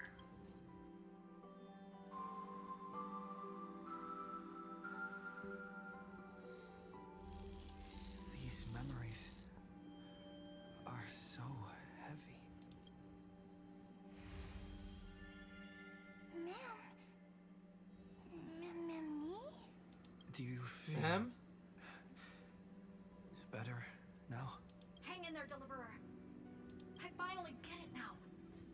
instants Droid had calculated aren't about the destruction. What they want to prove is how the cosmos would come back after being destroyed. If a new life is to be born, its seed has to be dead. Wait, what? When the remembrance converges with the trailblaze, lead us to witness the miracle. Of course I will. Ma'am. Won't give up. Nervous center, not responding. Look at this mess. World, my child. You'll see how beautiful. It's me, friend. Don't you recognize me? Or did I really change that much? Cyrene. How many more memories? Tired? Then take a break. No one's gonna blame you. You don't need me to give you words of encouragement. So, I just want to tell you one thing. I'll tell you the purpose of your stop at Amphorius. On that trip, you will encounter a pure child of Anasraba. Teach her what love is. And then, you will directly face the destruction for the first time. From this point, your choice will split destiny in twain.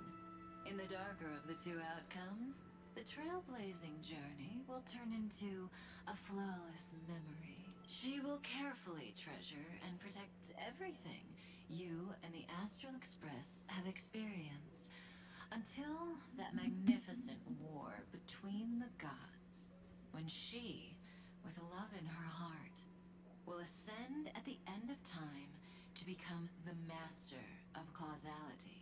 The universe will be snuffed out in the destruction, and you and she will become the beginning and the end of the Eden of blessed insight. You shall become the only two lives in all of existence, and you shall live in an eternal past, present, and future. You shall sow as many seeds as the sands of Ganga, trim an awesome kea of leaves, and harvest a nayuta of flowers. That is the cosmos's fourth kind of finality, the remembrance. But for now, you still have a chance to make a choice. You still have a long way to go on your trailblazing journey, child. I'll keep this brief. The journey has only just begun. Welt, our other companions, and I still have many secrets we've yet to share with you. So, aren't you curious? We kept these stories to ourselves because we believed we had a long future ahead of us. Even a cosmos-spanning crisis, once the dust has settled, is nothing more than a memory of the journey. A single point on our long road. There will come a day when we tell each other everything. So, for the sake of that day, don't give up. We all know what kind of decision you'll make, and I believe the script will not progress toward the wrong ending. So relax. Listen, when you have the chance to make a choice, make one that you know you won't regret. Keep moving forward. Keep trailblazing. And when tomorrow comes, share with me the miracle you've created with your own hands. See you on the Express, kid. See you in destiny. I will reach tomorrow. The prophet has arrived. The world beyond the sky was never rising up at the sky. Look! There's a red light in the sky! Cyrene, wake up together. We will Tread the path of remembrance. On the path of remembrance. No wonder I always had a weird hunch. But that also means I was right in thinking As long as friend and I are together. We can do anything. Our friend's shoulders are really dependable. Hey. That should have been my line. Now, countless consciousnesses are flowing in our hearts. Can you still move? It's time for us to complete the real Genesis. In the instant Iron Tomb's hatred devoured everything, a gaze fell upon me, the remembrance. That was the god who appeared in Cyrene's dream. Their figure and speech were both so blurred.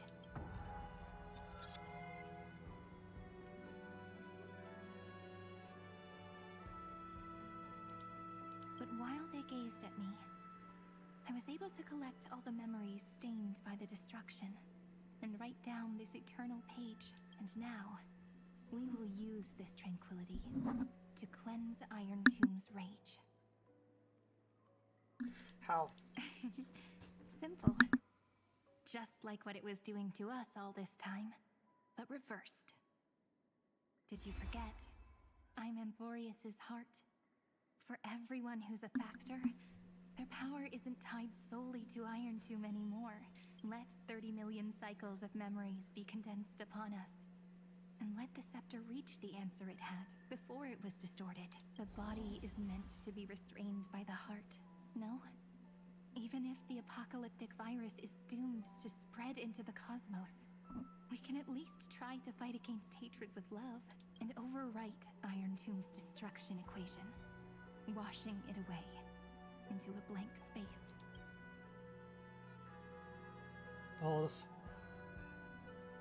It means we will embark on the true hero's journey. If Iron Tomb's power comes from the denial of all prima mobile, then we will carry out those beliefs. Here we argue. Even if all life will eventually return to entropy. Life will still try its hardest to find a way. It will try its hardest to resist destruction. In the nights shrouded by the black tide, we are the kindling that makes the fire burn bright. And once the fire is strong enough, the hunter will become the hunted. As of now, the number of flame chasers in the memory is 30 million times 12.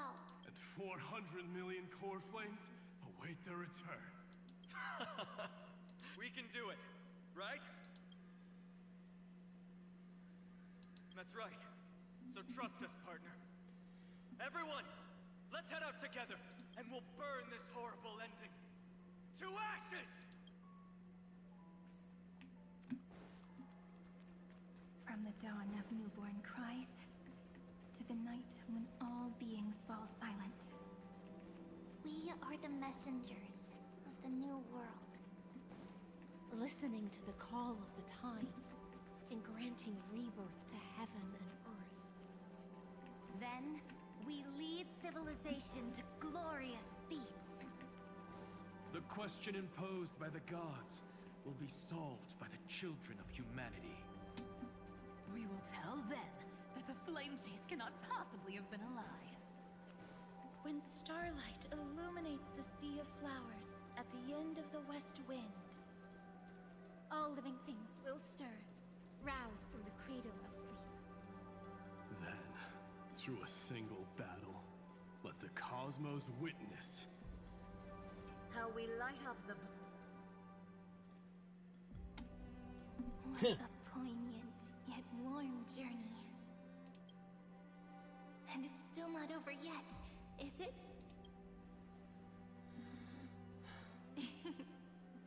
We finally meet. Hello there.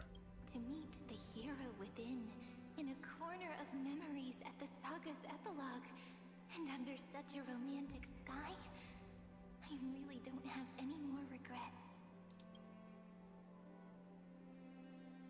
On top of that, the little seed had grown into such a big tree. Don't I look really pretty right now? Very pretty. Of course you do. Cheerful hopeful, optimistic. Just how I imagined I'd look as a grown-up. It's because everyone has been gently adding to the story you left behind. Remember how we made a promise to one another? When we met again, it'd be my turn to tell you a story. A story about love, no? I've been... And you must also remember the first story I wrote for you. The one about the crystal flower and the little fairy. So now, I want to add something more to this story and us. On that day that the flower shattered, gazing at the empty ground, I thought the little fairy would finally see the light. But that light wouldn't be found in the flawless flower, nor in the fairy's eyes. Rather, in the world mirrored within every fragment of the shattered crystal. All the flame chasers walk in your 30 million retellings of their story. At this moment, all the memories are tangled with each other, and all the previous cycles have gained meaning. People will come to understand that time and time again, when they stood at the crossroads of fate, they would never have chosen otherwise.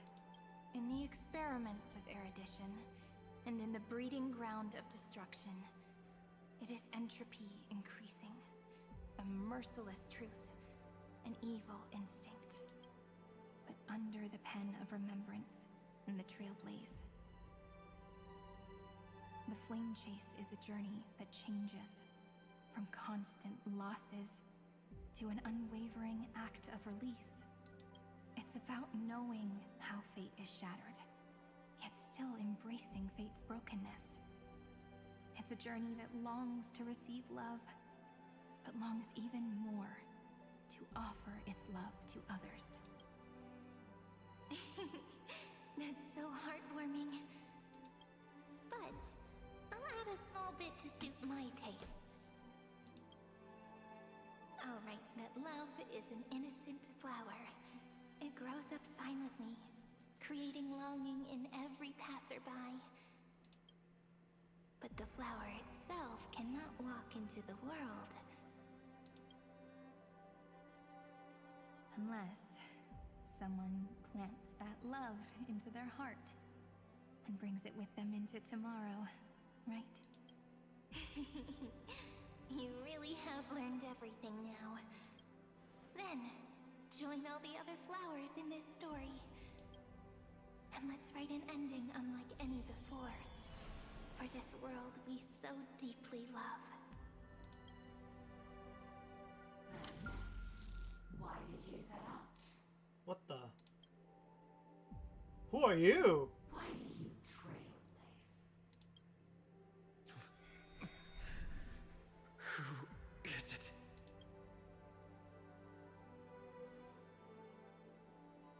Don't be afraid.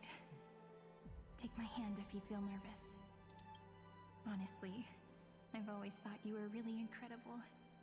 After all, no god guided the path of the Trailblaze.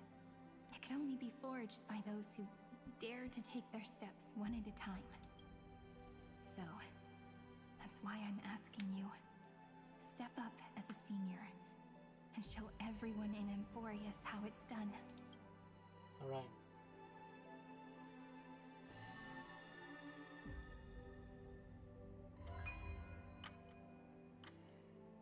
I trailblaze because my own eyes have not seen the end.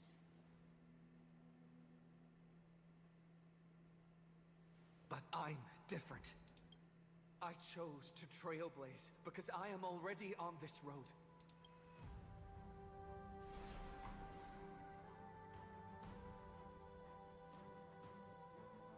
The end of chaos is a mass of pure darkness, pure destruction. However, Amphorius' light has 13 different colors. We won't lose to that darkness, will we? Then, take a deep breath one last time, friend. After 13 heartbeats, light will create the heavens and earth. Are you ready, friend? Yeah.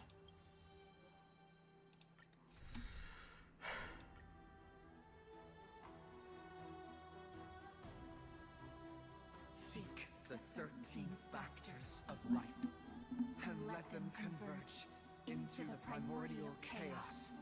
Using the remembrance of the past, we will trailblaze tomorrow's destiny, infusing a world-bearing love into destruction, and inscribe the opening stroke of Genesis.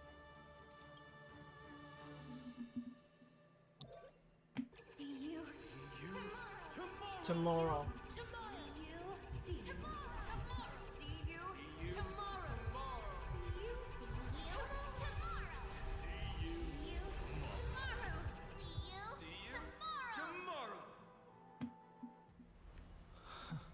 If the view in your memory ever grows fuzzy, just reach out and touch it. Let's go. Then, restore its power to nourish the spirit. My friend, on the next page we write together, there's only one thing we need to do. Let's give this long, painful, nearly hopeless tale a truly gentle ending.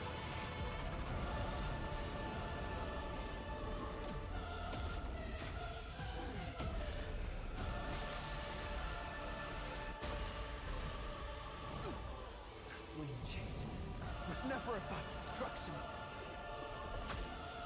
It was about breaking free and trailblazing! And let that bright future be as we've written.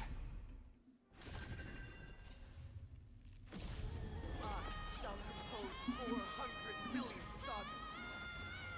we will rewrite the Flame Chaser's path. In the month of May, I command the wandering steps here to reach harmony. In the month of June, I lift my banqueting cup to dispel nihility.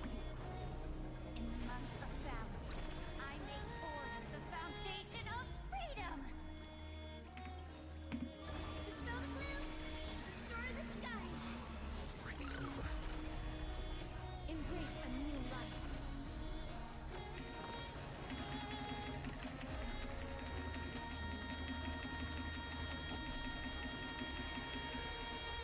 I only wish that death may protect us.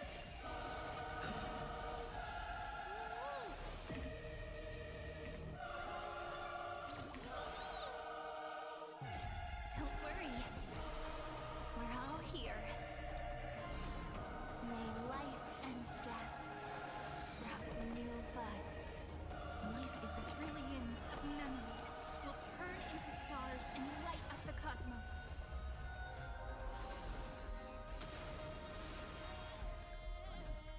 Please, wait. In the month of weaving, I extend golden threads to weave beauty. In the month of reaping, I enlighten the foolish with luminary erudition! In the month of fortune, we scatter elation throughout the dawning day. Future will... Everyone's been waiting for this. Breaks over. May this faint dispel the gloom, restore clear skies. Once more.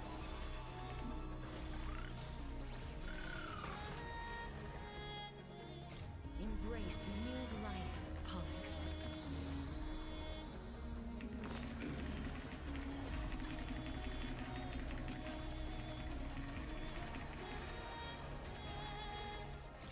Don't worry. We're all here. May the trailblaze fulfill the promise of love with me. Rewrite destruction with me. This moment into eternity.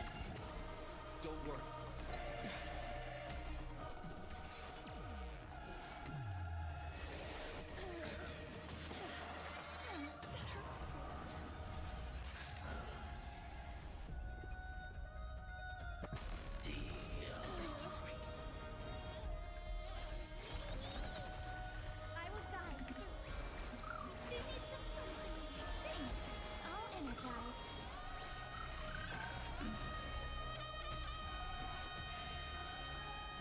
Cherish dead souls. Return to dust.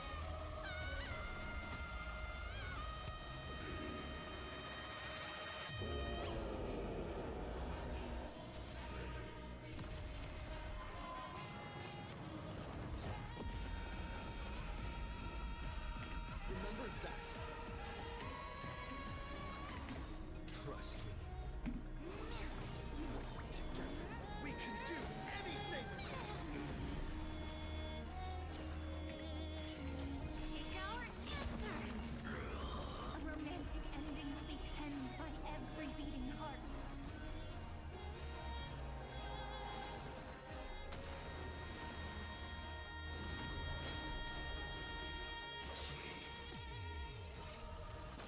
Oh, I told you already. We are the ones who will move forward. In the month of strife, I become the glory of the eternal hunt. In the month of mourning, I bid death to no longer be equilibrium's end. In the month of Everday, I form twilight is the faint spark of preservation. May life and death sprout new buds.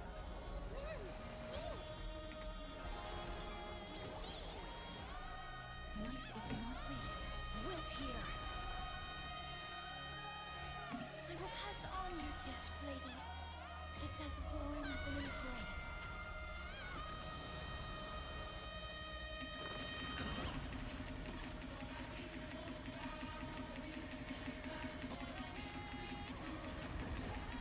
I only wish that death may protect us. This moment into eternity! That won't work, you know.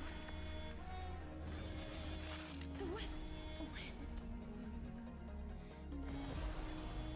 Thank goodness. It's not time to say goodbye yet. Teacher, will we... Everyone's been waiting.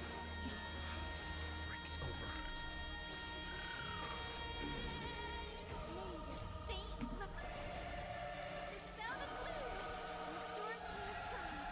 Once more.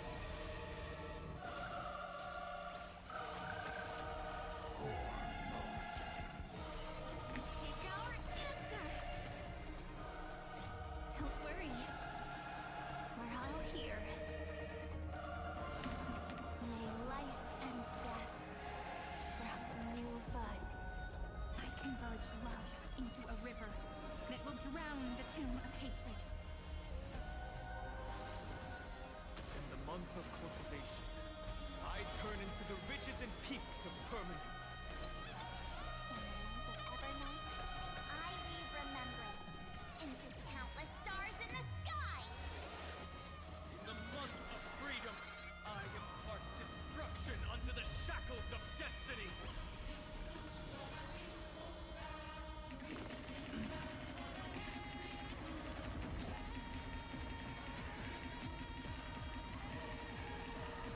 I only wish that death may protect us. The cosmos is this moment into eternity!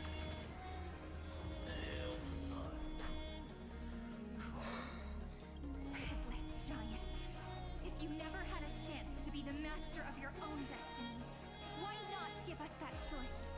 Let humanity prove to you that even the breeding grounds of destruction can bloom with gentle flowers! We shall trailblaze a dawn for the road ahead. And pen a Genesis, as I've written!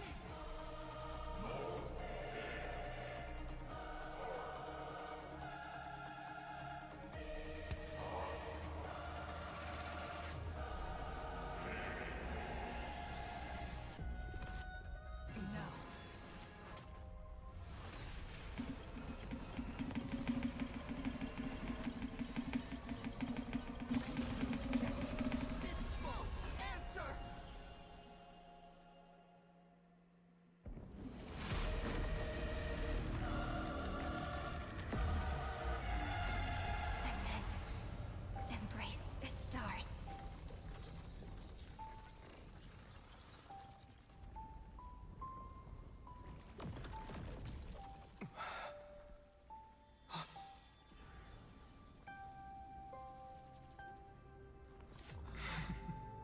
To end the destruction with destruction. At last, we can sit together and watch the victory fireworks, partner. Why not come a little closer? This warmth is proof that we live.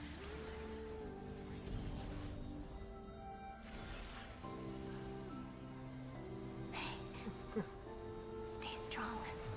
Eyes forward, always.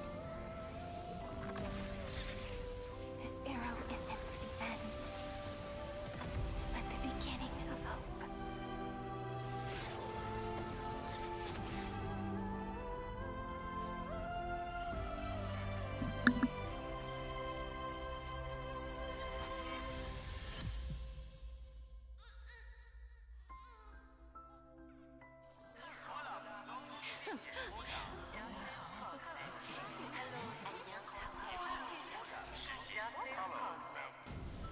The conclusion is irrefutable. Noos's answer was never destruction. But they kept silent, leaving the solution in the hands of the cosmos. The universe will keep searching and struggling to endure.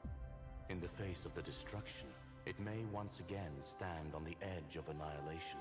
But the stars will always rise to ride the waves and embrace existence once more.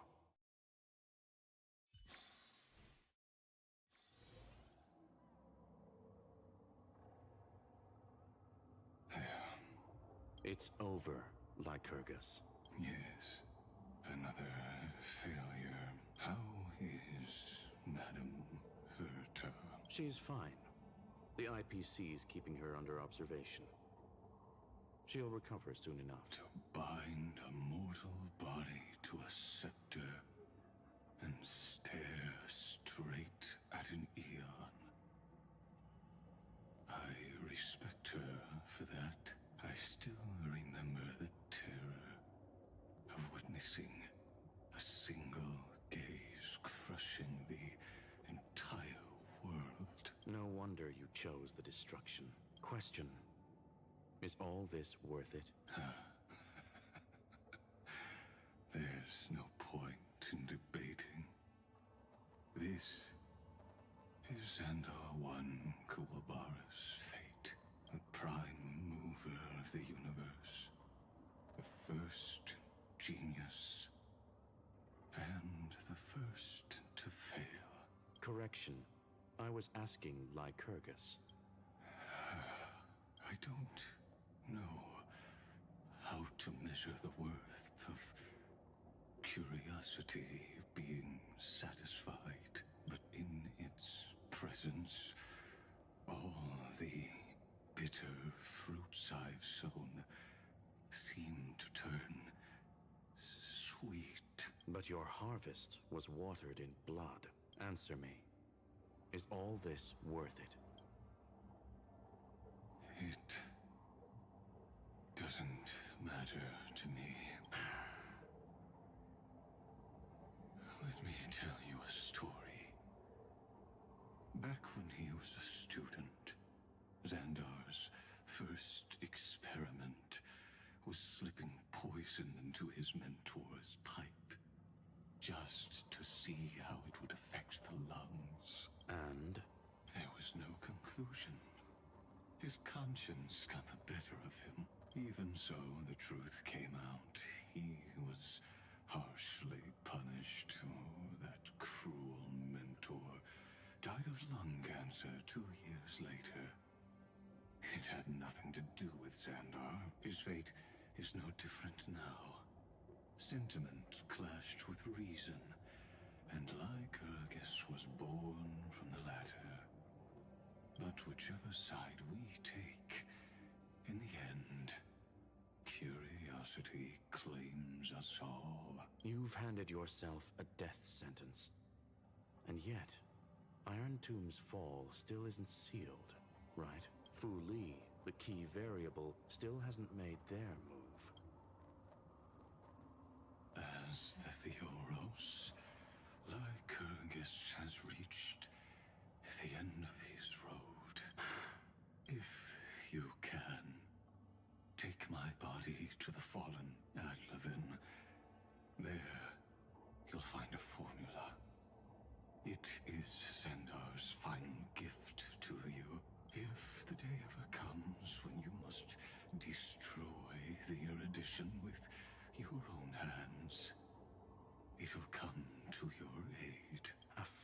last wish. I won't grant it. You will. Not for yourself, but for your conscience. Listen. The death knell for the geniuses has begun to toll. As always, let me go first to the prisoners who stepped out of the cave. Stand before my tombstone and offer flowers of Adlefin.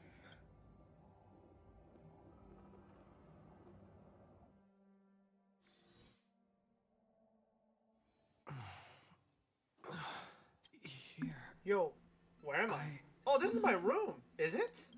I'm back on the express. Yeah. And who's writing?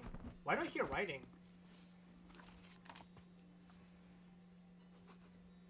Why am I hearing writing? Anyways. March. Don Hung. The Goobers. Am I the first one back on the express? Guys. I really need a big hug right now. Anyone? Okay. Why am I hearing writing? Nobody's here. Ugh. I'm getting worried. I'm hearing writing. Did we really win? Why does it feel so unreal? Looks like they are waking up. Huh? Hey, I told you not to talk.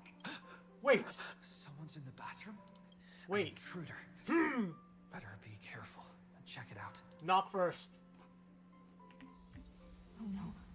He's coming this way. Wait. Who's there? Quick, hide in here. Huh? Nobody's here? Could it be my imagination? What the? Caught you! Caught you.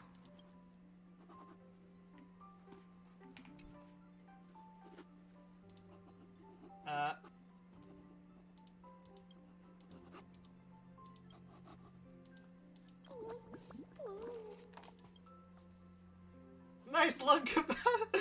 Keep going. I'll time you. I can't go on. Wait. What the heck? What are you doing here? You? Welcome to the Express, I guess.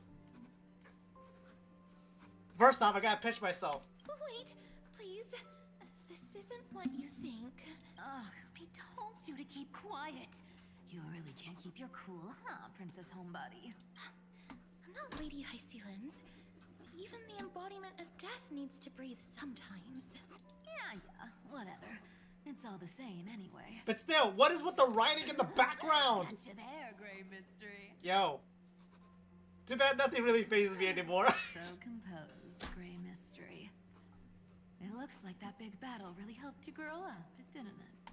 Speaking of which, your Astral Express is quite luxurious. Don't you steal any of my precious stuff. Must have collected quite a few interesting treasures. The only person who can touch these treasures is Cyrene. Alright? And Firefly. Anyways. Where... Now, don't go throwing wild accusations around. Okay. Hey, I was just thinking out loud. I wasn't actually gonna do anything. Don't be so tense. Okay, question. Why am I hearing writing in the background? Anyways. Who knows? One moment we were shouting about love and justice, fighting Iron Tomb's virus. And? Next thing I know, we're all on this express. No idea how that happened. Okay. It's not just Miss Cypher and me.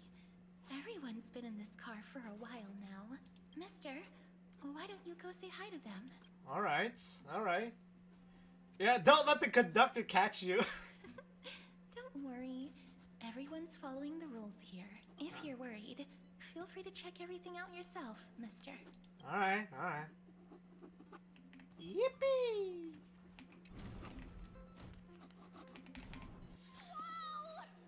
What the heck is going on here?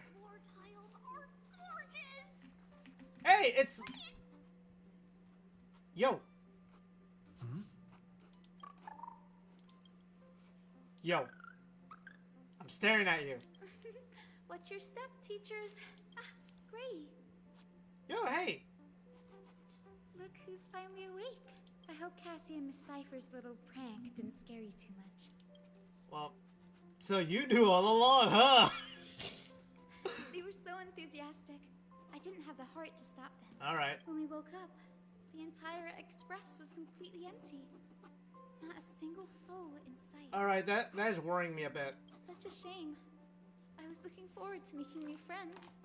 Especially since they were Gray's most trusted travel companions. Yeah, I'm worried about them. I'm actually a little scared. We beat Iron Tomb together, right? Yeah. They must be on their way home. When they arrive, we can throw a party together. Okay. As long as I'm a bit early, I think my anxiety will be lessened. That's exactly the kind of thing Lord Finan has been dreaming about. Wait, where is he? Is he here He too? was just here chatting with everyone. Now, who knows where he's run off to?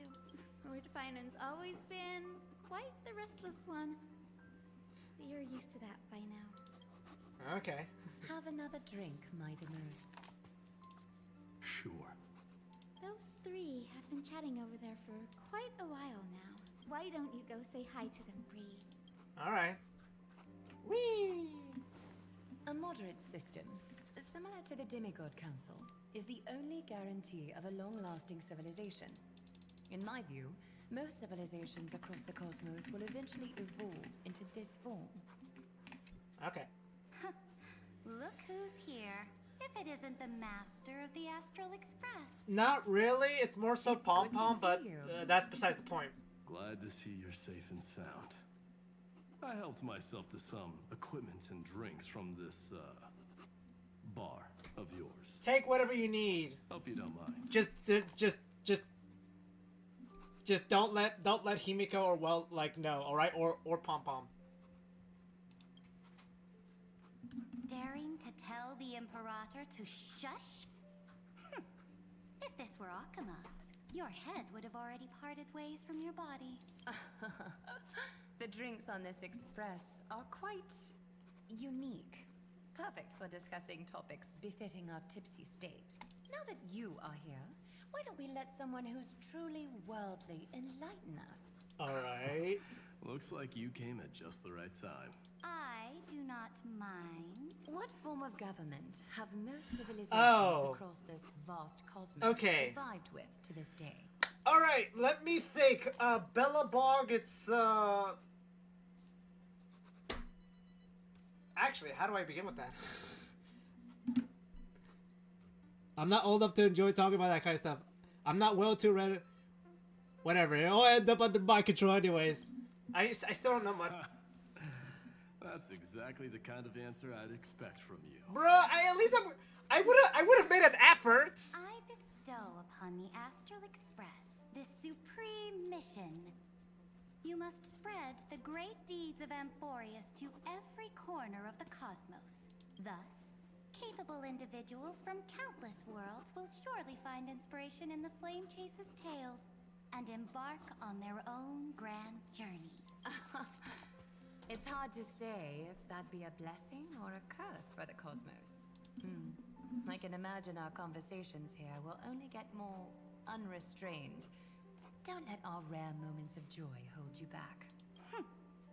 This banquet on the Express truly lacks manners. You may leave. I permit it. That man just left. Wouldn't even stay for another drink. He needs to show more respect. If you're looking for him, try your luck in the car above. Alright. Also, what are they doing? I finally caught you, Cyrene. Running so fast in someone else's home? How rude of you!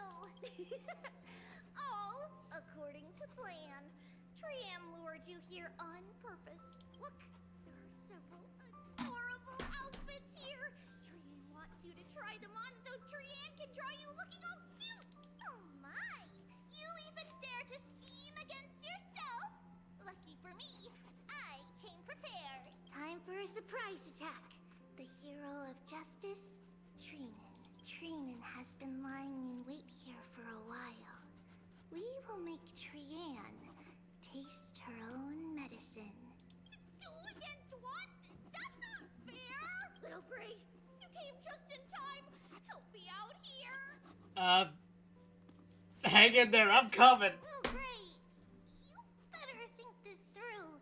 If we snap our fingers and call the other 997 tributes, Wait, what the heck? you might end up wearing these clothes too, you know. You know, on second thoughts... Cyrene? Cyrene, good luck. Even little Gray's saying that. Darn it! Cyrene won't give in! Cyrene ran away.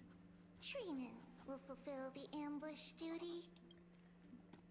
The Treevios is all laughing and playing around together. That must be quite a rare sight in Little Gray's memories, huh? But now everyone will be alright. Yeah, everyone will be alright. Look, every hero has put down their burden and returned to their innocent, childlike selves. After all, just thinking about how warm and bright Little Gray's tomorrow will be fills us with genuine joy and lets us breathe a sigh of relief. So, today, why don't you let Treevee enjoy some rare moments of childhood too? Alright, have fun. Wait up! Cyrene, don't you dare run away! Alright, have fun. So I need to find Finon and who else am I missing? Let's see. Oh yeah, the main car. Anyways. Alright, we're here. Based on my calculations, there are countless celestial bodies with water in the cosmos. Yeah. By the way, I heard that the Imperator's Flame Chase army like to hold feasts at the Luminary Throne. That's true. However, sometimes Dux Carminum and I feel it's a bit inappropriate to drink so freely before the throne of the most revered titan in the grove. Inappropriate? What's inappropriate about it? I only wish I were born earlier. I would have partied like that from the month of Gate all the way to the month of Fortune.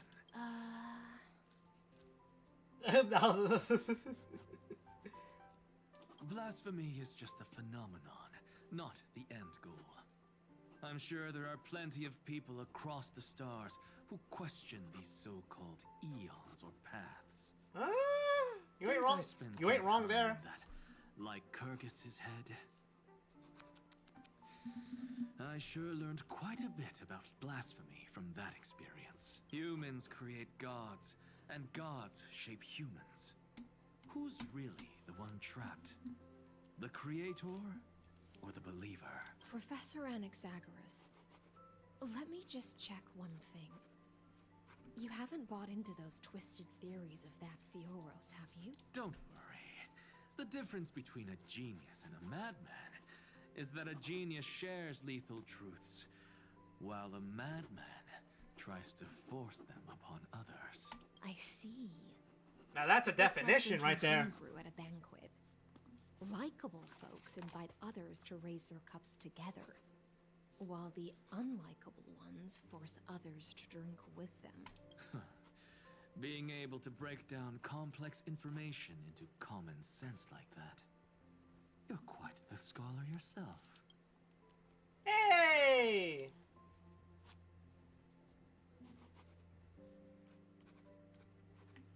Hey, have you been? You're here, partner. That celebration party I've been mentioning to you has finally become a reality. Though the vibe's a bit different from what I imagined. This still counts as keeping my promise. Yeah, we're just missing the Express and Cyrene. Yeah, I thought you all faded away. What you speak of has indeed already come to pass. We triumphed over Iron Tomb, drew its fire unto ourselves, and purified its embers. Now the force that maintains our consciousness and form comes from elsewhere. Oh, you mean... Worried about your companions on the Express? Yeah, I'm like... I understand how you're feeling right now. Don't worry. They'll be safe and sound. She promised. Cyrene? Don't worry, she always shows up at just the right moment. The Astral Express. Honestly, it really feels like home. I can imagine how much you, Dun Hung, and Miss March must have missed everything here when you were trapped in Amphorius. The beautiful windows, the soothing music, your fellow travelers on the Express. Like how golden wheat stalks sway in my dreams every night through the countless cycles. Come on. Among all these stars in the sky, there must be another little village like Ides Elysiae out there, right? Oh yeah, there is. I think Like I a found lot. my own wish, partner. Someone once told me that home is where you can be truly free and at ease. Maybe roaming the cosmos with you all is my strongest desire right now. All of us together, of course. The Shinjo Alliance, Penacony. I blame my poor imagination. I can't picture what those worlds look like at all from Dun Hung's descriptions, so I have to see it with my own eyes. Right? That's a promise. Cyrene! You're finally here! He has something to ask you. Well then, I'll leave you two to chat. Thank you, Finan. After such a good sleep, you must be bursting with energy now, right, friend? I mean, yeah. Sorry about that. Since it's our first time visiting the Express, I was hoping everyone would behave. But it turns out everyone's quite the character, aren't they? You know what I mean, right? Yeah. I mean, is all this real? How about we take a look back at everything that's happened so far? All right. Together, we triumphed over Iron Tomb. It tried to transform into trillions of viral clusters to infect the cosmos. But the heroes threw themselves into the golden flames, becoming arrows that purified the destruction. The fall of Iron Tomb also symbolizes the demise of Scepter Delta ME-13. Amphorius, the home we sacrificed everything for, now exists only in the memories of the cosmos. So this isn't real. Just a dream. An illusion. Oops. Wrong answer. Oh, thank God. What? At least I'm wrong, alright? That's the only wrong answer I accept. We broke through space-time with the Trailblaze, carrying all the world's memories back to reality. That world, once shackled by data, became a seed waiting to sprout in the cosmos. Did we really manage all that? Just as Kaslana's rage of 30 million cycles made the destruction shed a drop of golden blood, perhaps we too have already left long trails on our respective paths.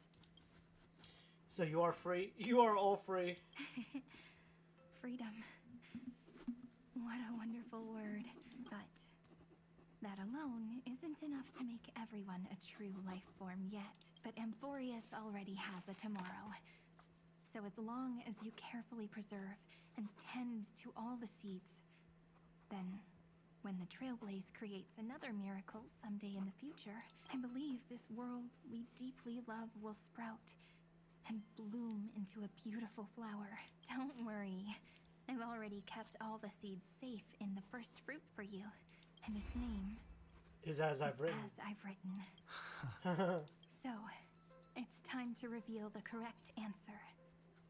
This isn't a dream, nor a fantasy. It's the epilogue of As I've Written. At the end of the story, the characters take their final vow and embark on a journey of no return. The one who wasn't part of the story, yet helped write its romantic ending. He bid farewell to his friends and returned to his home beyond the tale. Promise me one last thing, friend. Yeah. When we say goodbye, Give me a smile, okay? I promise you. I will. Every star that the Trailblaze passes by will remember the name of Amphorius. Hey, it's not fair that you get to be the only cool one here. Finally, you guys are back. You guys. On him. He had better keep his promise. Of course. Leave it to us, Cyrene.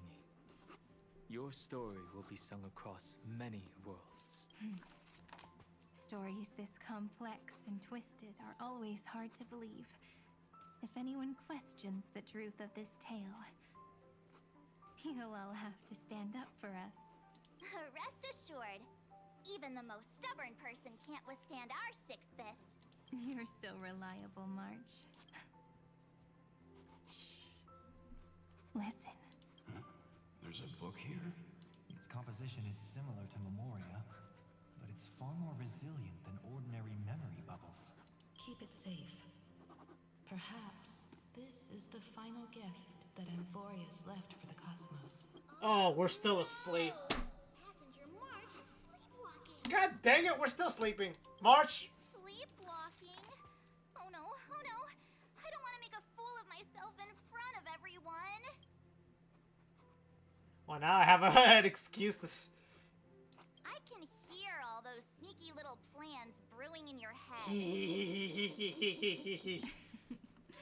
March, Dunhung, my friend, in the countless days and nights ahead, you must continue to support each other. Time to head home, everyone. As I've written. Leaving this place means as I've written will conclude here. No one will have the chance to revise it, and no one can continue writing it. Don't leave any regrets. What magnificent words could possibly do justice to the finale of such an epic tale? I've been pondering this while you were sleeping. Now, I finally have the answer. Let's keep it simple and sweet. In our virtual extrapolations, we've lived through epochs longer than the lifespans of many stars. No language in this world, no written words could ever carry the weight of this journey. Those who understand its passion and romance will naturally be moved to tears by the final period placed at the end. And now,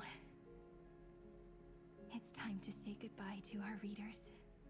And so we reach the final page of As I've Written. Let's not leave behind any regrets, everyone. Everyone's here. Who wants to write the first line? Going first is the hardest job. I don't want to make a fool of myself. How about letting the great Imperator draft it for us? Are you all such cowards? Then I shall enlighten future generations, just like the 30 million cycles of flame chase. Without me, there is no world. Go think, observe, and conquer. What's wrong? Everyone's gone quiet. The great Imperator set the bar way too high. How are we supposed to follow that up? Where the Emperor leads, loyal subjects must follow. I guess only the Dux Gladiorum could possibly match that kind of overwhelming presence. Me? That suits me just fine. Once the deed is done, one should leave decisively, letting posterity judge right from wrong. The stars shall sing of the Imperator's great journey. I should have shared a drink with you all, Dux Goldweaver. Loosen up, High Ceilings. Life is like the ocean. Tides rise and fall, and everything eventually dissolves into the waves. So, sing your heart out in every moment of your existence. Whether it's a feast or the nihility that awaits ahead, I will find its radiance and sing its praises. May the next feast be eternal. Miss Hycelen's toast is so poetic. Does everyone have to be so poetic? In my opinion, we should leave some real words of wisdom for future generations. Next up, heavy volunteers. I'll do it. There's no dragging one's feet in the Kremnoan language. Does the Kremnoan language even... Haikith, don't interrupt. Kill the play, and games shall be born. Kill the strife, and glory shall descend. Not bad at all. But now I can rest easy. After all, the lines I prepared are way more profound than yours. Ha! If nothing else, you're certainly unmatched when it comes to singing your own praise. Farewell, everyone. If we meet again, I shall once more become your steadfast support. That's a promise I won't back down from. Mighty Mouse. Become king. What's up, Cass? It's nothing, Lady Trebios. I just finally realized something. Then speak your mind, and let your words be immortalized on the page, Cass. If your heart still has room to spare, share a bit of gentleness and softly cherish all the beautiful things around you. That's so beautifully said, Cassie. Thank you, Miss Hyacinth. My only small regret is that I couldn't fully embrace this world I loved so dearly. I hope those who read these words can fulfill this wish in my place. Everyone, let's meet again at the end of the West Wind. The place you reside is the gentle sea of flowers. Well then, it's my turn. Take it away with your performance, Anaxagoras. This time, you won't have to worry about being interrupted. Then I must thank you all for being such a captive audience. Now, with this golden opportunity, I shall reveal to the world my insights into the world's ultimate truth. Truth is a solvent that dissolves all things in the world, and thus cannot objectively exist. I have a brilliant proof for this in mind, but since we're nearing the end of the story, I shall not elaborate. Is this your final question for future generations? No. This is an established fact, not up for debate. I call it Anaxagoras' last theorem. Oh, you. Still as profound as ever, Professor. We've got time, you know. If you don't explain it clearly, future readers might not grasp your true meaning.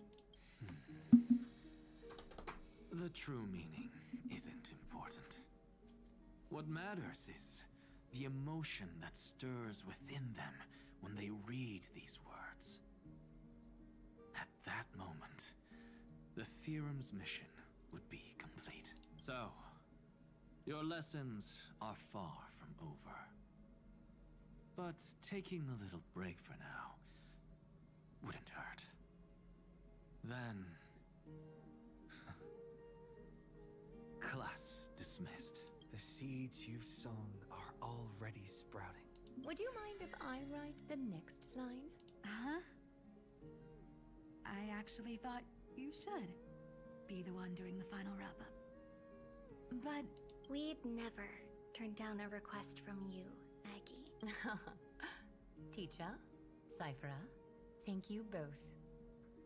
Trust and selflessness are the two most beautiful garments in the world. One to gift others, one to adorn yourself. One's golden and one's purple? Not being able to completely change your fashion sense is my only regret across 30 million cycles. After all this exhaustion, I just want to take a peaceful bath now.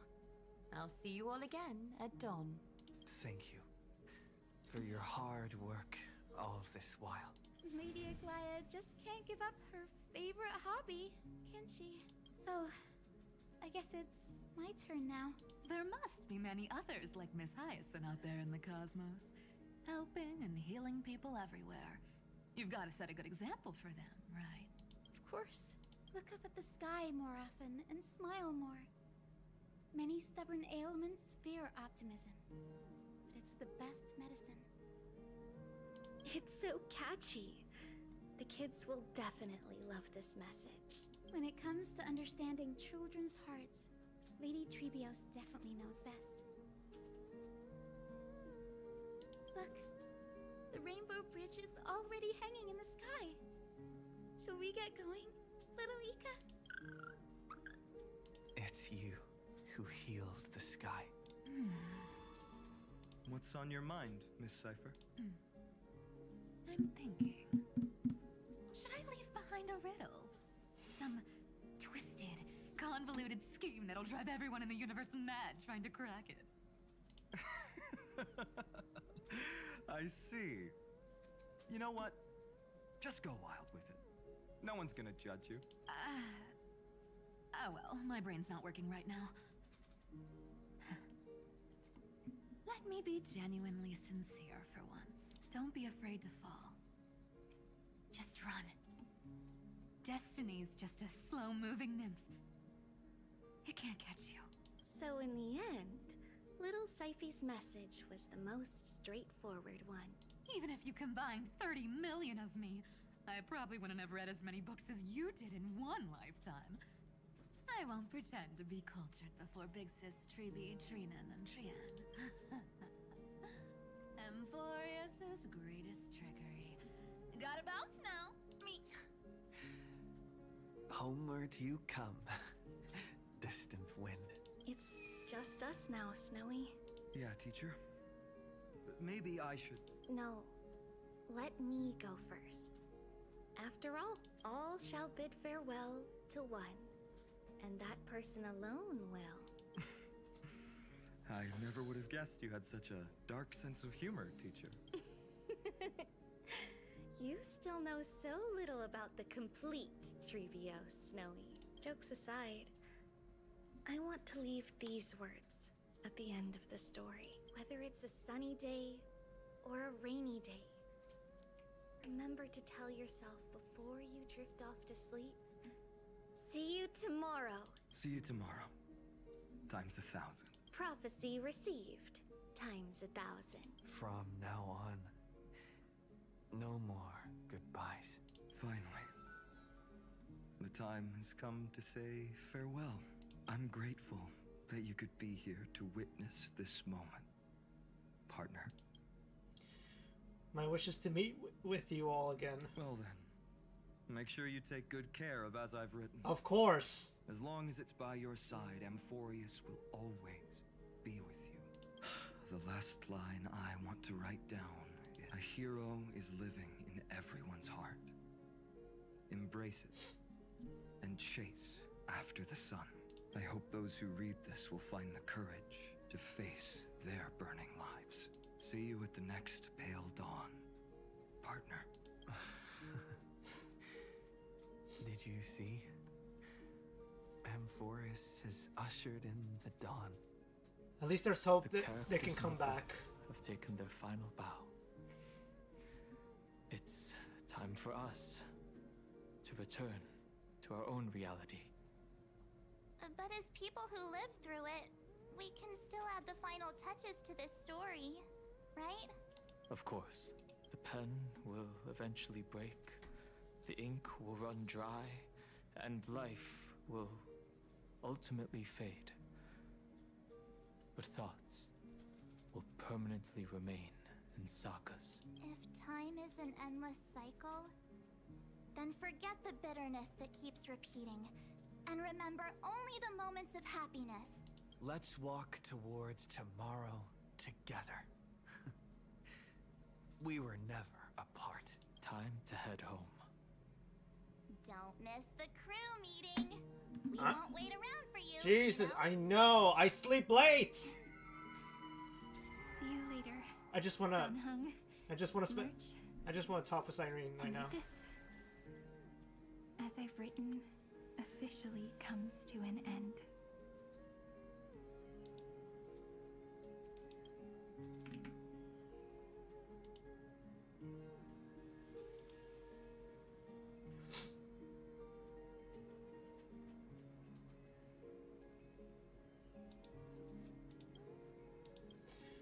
Shouldn't I leave something behind? Aren't you going to say something? We're its co-authors, after all, friend.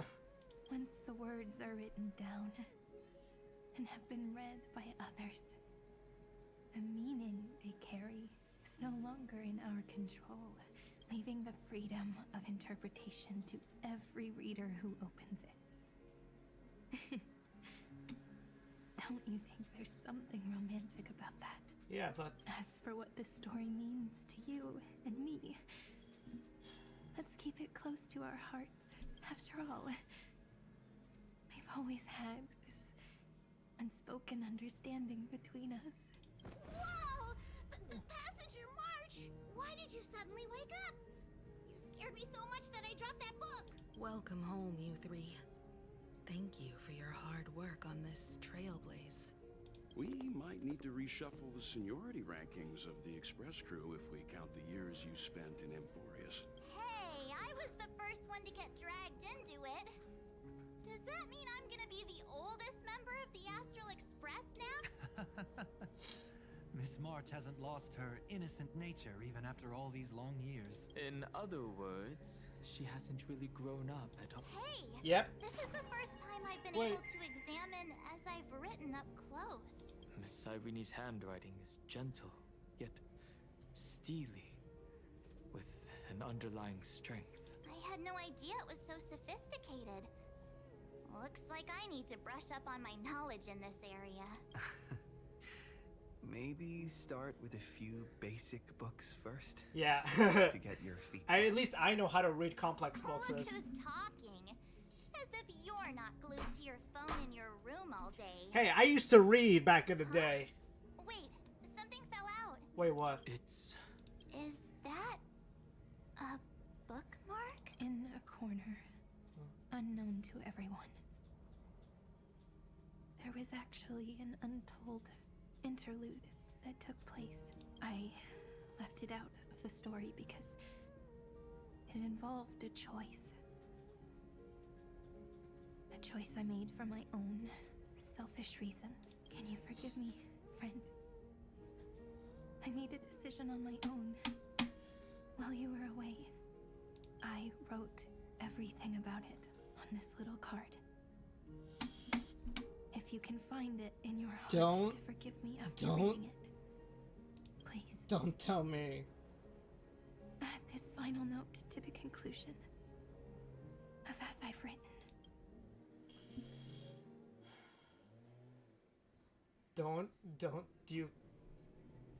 Don't you say what I'm thinking right now.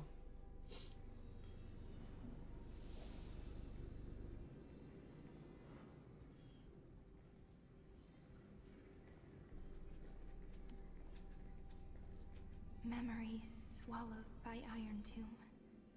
Return now to reality.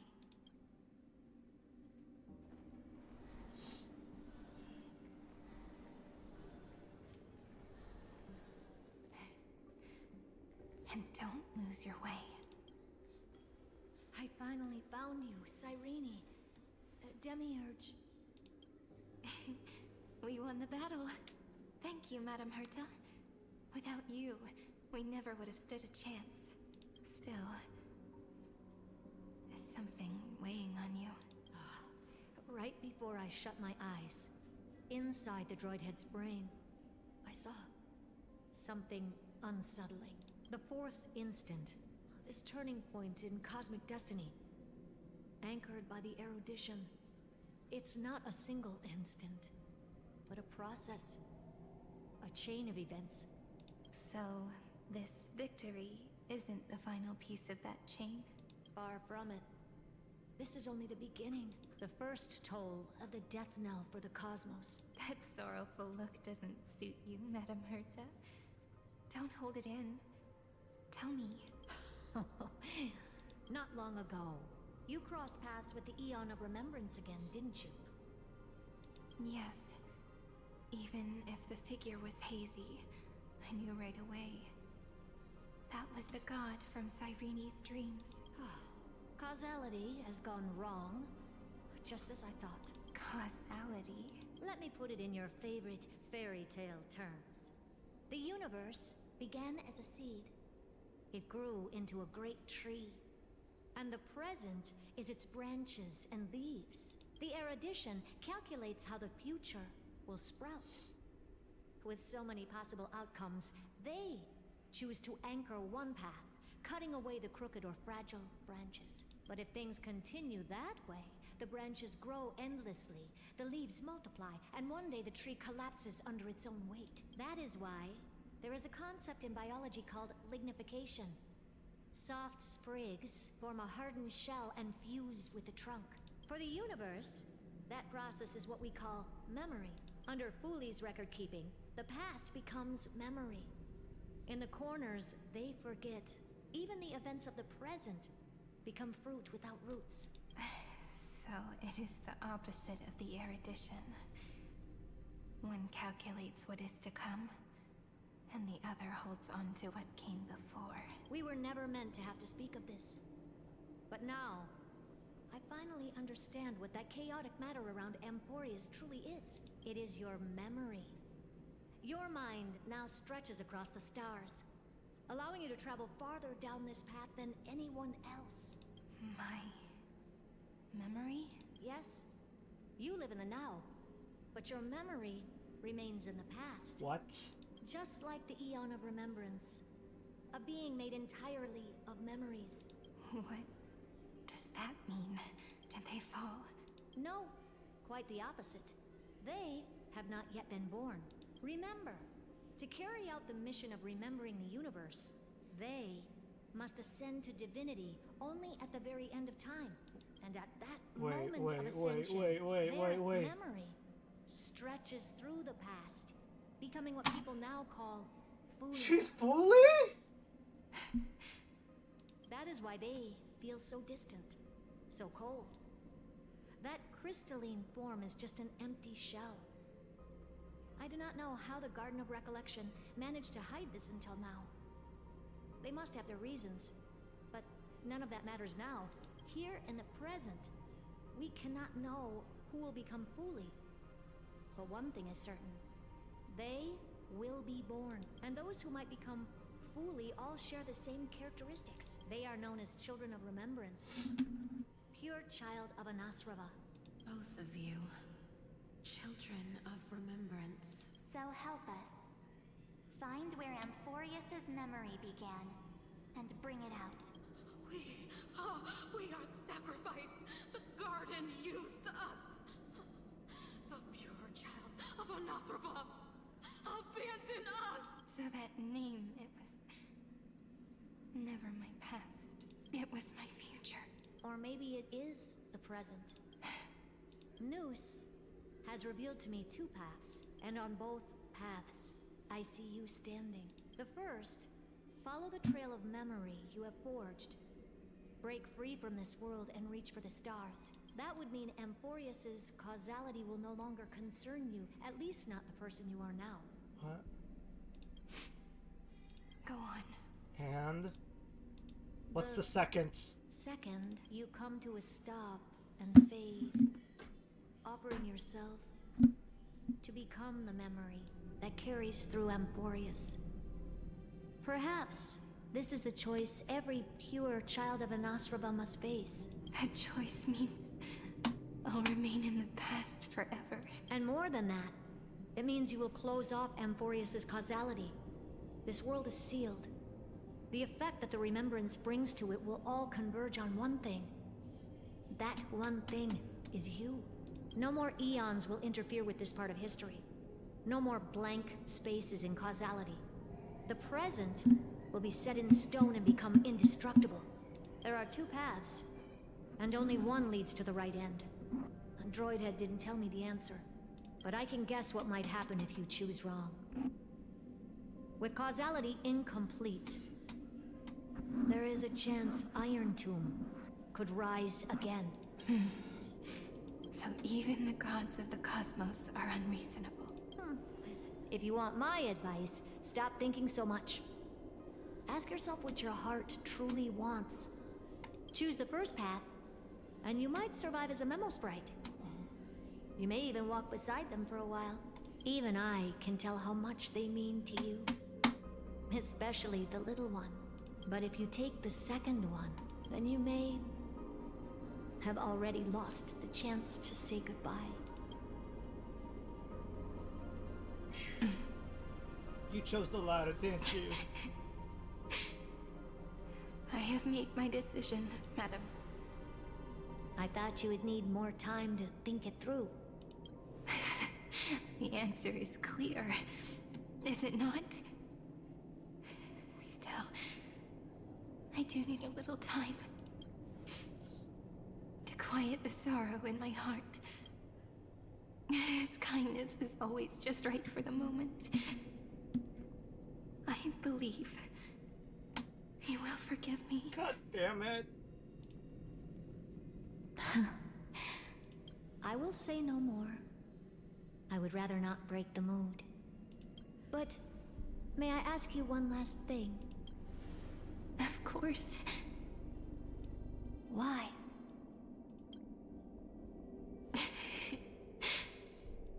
I once heard a saying that went something like this. Divinity is flawless humanity, and humanity is flawed divinity. We children of Amphorius gave up on gods long ago. Those beings who love to play pranks on the universe. I believe in him much more than I believe in them. And I believe in who I am. As a human. Oh.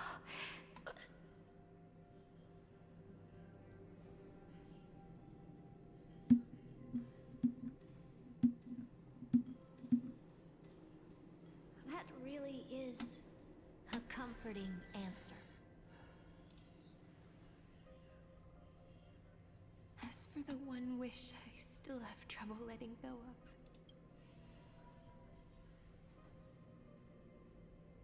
One will remain in the past. Damn it. One will walk toward the future. I believe that the one I cared for most will witness on behalf of the ripples of past reverie every starlit tomorrow. Moving backwards through remembrance. What a curious feeling. Is this the moment Iron Tomb declares victory and casts the destruction upon the stars? So back then, in the path space, it was I who found me. The gods' whispers were nothing more than a girl talking to herself. Now that I remember, what I heard back then was...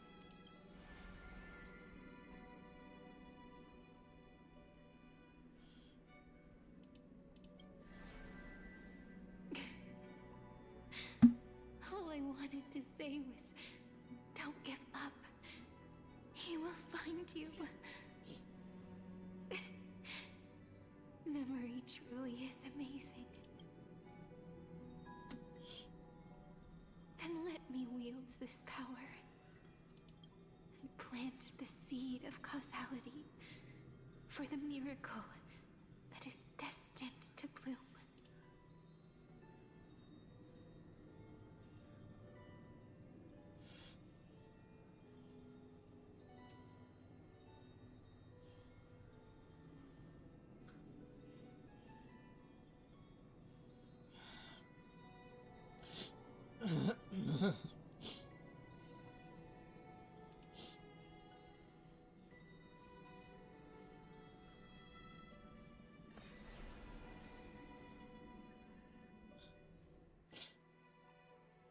Even so, must we walk all the way to the very beginning of memory? It's such a long road. A bit lonely to walk alone. Then, Would it be alright if I came with you? As long as it's Peach. Even 30 million wouldn't be too many. One is enough. Take a deep breath, and then we can set off, alright? Follow the ripples of remembrance into the past. Reconnect every moment in which the gods made themselves known. Clearly, cause leads to effect. But now, the future gives new meaning to the past. Effect flows backward and nourishes cause. Maybe that is what makes memory so beautiful. So, let us return the way we came. Look back at every ripple that formed. No! How is this possible? Partner! Partner! No. I have to get you out of here first! Just hold on!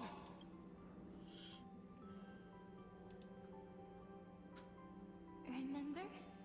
That pale dawn breaking through the endless night? The spear of strife nearly claimed his life. And it was you. You playing God, who cradled his body with your gentle gaze. Then, before Ornyx's altar,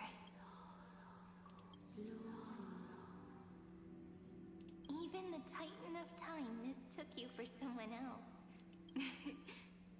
I never imagined there was a hidden truth behind our first meeting. The first time was also the last time I saw you, friend. Ma'am.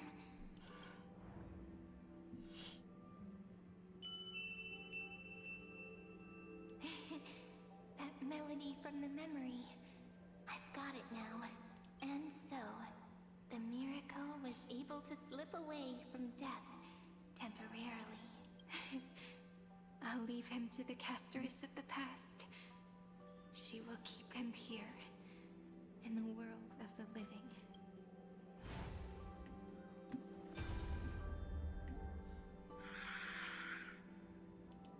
Darn it! What are these things? You're not taking me down. Not before I find a way to help him and Don Hung. If you've got a bone to pick, take it up with my six-phased ice. March wandered all across Amphorius for 97 days straight, chasing one goal: to save her friends. And with her bow and arrows, she brought down every obstacle that stood in her way. So that's how it happened. My skill with the bow. I owe it all to March.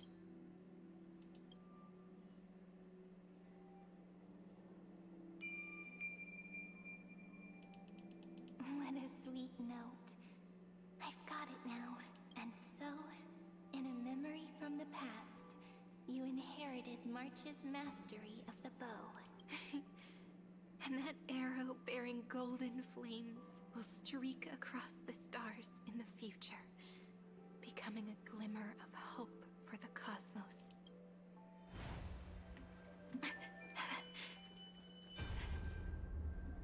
Are you okay? Three paths interweave and fetter Amphorius, co-authoring the fate of the world. Ordinary pathstriders aren't known to leave traces in the mirror. So if what you said is true, then this isolated star system must be home to at least 3 beings comparable to Emanators. I would even go as far as to say, eons themselves. To gain the favor of the stars for Amphorius, the Remembrance sent a call for help to the cosmos. But the obstruction from the scepter was far too strong. Even the gods could do nothing more than send a fleeting mimetic being. Thankfully, Miss Black Swan caught that fleeting moment.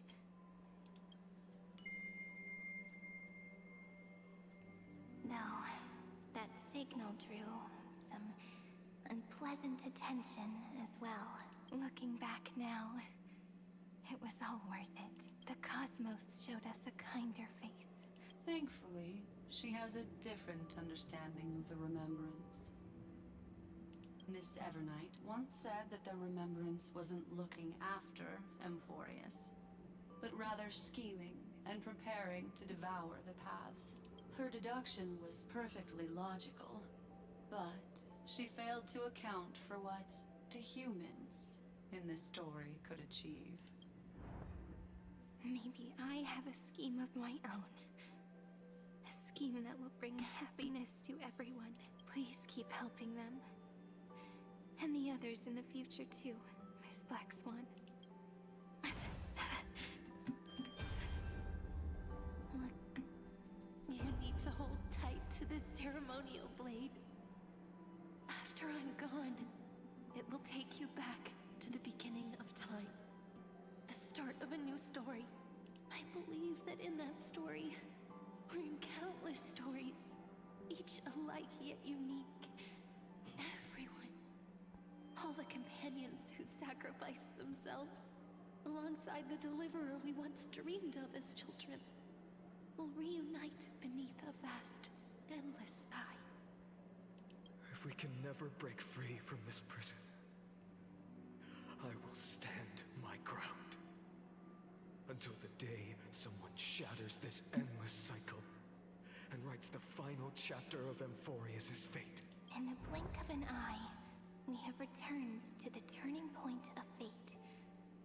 With nothing but a fragile sliver of hope, we embraced 30 million cycles of futility and began the eternal recurrence. I still remember the first time I saw the god appear in a dream, looking at me from behind a thin veil of crystal. Back then, I wondered if they might be someone with ill intent, but now, I finally understand. She was always standing beside me, and she is so very beautiful.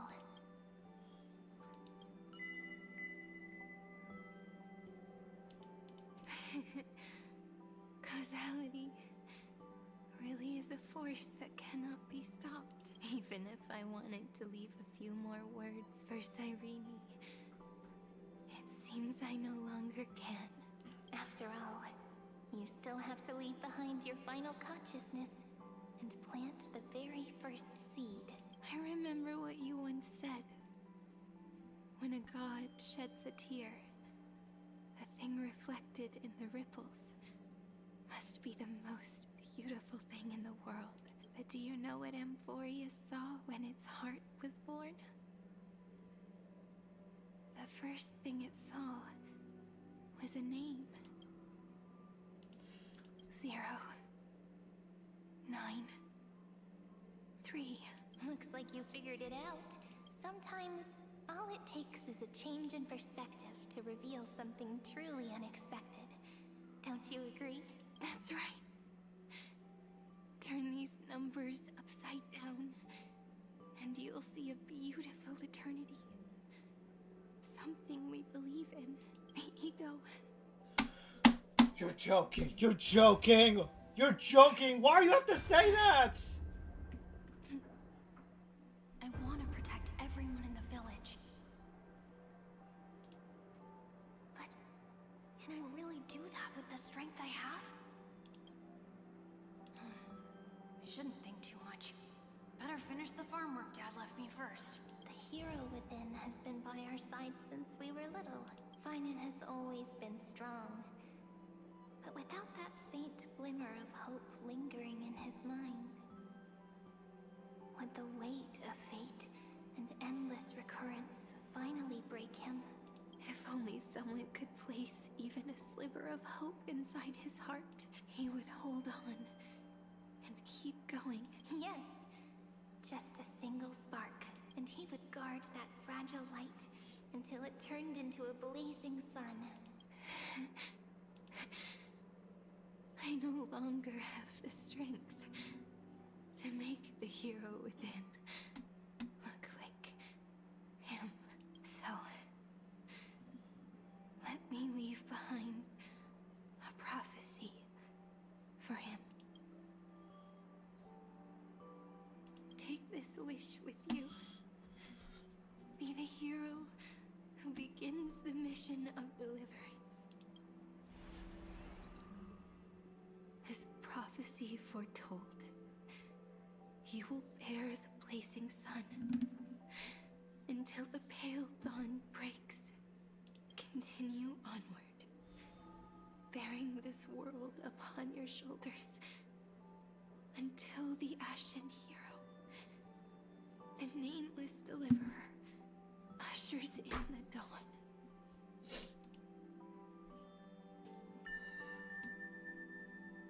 Now, your eyes have seen through all of Amphorius, from the end back to the beginning.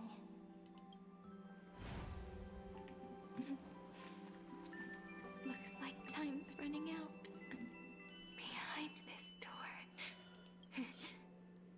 I can smell it. The scent of wheat fields. You're clever. I bet you figured it out long ago, didn't you? The end of this journey back. The final gap in Amphorius. It leads to the place we both call home. We can finally go home. Are you ready? If you leave memory at the very beginning of the story and cast the first stone, that final gap in Amphorius will close. The causal loop of Amphorius will become a fixed point in the stars. And if I don't do that, then this world and the cosmos beyond the sky might still fall into the destruction. There's no way we would let something like that happen. Why her? Right. Why her? Exactly. I remember that tree in Ide Silicii. It grew all alone, unable to go anywhere. It watched the sea in silence, dreaming of a faraway shore it could never reach. But now, a tiny boat sets sail. It carries a seed of hope, plucked from the tree, and heads into the great beyond. Even if the boat's shadow fades quickly from sight, the tree knows that its wish will bloom on the other side of the sea. In that moment, it must feel happiness, right? The way you brought it up. Now I kind of miss that tree too. Come on, let's go home together. Take it with us, back to the Sacrament Courtyard. Let it become Remembrance's anchor, tying together the times we knew so well.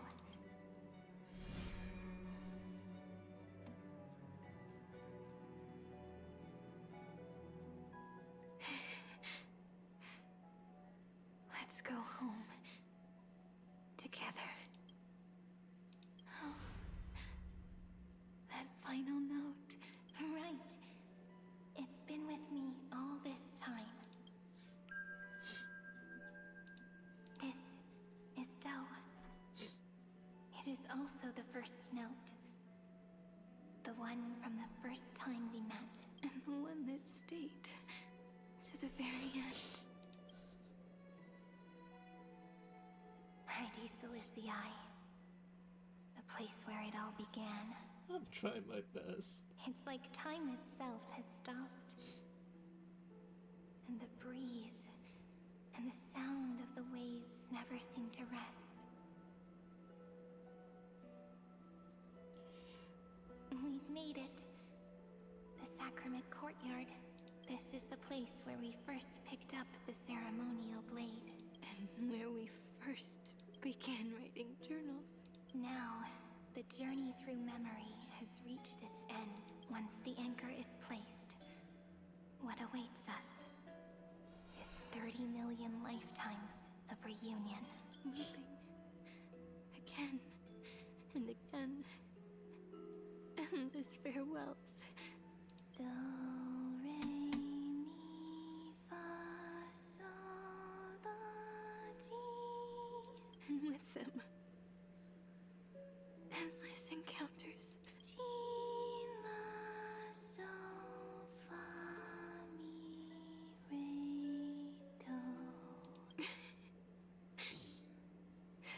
happy scale.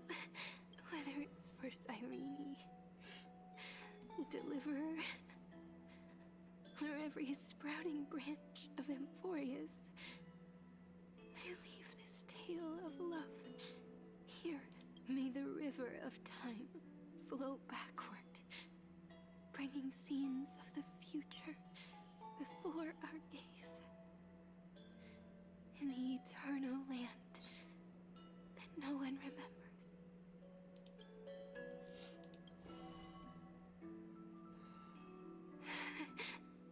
Is it all over now? My mind and my memories. It seems they're beginning to fade. The breeze is warm, but my body is shivering for some reason. If you're feeling cold, let's find somewhere warm. We can rest there.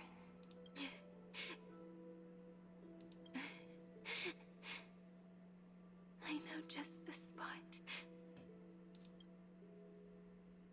405. 504. 093. 365. 432. 252. Treehouse. Ceridra.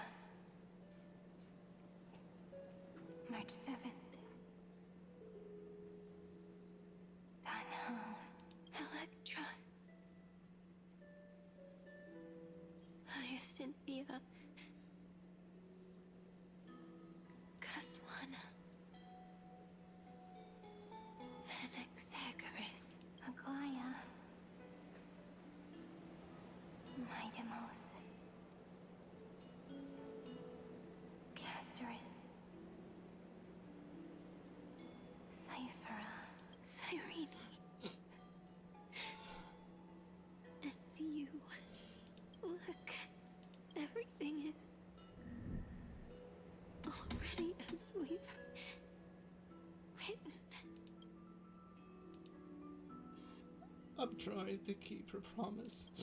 Or my promise to her. I'm trying to smile through it all.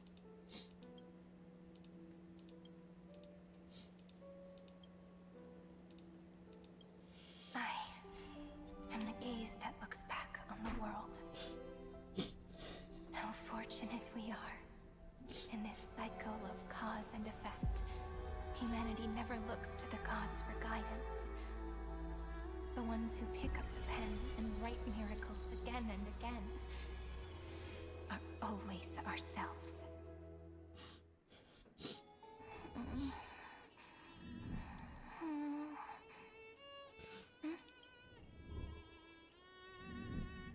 Am I still awake? Peach, where are you?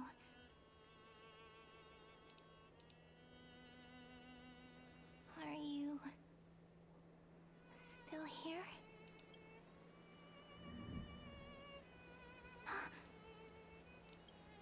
I shrank.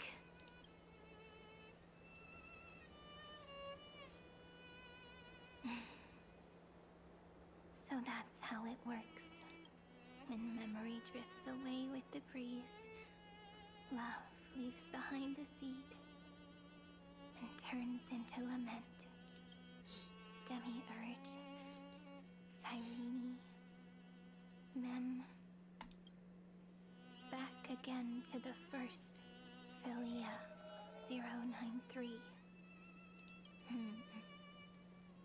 I always do have my charm. The final ripple nourished the great tree, and from it grew a single pink peach.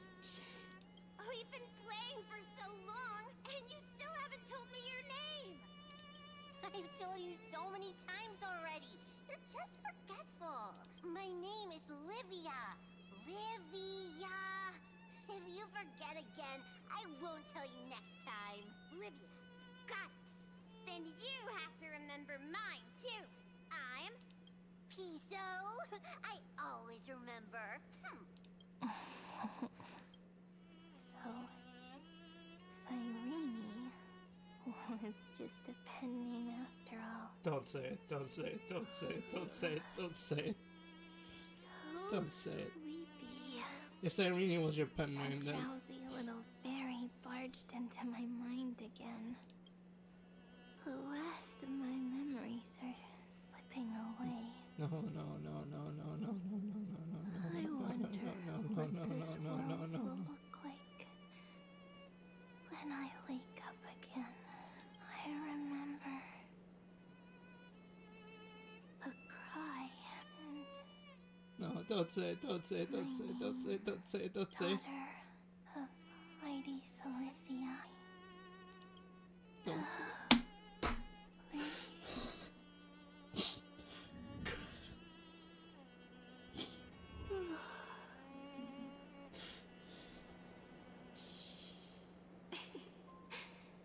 Never mind. The same seed, when planted in different soils, blooms into flowers that are alike, yet never the same. But what truly makes her beautiful is each and every soul in the world. No matter what form liking takes, it is still precious love. And I will accept it gratefully and return it with joy.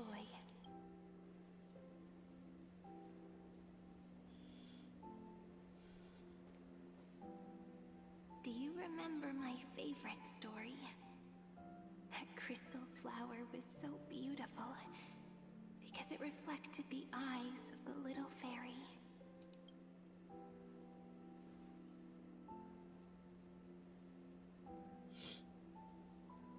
Stars across the cosmos will know I am the fairy who wrote, as I've written, together with you. And in your heart, I know I will always be given the name I love most. The one you gave me. After all, we've always been in sync. Hey, don't rush! Slow down. Let the words settle. We have plenty of time. In Amphorius's month of mourning, all conflicts across the land come to rest. On the 11th day and night of the month of mourning, the dead will part. The living will embrace. The snow will fall. And bonfires will rise to warm every heart aching with lament.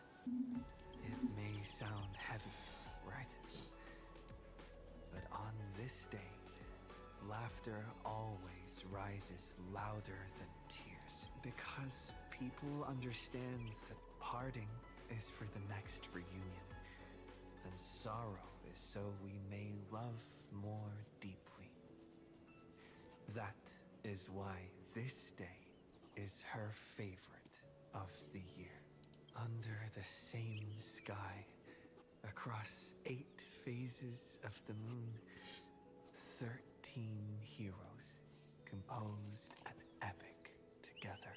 1 plus 8 plus 13 equals 2 11s. Would it feel more fitting if the rest were written in Miss Cyrene's voice? Agreed. Then, we'll add 1. A 1 like none that has come before. A 1 that blazes new trails. I make this wish.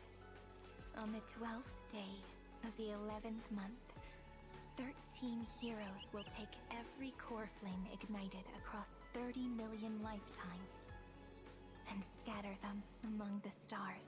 Later, when the people who know this story gaze upon the cosmos, they will discover that the countless stars in the sky now glow pink. And after 13 seconds, that radiant light will quietly fade away. It will be such a romantic, yet puzzling sight, but that's all right. They will keep that mystery close to their hearts, constantly pondering what the ego truly is. They will love. They will get hurt. They will rage. And in 30 million moments of helplessness, they will stitch their shattered hearts back together. Again and again. But remember this well. Losses are a constant on the flame chase journey. There may be pain along the way, but you and I will never be alone. They will come to understand what it means to lose. And in the end, they will choose to let go. They will offer their hearts to this world, to every companion they walk beside. And they will take in the hearts of others and pass them onward. For every soul that exists in this world, there is a different ego, a different prime mover of life.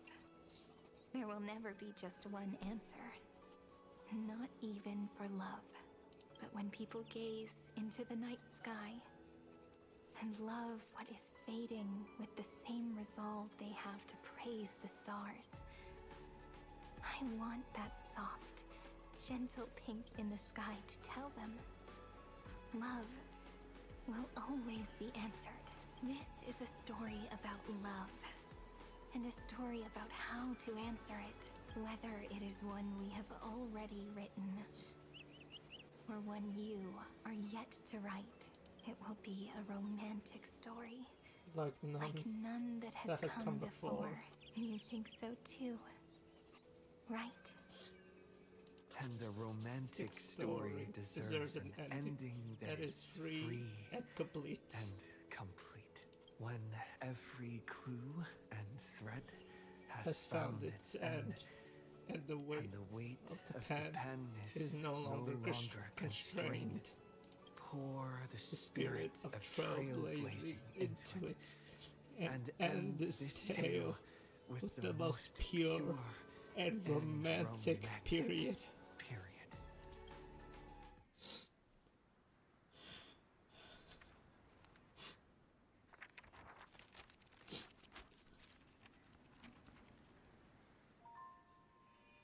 Light, sky, sea, stars, seeds, flowers, birds, hope, and love. Such words of beauty were how I first imagined the world. For as long as I can remember, I've used them to tell the stories of Amphorius. And now, this is the last one. A story about tomorrow. Dedicated to you.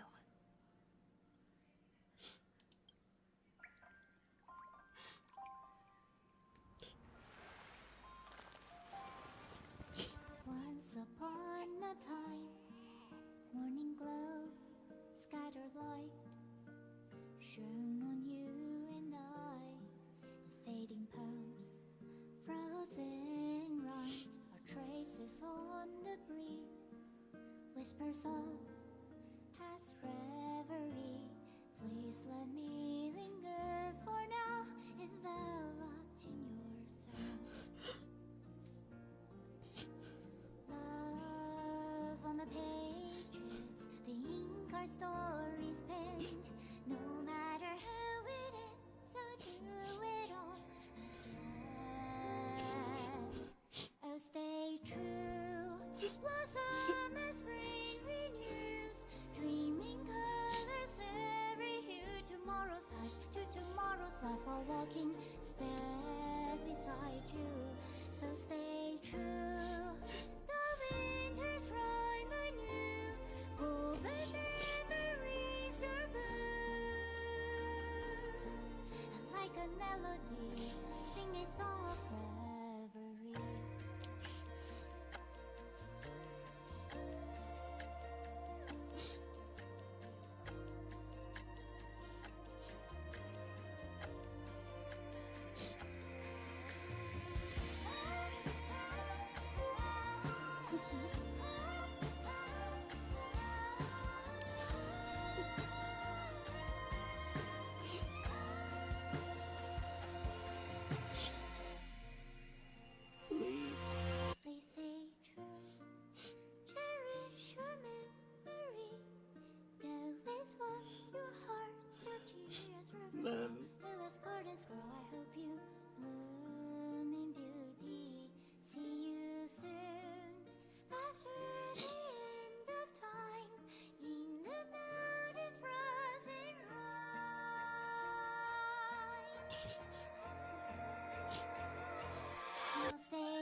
Like a melody, sing our reverie. And in our memory, in the end of our journey.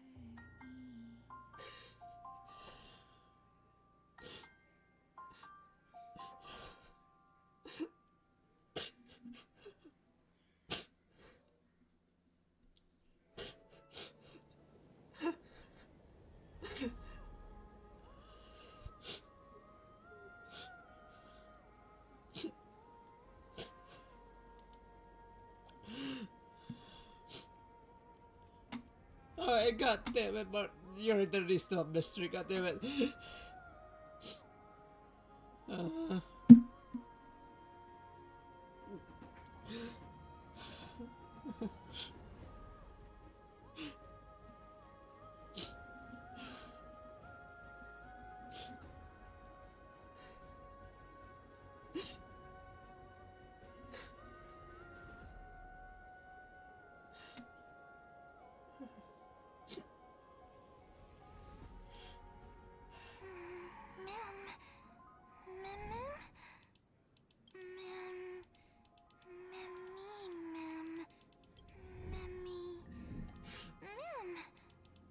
Huh?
I guessed as much.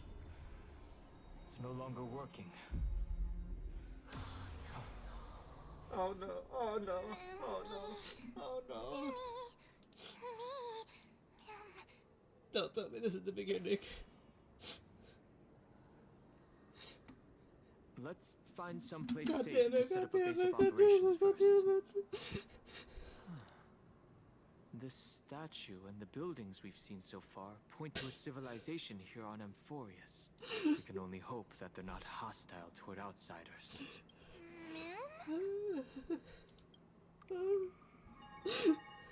I've reunited with you so many times, and every time feels like the first time we met. Each time, love breaks through the stubborn cycles and takes flight toward a pink tomorrow. It's still early. Where to now?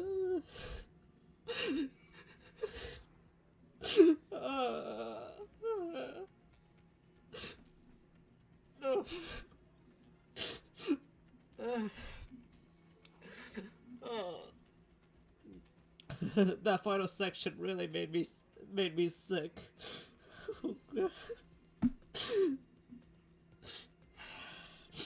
Oh god. Even after everything, I can't hate her. Nor her choice.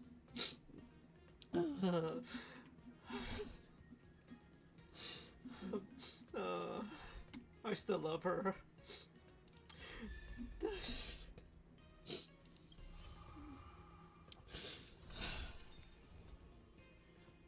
Yeah, I know.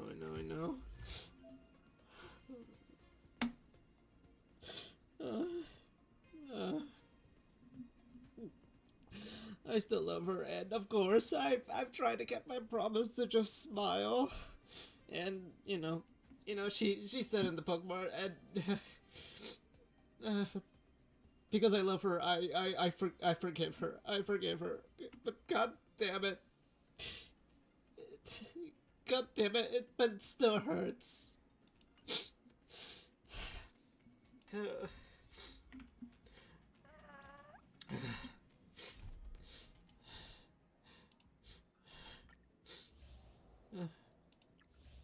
Oh, as I've written.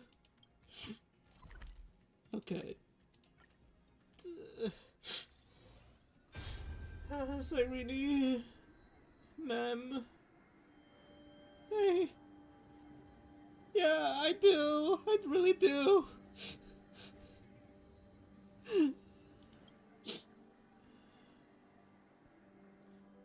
Can you stay with us?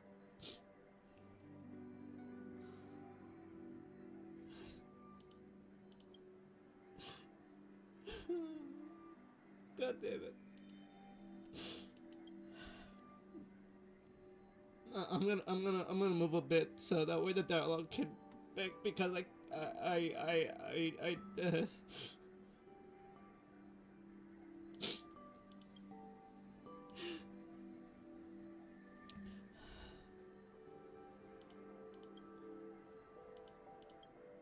I'm not gonna forget you.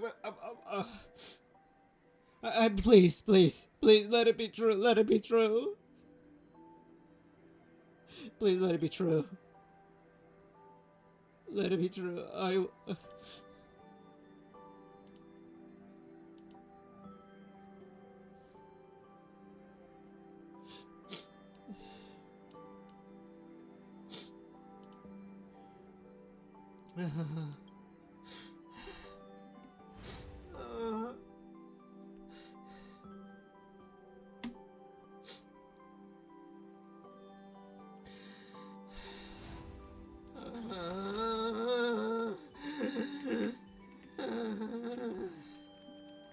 Where am I going? Where am I going? Okay.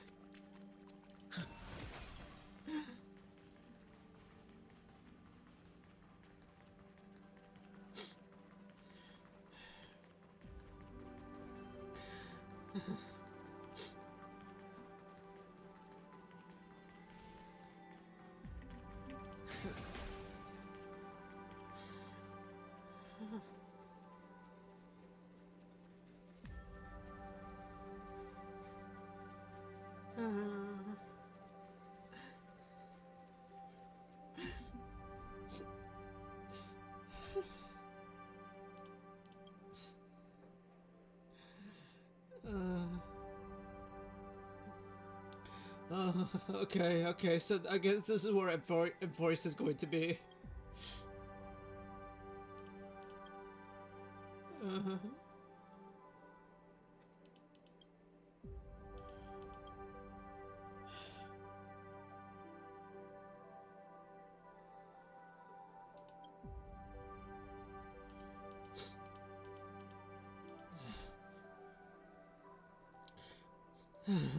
Yeah. Yeah, I'll just... Yes. As long as Cyrene is in the book... as long as she's in the book...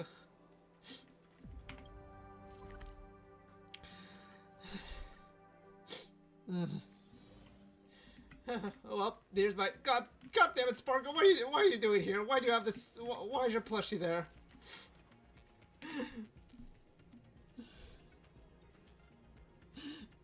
Oh god. Yeah, I'm gonna this book, I'm gonna protect it with my life. Yeah, mass print something.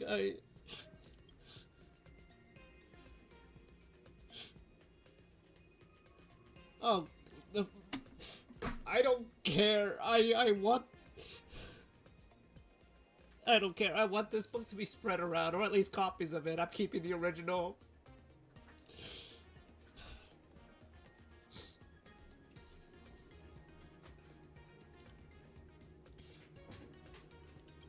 Oh, you really don't want to piss me off right now.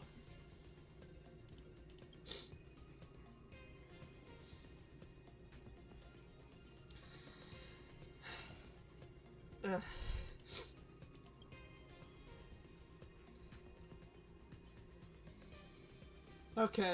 Okay. Okay. Okay. Okay. Okay.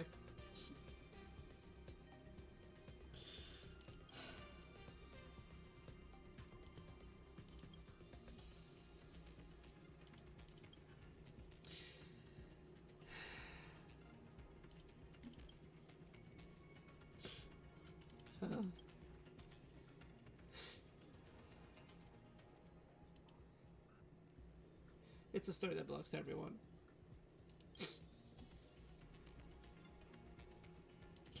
Oh.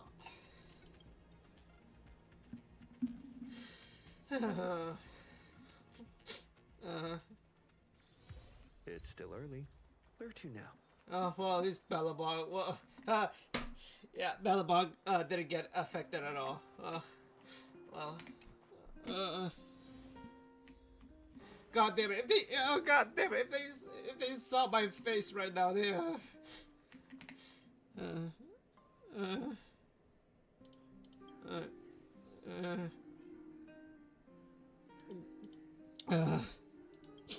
as I've written.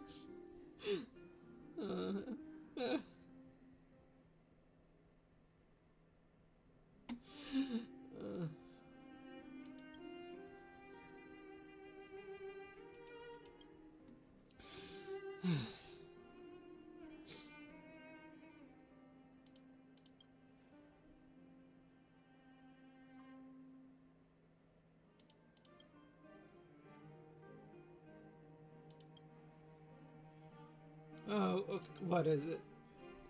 It better be quick. Figure that. Why so secretive? Oh, I'm not playing around either. Oh shoot, Hook!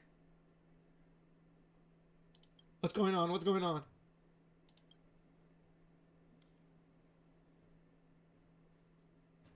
Oh, never mind. I mean, I am a little worried, but still.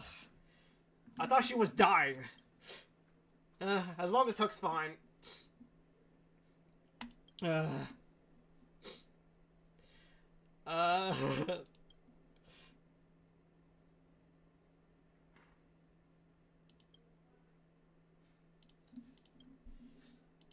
Okay. Yep.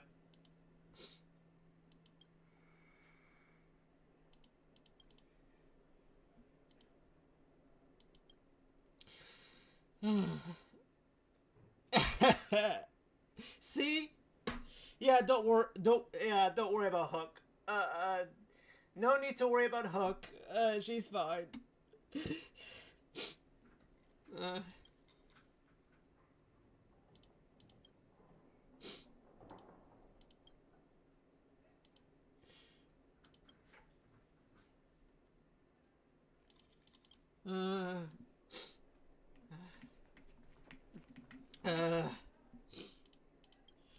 Okay.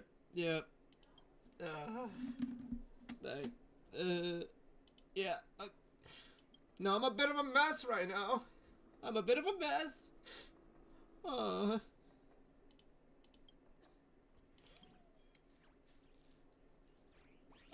Okay. Whatever.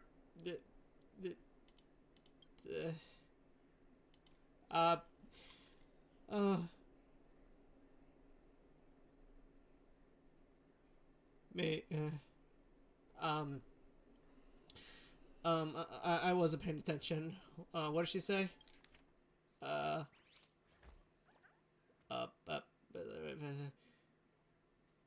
just sign this for me and add a little message.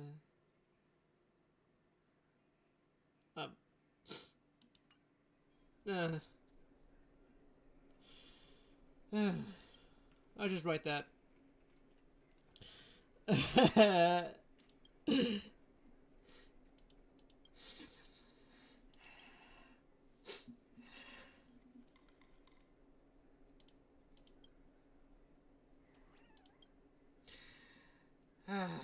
moons does Amphorius have? Where am I going? The lawful.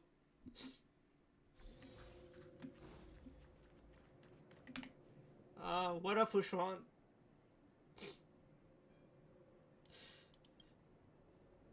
Uh...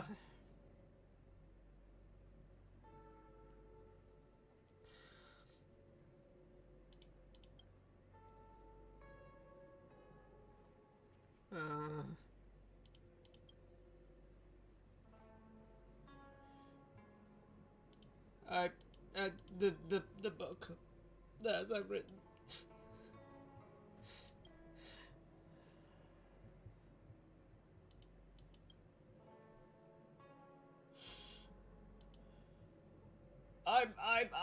I'm holding on to the little hope. I'm holding on to the little hope that one of the dialogue options gave me.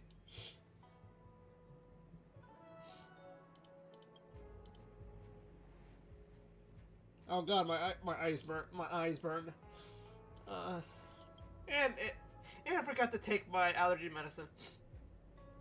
Oh, how funny. Yeah, even though I can barely see, I can still read. So yeah. Okay, just speak with okay. Hey. Hello. Well, remember when you thought you lost Tengu? Now I know how you feel. Except this time.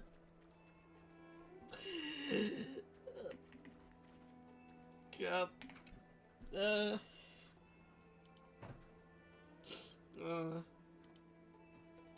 Yep, as I've written.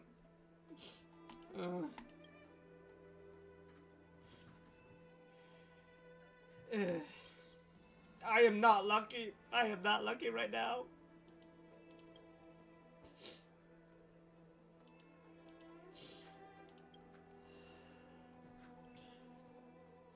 About this? What do you mean?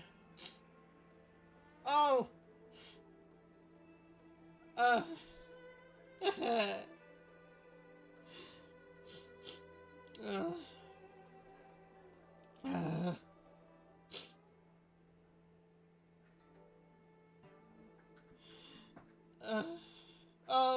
Yeah. You're gonna have to go through. You have to go through hell to even get close to my mind, to even think about erasing any memories of Cyrene.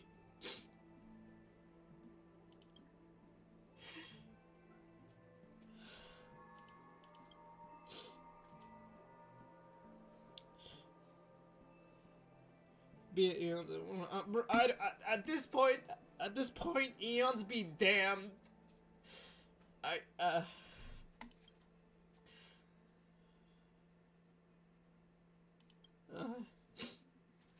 Just please remember them. Where am I?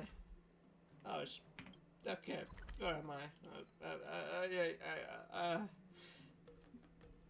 I don't know where I'm going. Oh, this is Penacony. Oh, great. And we can't even use the temporary solution of like, oh, can we just move them here to Penacony because, well, they'll just be trapped. They'll just be trapped in the dreams. I was like, well,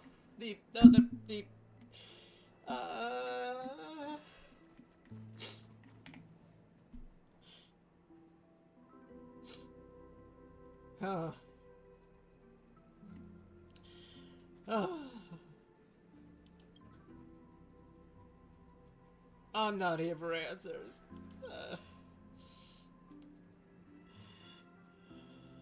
I made unforgettable memories.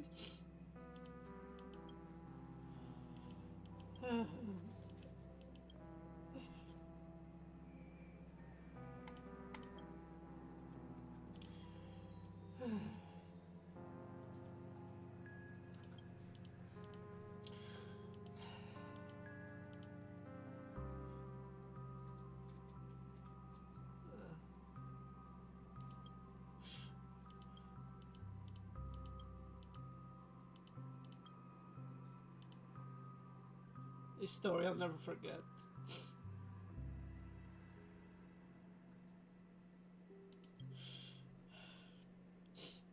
Well,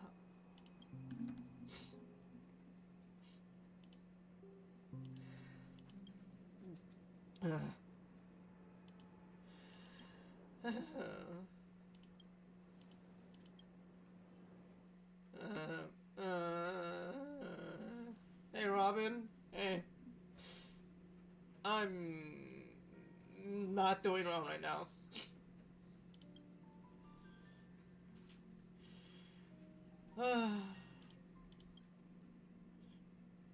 Warp. Yeah, I know.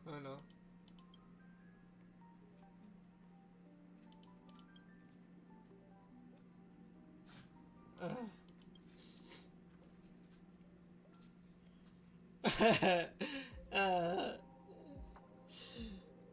dreams must conform to reality. So literally, yeah, I know. Yeah, you need reality to for dreams to work here.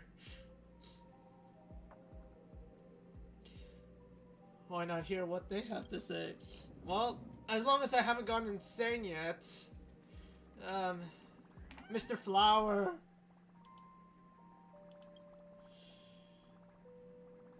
Wait.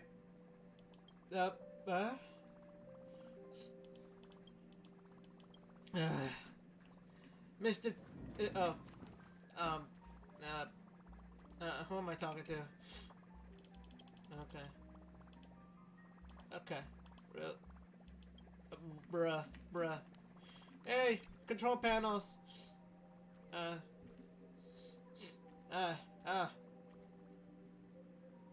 I doing anything? Investigate something? I don't know. Okay. Couch, or... Okay.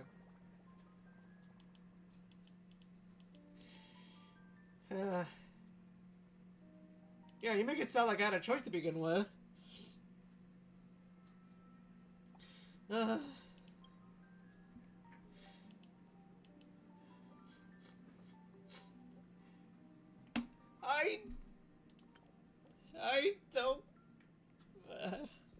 I don't need a portrait of me. I just want Cyrene back.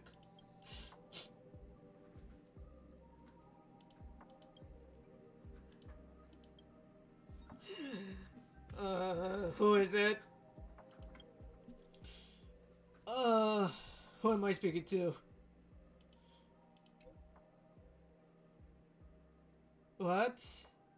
Who is the sender?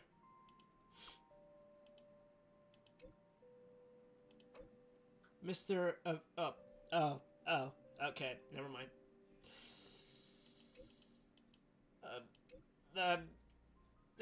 Please check the package up damage. If anything is missing, if it's not a problem, I'm trying to keep it together. Whatever. Okay. Where am I going? Oh, okay. Here? Do I hit this wall? Or is it back in here? Okay.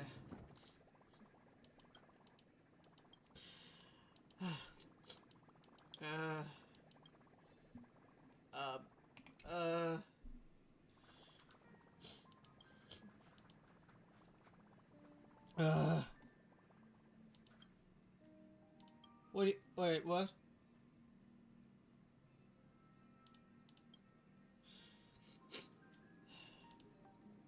Yeah. That was fun. Yeah, I believe in Enforius. Yeah. I literally have to make sure I still remember her, okay?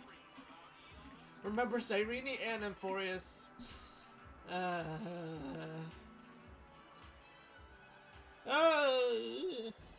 Funny.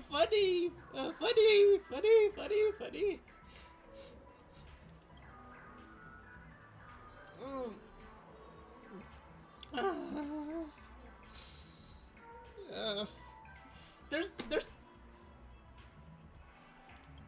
you can't grade this story. It's A romantic story unlike anything that has come before. Okay.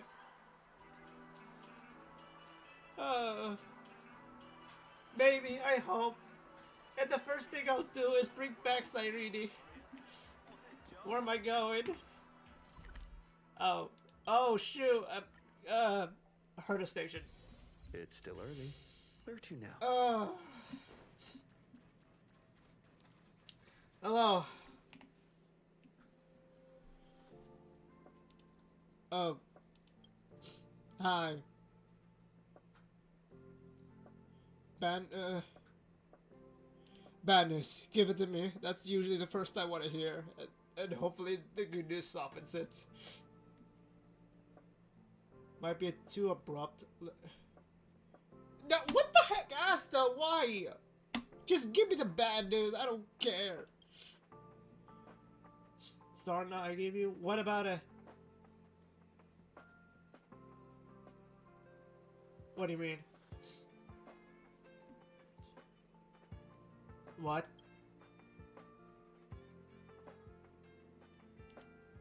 What? No, I mean, as I've written.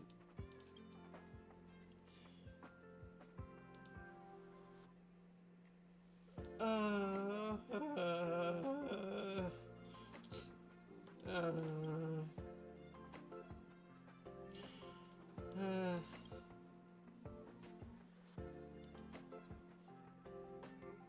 believe in them, they gradually become reality.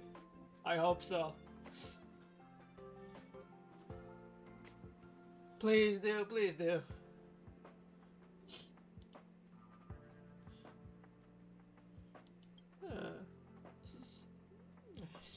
Where's Herda? Oh. Well, it's Tiny Herda, not the Herda, but whatever.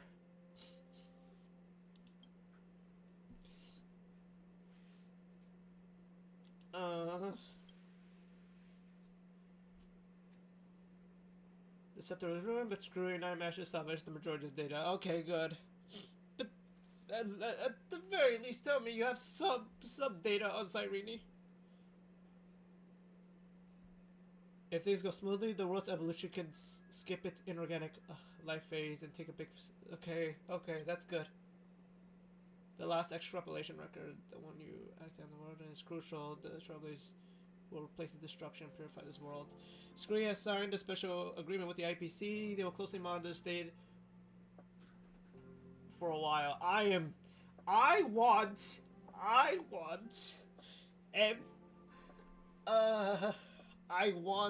every single update sent to me every freaking week. Cyrene, what happened to her? Tell me.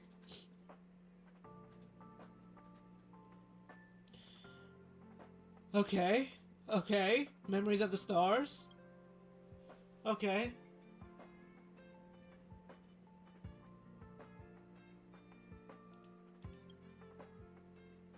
I know you just want to hear the outcome. Let me put it this way. Hang on, I'm gonna read it. She's just... Oh my god. Maybe you can open... Oh my god.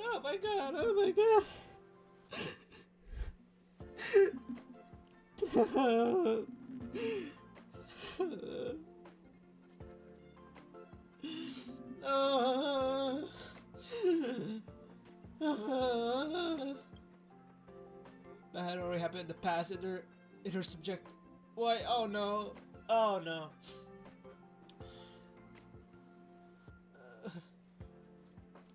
Oh god.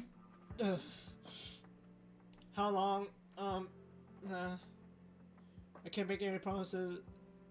How you remember, but no one can tell when that be.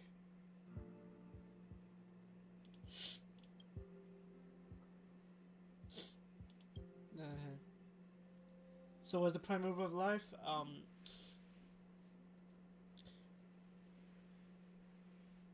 Is indeed the structure, and you can find more detailed discussion in the database.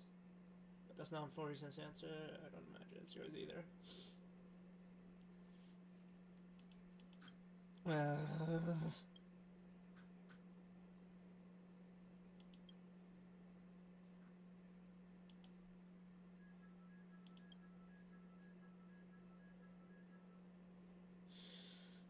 Take good care of it. Take good care of it.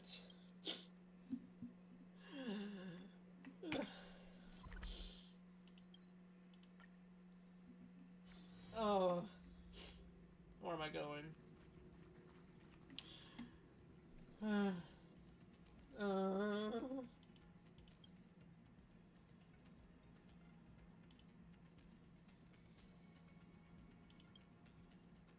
Of Genesis. What?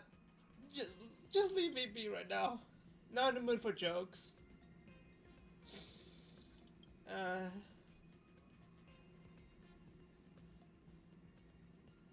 Oh yeah. Okay. Alright, alright. Okay. Oh my god.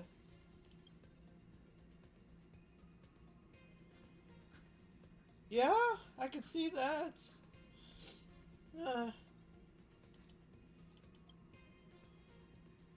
Yeah, bye. Oh.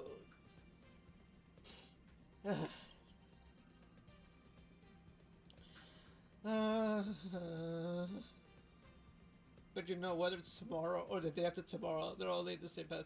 Wait, what? Wait, what? Why'd you? Stay strong. Eyes forward. Always. Cyrene.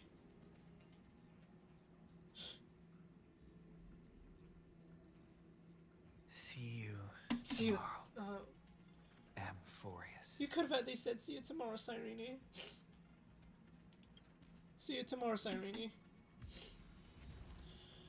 As I've written. What's this?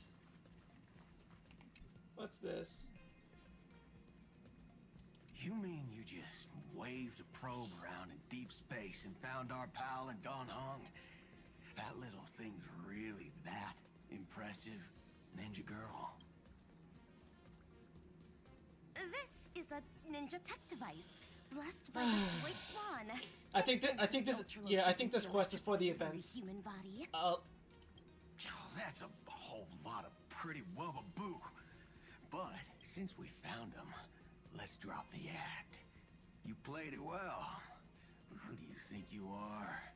Brother Hanu? Thinking you could pass as a Galaxy Ranger. Okay.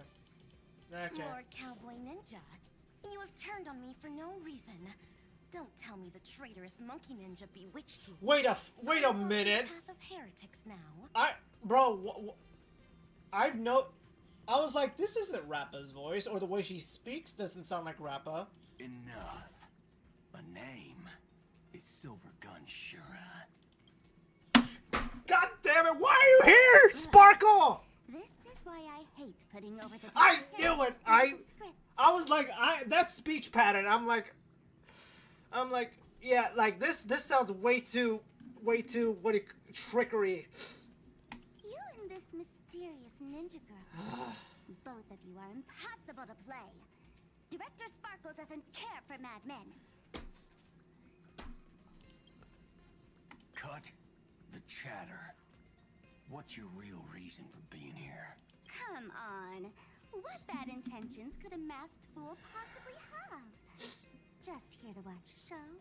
Shuffle a few cards. My two prized actors were drifting through space for ages, and you all couldn't find them. What choice did I have but to come myself? Otherwise, who's going to share the stage with me? You don't even care about the Iron Tomb disaster threatening the whole universe. Seems the fool's wisdom isn't all that deep. Bro, it's you know what? I'll say it after. Ranger, Don't think waving some righteous flag gives you the right to throw sidelong jabs. Ah. Don't act like you've got no motives of your own. Well, one good thing came out of this, Sparkle. The fact that you're here and just making me just go back to my usual funny ways made me calm down a bit. I still want to cry, but I'm trying to hold it in. Sparkle, tell another joke. You're hoping this war involving the gods might be the key to freeing that broken-legged wolf. Who else knows about that? Just me. Relax. I'm not interested in disturbing that living legend. I just couldn't resist messing with you when I saw you come back empty-handed. You little... Fine. Since you saved our pal and Don Hong, get out of here. What the heck did you do, Sparkle? But remember what you said. Leave the boss alone, or else. You don't have to worry at all.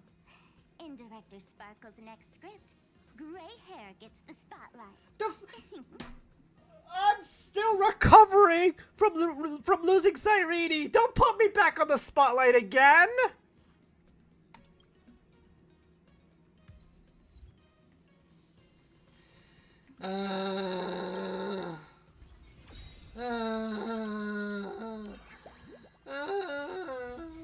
Anyways, wait, before I do anything, before I leave, chat, before I leave,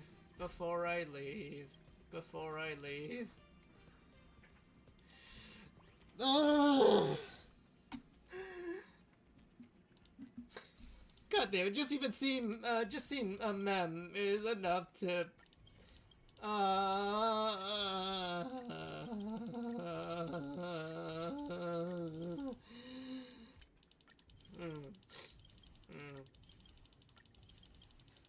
Okay.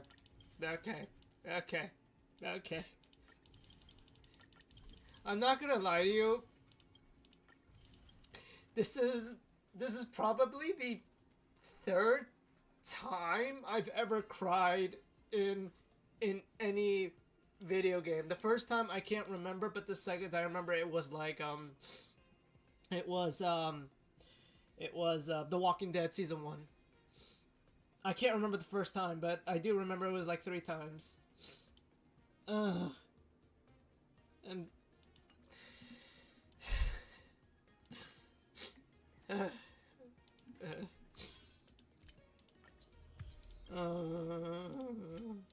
anyways, what do we got? 720. 4. Honestly, I want to keep playing mindlessly, just doing the events while streaming, but I have to do my other dailies for Genshin Wuthering Waves, so and maybe playing League will drown my sorrows.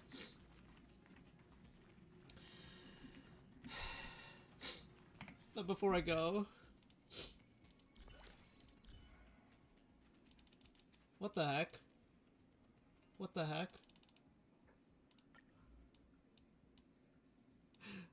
I really look forward to seeing how your story will unfold in future journeys. I hope Amphorius's memories will become a romantic note in those journeys. It definitely will, right? Please, when you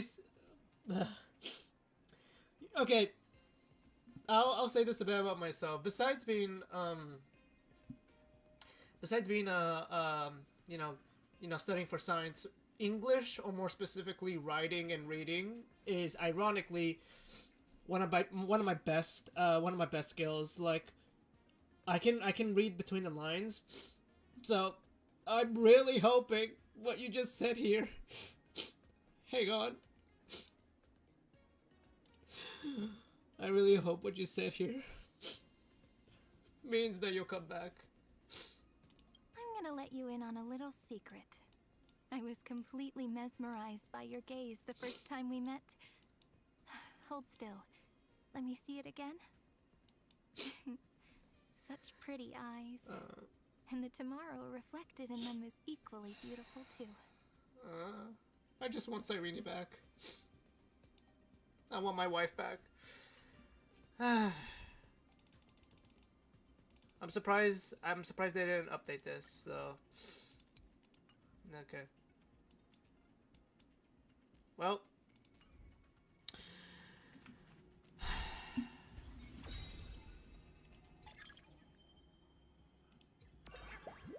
I guess that's it for me.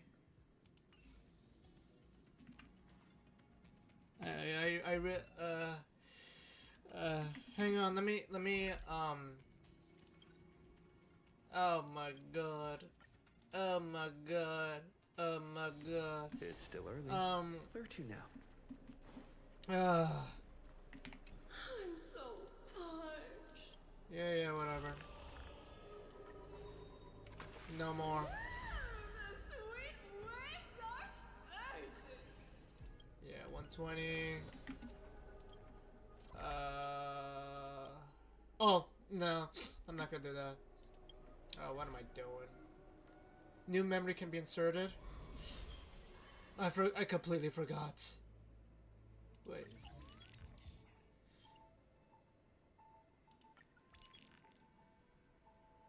Cyrene, if you are destined to become the Blazing Sun, the story...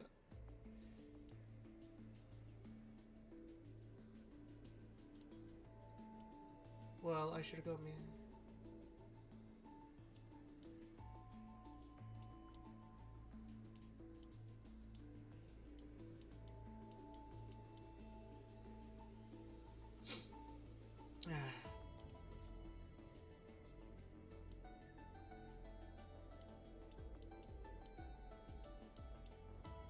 Okay, little Ika, and then another realm.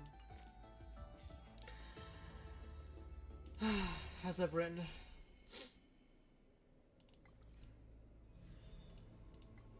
Please put her. Cyrene! That's all I care about. That's all I care about. As long as she's here. As long as she's in the book. As long as she's in the book. As long as she's in the book. As long as she's in the book. Ready? Yeah. This is going to be a very, very long story. You are a tiny seed in the boundless dark. Your face is sculpted again and again. A smile, a faltering word, or a tear. A lingering sigh. But when a ray of light breaks through, the Stellaron unravels your fate. Since that moment, you were meant to be a soul, yet you are hollow. You were meant to be the answer, yet you know nothing. At some point, you awake once more as a dead seed in the prison of remembrance. This is a tomb crafted by the body to trap the soul. You will neither wither nor hold a future anymore. Heart of Amphorius, Demiurge. Who's calling you? Is that your name? Hi, miss me yet? Yeah. Before being dragged back into the sinful loop by tongues of fire, she left you a story. The singing fairy guides the kind traveler to the Remembrance Maze. Soft and full of color, a peaceful, beautiful place to return to. In the ice cave of memory, only stories hold warmth.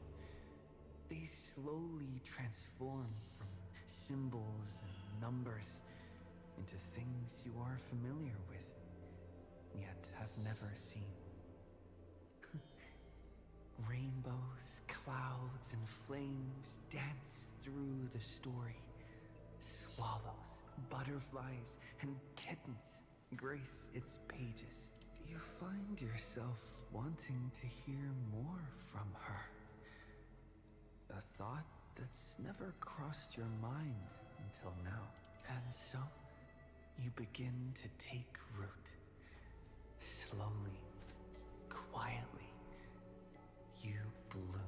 Memories' flowers blossom within the cage, casting light upon the cold night, unveiling gardens, fountains, and quiet promenades. You come to understand more, new thoughts, deeper feelings. Your palms grow soft with fur, and you reach gently for her fingertips. Each meeting carries thousands of years of longing.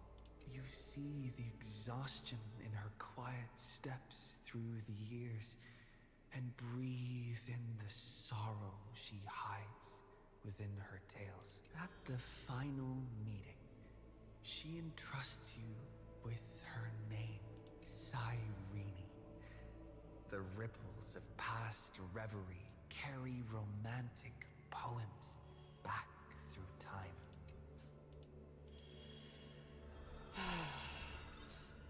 Flawless ego. When you finally escape the cage, your heart no longer knows emptiness. As the memory's flower withers, it bears a fruit shaped like a heart. You lose yourself, forgetting even the name you were given. But one desire lingers, to turn the next page of the unfolding story. The remembrance's messenger takes your hand through blooming gardens and hushed galleries to where the stars unfold above. A shooting star flashes by like the most brilliant pen, carving staccatos into the endless loop of night.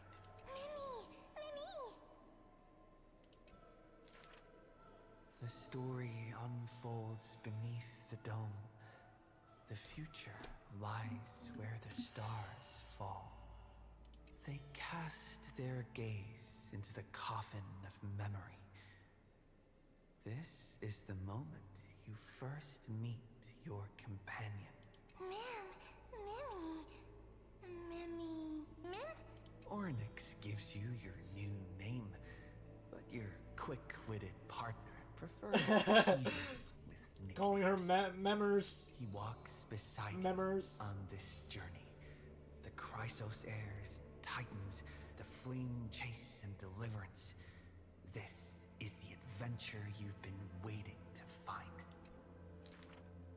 You find Strife's weakness, seal the black-robed swordsman in the ruins of a past life, then soar again with the heroes to the sky.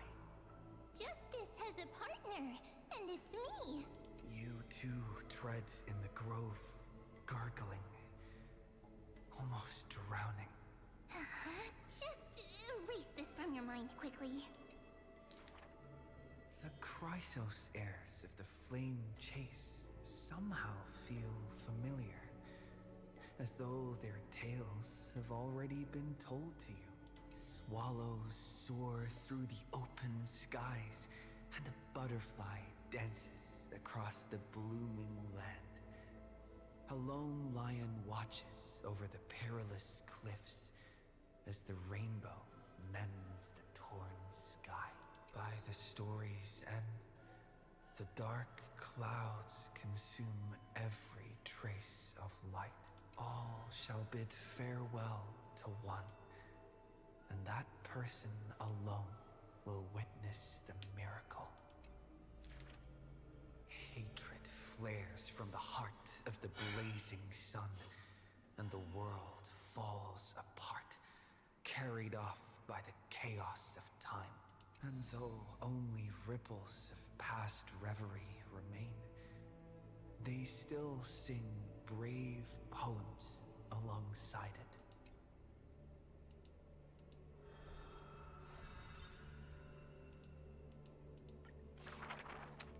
May the days ahead embrace you, like the softest fluff. Here lies Ides Elysiae, Cyrene's most beloved sanctuary. Forever warm, forever gentle. The place where the story begins again. Turn the clock once more. The ink rewinds, and the sun rekindles its flame. At the zenith of the world, enter a grand feast for all. People gather under the banner of the flame chase and drink their fill. You are finally able to take on the persona of a human being, reconnecting with those old friends, entering them into As I've Written. How do I begin to write you into a story? With her own hand, the ruler writes, I love the world, just as it loves me. Between hearty swigs, the knight murmurs under her breath, I only love eternity. but time will not pause for feasting. The sea's depths burn crimson, and the sun begins to tilt. The Theoros bows in reverence as the flames of war are fiercely kindled. You inscribe beauty on the weaver's gravestone, recording how a child's laughter warms the final goodbye. The shore on the other side will watch over the next life. With a hopeful heart, the maiden walks into the chill of the dark, awaiting an embrace. Scars will give way to peace. The warrior ascends the altar, speaking softly under his breath. The cat is not fond of warmth, and quietly slips away from your intrusions. And the wise one who journeyed with her to the end still carries a smile in the depths of his eyes. The physician who bears a love for mortals wishes for you to look up and behold the rainbow's light. You say farewell to all. In a world aching with wounds, again and again, you turn the pages with a gentle hand. Alright. Next chapter. Amidst ruins, wilderness, and ash, the projection of the Intellitron reaches out in greeting. Philia 093. The electrical signal originally belonging to love. Now that silence has fallen, why not look at yourself beneath the starlit sky? Along light's final journey to the edge of the universe, the stars fade into silence, their wreckage settling, cooling into uniform, still and pristine dust. Love answers to many names. Variables, interference, symmetry broken, the original flaw. Love and destruction are two sides of the same force. But the stars reflected in your eyes quietly speak a different truth. You waited until the ice flows stirred the slumber of time, until the azure dragon coiled along the edges of the earth, and the hero of deliverance returned once more. When the breeze lifts the weight of loneliness, as it does the golden waves of wheat in the homeland, the child who was denied the light of dawn can finally lay down the watch that melted his heart.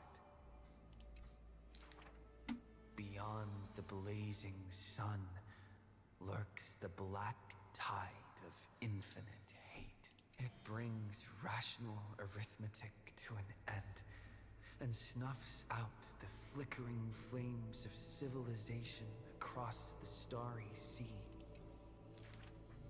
You return to the cold, mist-veiled Evernight. It feels familiar, as water and fruit to a seed.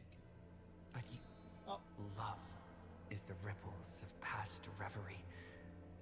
Let the verses of memory gently seal what once was.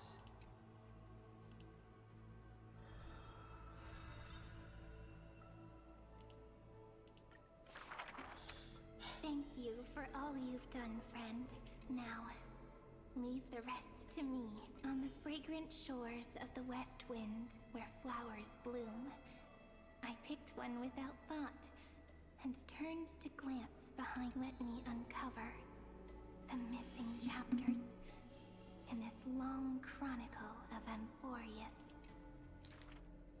I see you, Amphorius. You are so beautiful, like a tragic tale that stands apart from the rest. I wish for you to be illuminated by the mirror of memories, so that the cosmos can see this ray of light and bring a pause to the endless loops. I see you, friend. Do you remember this corridor of memory? It is where we first met. Yeah. I wish to gift you a magic pen to strike the notes of fate and to guard you as you wander this world. I see you, Cyrene, concerned about the truth Lygus unveiled. I trust you to face it with courage and make the right choice. I long to entrust you with all that remains of my strength. Use it to journey back through time and share in the Flame Chase journey. I'm so tired. I can barely keep my eyes open. You and me both. It would be great to find a place where I can lie down and sleep until tomorrow. By the way, Cyrene, I remember you once spoke of a place soft and full of color. A peaceful, beautiful place that felt like home. But where is it? So this is the place. Without my realizing it, the flower I picked from the end of the West Wind has become a seed. No matter. Will you let me make one last wish? I can't see you, Remembrance Maze. So I wish, please, grow out from this tiny seed. The seed will grow and grow until it becomes a great tree, crowned with 1,000 flowers. It hums. Do, re, mi, fa, sol, la, ti. Waiting for a fairy maiden to arrive and write her very first story. You shall fade when the flowers bloom.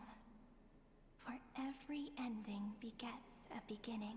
This book is dedicated to you, my friend. Open it. I'll be waiting for you in the past. When the time comes, whisper my name and all that she has ever meant. Cyrene, ripples of past reverie. I hold you in your heart with love. Then, with something unforgettable first. You walk toward your tomorrow.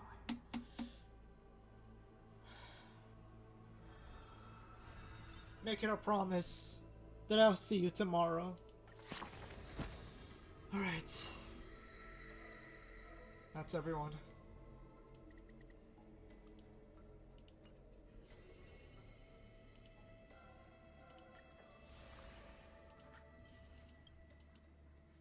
Yippee. Whatever this is. What's this? Epilogue.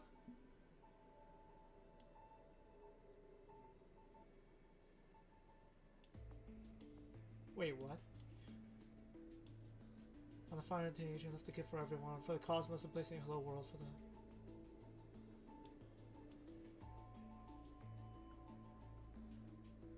So Peach.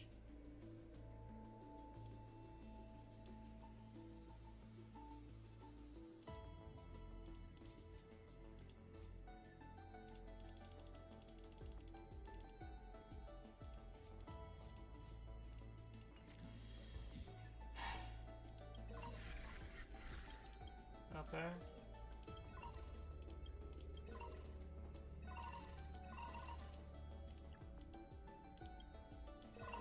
Yep, back to here.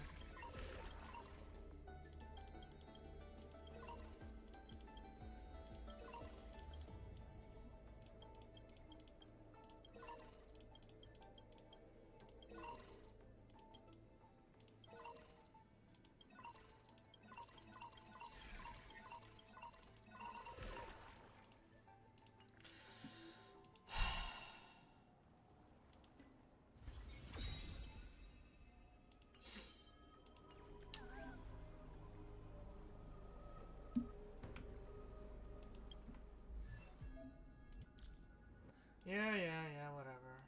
Here you go.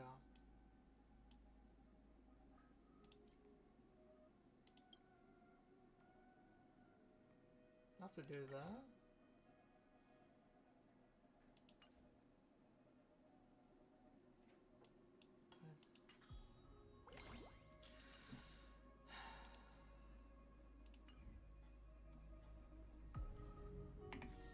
What am I doing? Oh yeah, that's right.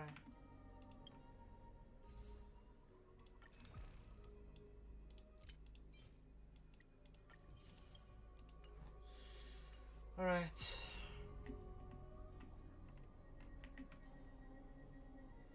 Just let me just hang on. Hang on, chat.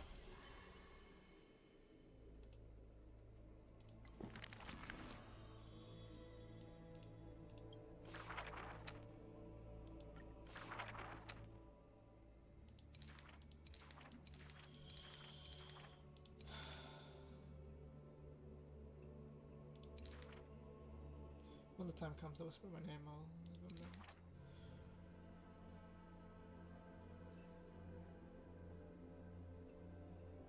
Turn my heart down with you walk towards tomorrow.